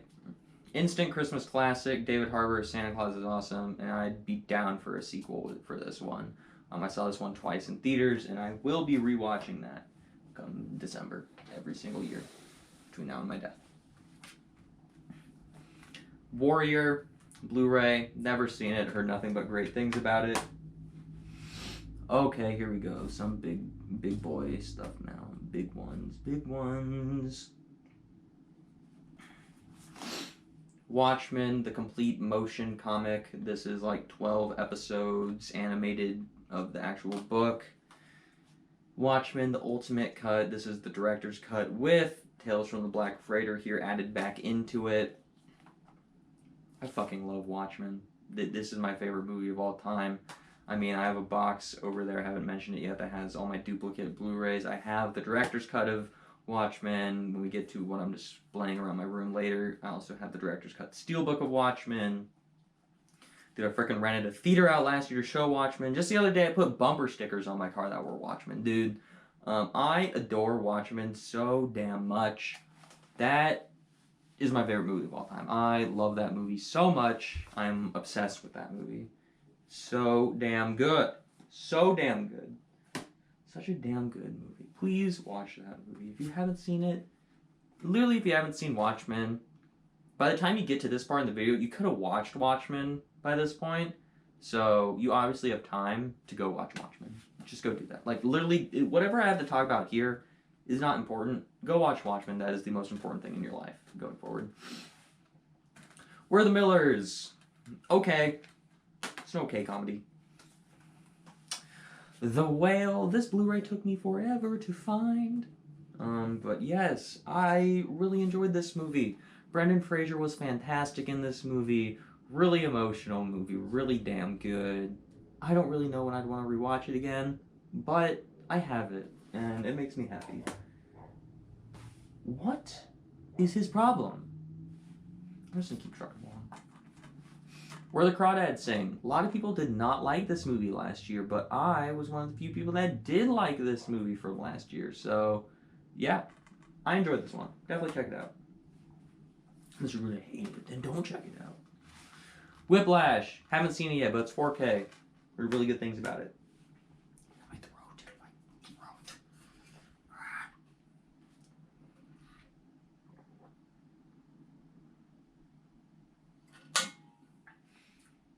I'll put that there now.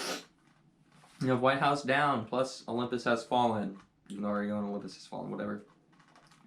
Put this here for White House Down. I really enjoy White House Down, and I already talked about Olympus Has Fallen. So, yeah, kind of like Die Hard in the White House, both of those. Willy's Wonderland, kind of like Nick Cage doing Five Nights at Freddy's stuff. I really enjoyed it. It's definitely a B movie, but it knows exactly what it is. It has fun with it. 4K, Willy Wonka and the Chocolate Factory. This movie's awesome. One of the few musicals I genuinely love and enjoy. So, yeah, this is the 50th anniversary. Yeah, I'm going to be rewatching this real soon because the Timothée Chalamet Wonka is coming out at the end of this year. I don't really know how to feel about that, but whatever. Blu-ray, Steelbook of Wizard of Oz. Remember how I said earlier this is my aunt's favorite movie? Yeah, I've seen this movie a lot, so I have it on Steelbook. I know a lot about that movie. 4K Steelbook of The Wolf of Wall Street. Fantastic film. Should have gotten DiCaprio his Oscar. Also a crazy wild-ass film where they just do blow and hookers. That's what makes that movie awesome. Blow and Hookers, two of life's essentials. You got the Wolverine. I really like this one. I really do. Kind of like a samurai type deal, but with Wolverine in there. Pretty good. Kind of a prototype for what Logan was going to be. Got the Woman King from last year. Yeah, it was okay. Should have been rated R. Should have been a lot better than it actually was. Wonder Woman with Gal Gadot. I think this one's okay. And this one's absolute dog shit. I don't know. I used to love this one, but upon like rewatching it and stuff, it just hasn't held up as great for me personally. Then Wonder Woman 1984. So bad. So bad. World War Z. The Brad Pitt zombie movie that they keep saying they're going to make a sequel to, and then they never do. I really enjoyed it. It's been years since I've seen it. This is one of like the first horror movies I ever watched. I remember I was like sick from school one day, and then so my mom rented this for me to watch. So I asked her to. She said, "I don't know. You might get scared." And I did. Great parenting there, mother. Then you got the Wrong Turn movies. Wrong Turn 1 is decent. 2, 3, and 4 are all terrible. But they're like so terrible you can have fun with them. Wrong Turn 5 legitimately might be the worst movie I've ever seen. Wrong Turn 6 isn't much better. And then this remake, Wrong Turn, is actually pretty damn good. So, yeah. That's Wrong Turn. That's another really rough franchise to watch. And I binged all 7 of them in one day. Life choices, people. Now let's move on to X. Literally X. And then the sequel, or the prequel, Pearl. I really liked X. Thought it was a little bit overrated. People saying it's like the best horror movie of the year last year. No. Pearl, I didn't really care for all that much, but I am interested in what Maxine, I believe, is going to be whenever that comes out, so interesting. Cool little 1-2 punch there. Kind of like A24 meets Texas Chainsaw. And the rest is X-Men. X-Men 1, 2, 3, Origins Wolverine, which sucks, Days of Future, First Class, which is awesome, Days of Future Past, which is also awesome, Apocalypse, which is okay, and Dark Phoenix, which is not very good. I really like the X-Men movies. They don't get talked about enough. I don't watch them a whole lot, but they are really good, and they deserve a lot more love. A lot more love. Let's move on to Y. Year Without a Santa Claus. I love this movie. It is a family tradition. Every time it snows for the first time in winter, you have to watch this movie. And I somehow found it on Blu-ray, so I bought it. So now, when it snows here in like probably a week, I'll watch it. You got Yesterday, a movie where this guy wakes up, no one knows about Beatles, and so he like plagiarizes them, essentially. Pretty cool movie. Now on to Z, the 4K Steelbook of Zack Snyder's Justice League.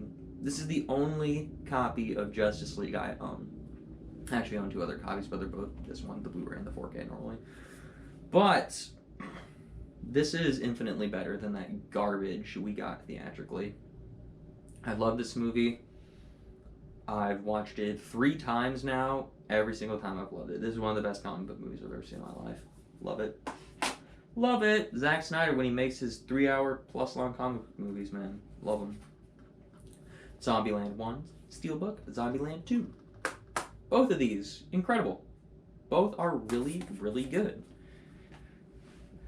Which is surprising that the second one was as good as it was, considering it came out like a decade after the first one. That's usually not a good sign, but therefore it was. Zoolander in the Blue Steel. And Zoolander 2. Absolute garbage. The first one is pretty good. The second one is absolutely trash. And there are all the movies. So now we're going to move on to the TV shows and then the stuff I have displayed. Alright, and now on to the TV shows. So, first off, we got Ash vs. Evil Dead Season 1. Season 2, and Season 3. I really enjoyed this show. Like I said, I love the Evil Dead franchise, and this show does nothing but enhance that. I think Season 1 was the best, followed by Season 2 and Season 3. I would have loved to see a Season 4 to this show, but unfortunately they cut it off. But I watched all this for the first time earlier this year before Evil Dead Rise, and I had a blast with that show. Really good, bingeable show. This will be so weird, but Better Call Saul, Season 1, Season 2. What the fuck's my Season 3? Season 4, Season 5, Season 6. My Season 3 is currently in the mail right now. I'm about to start watching Better Call Saul. As soon as I finish watching the show I'm watching right now, which I'll get to in a sec.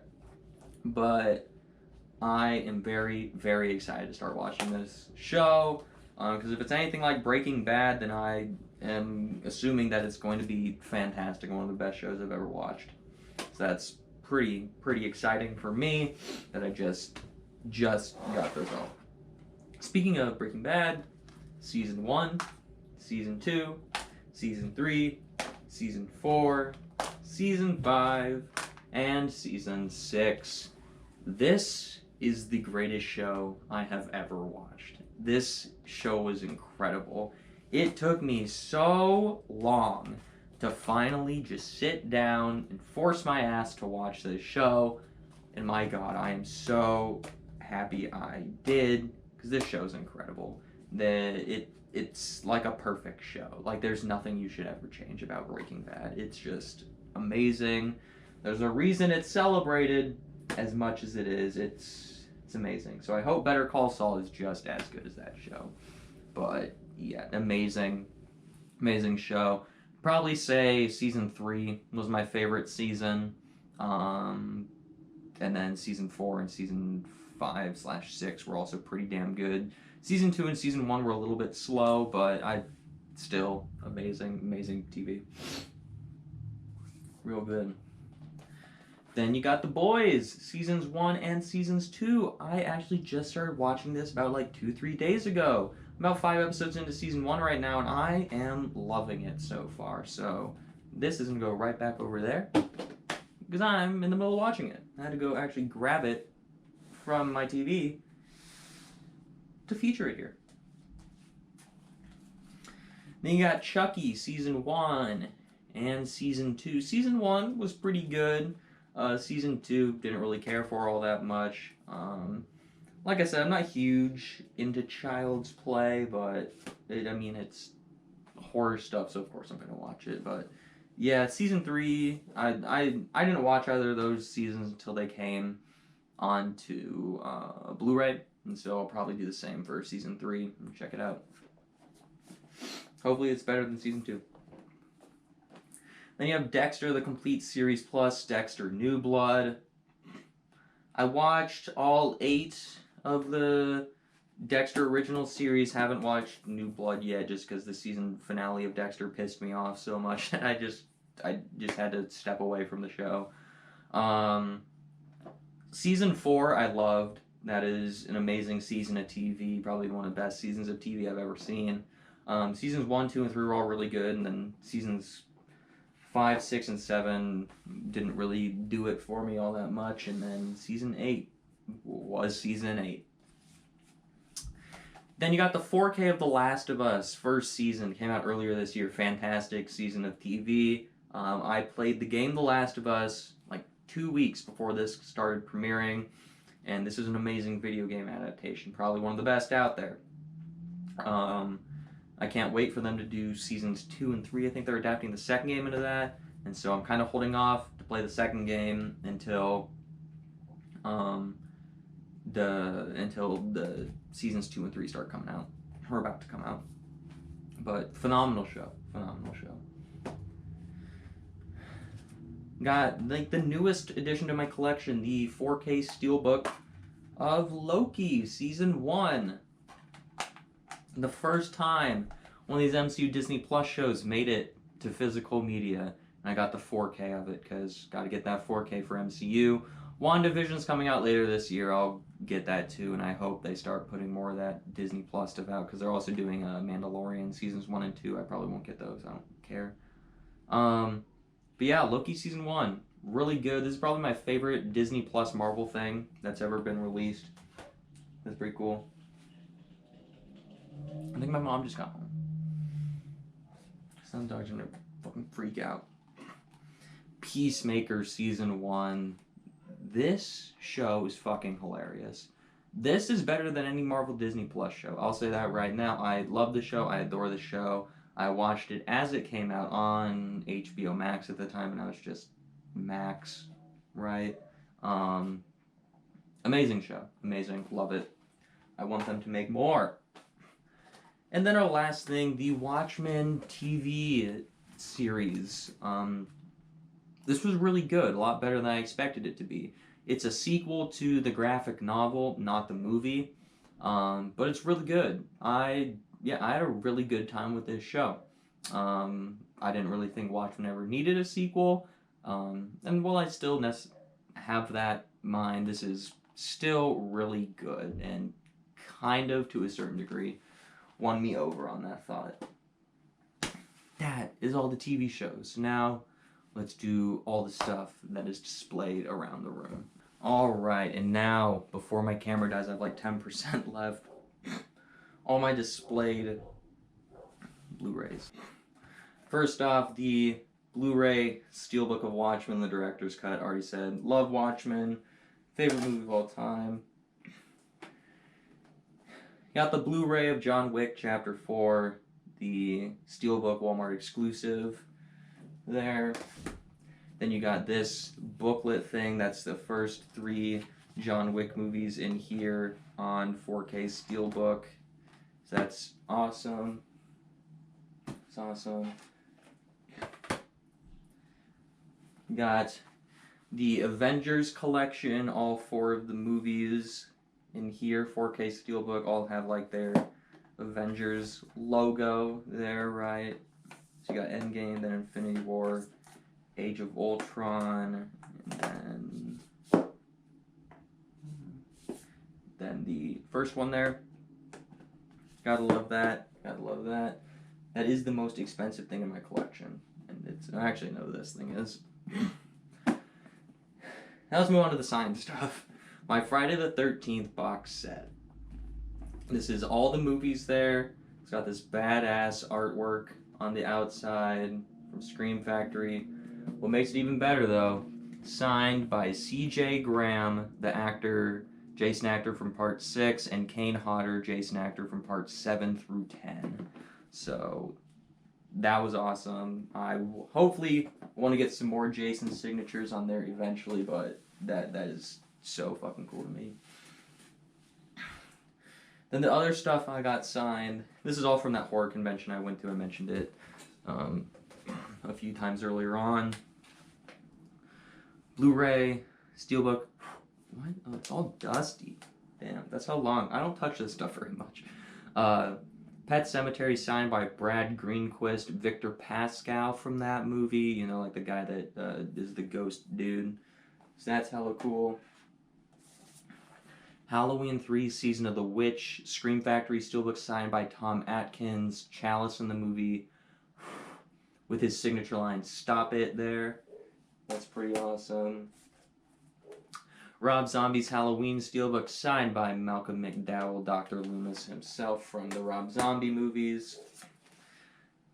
Terrifier 1 on Blu-ray signed by the director, Damien Leone, and David Howard Thornton, Art the Clown. Signed it by them. Gotta meet both of them. And actually, I gotta go to a panel and see like a few minutes of Terrifier 2 before anyone else.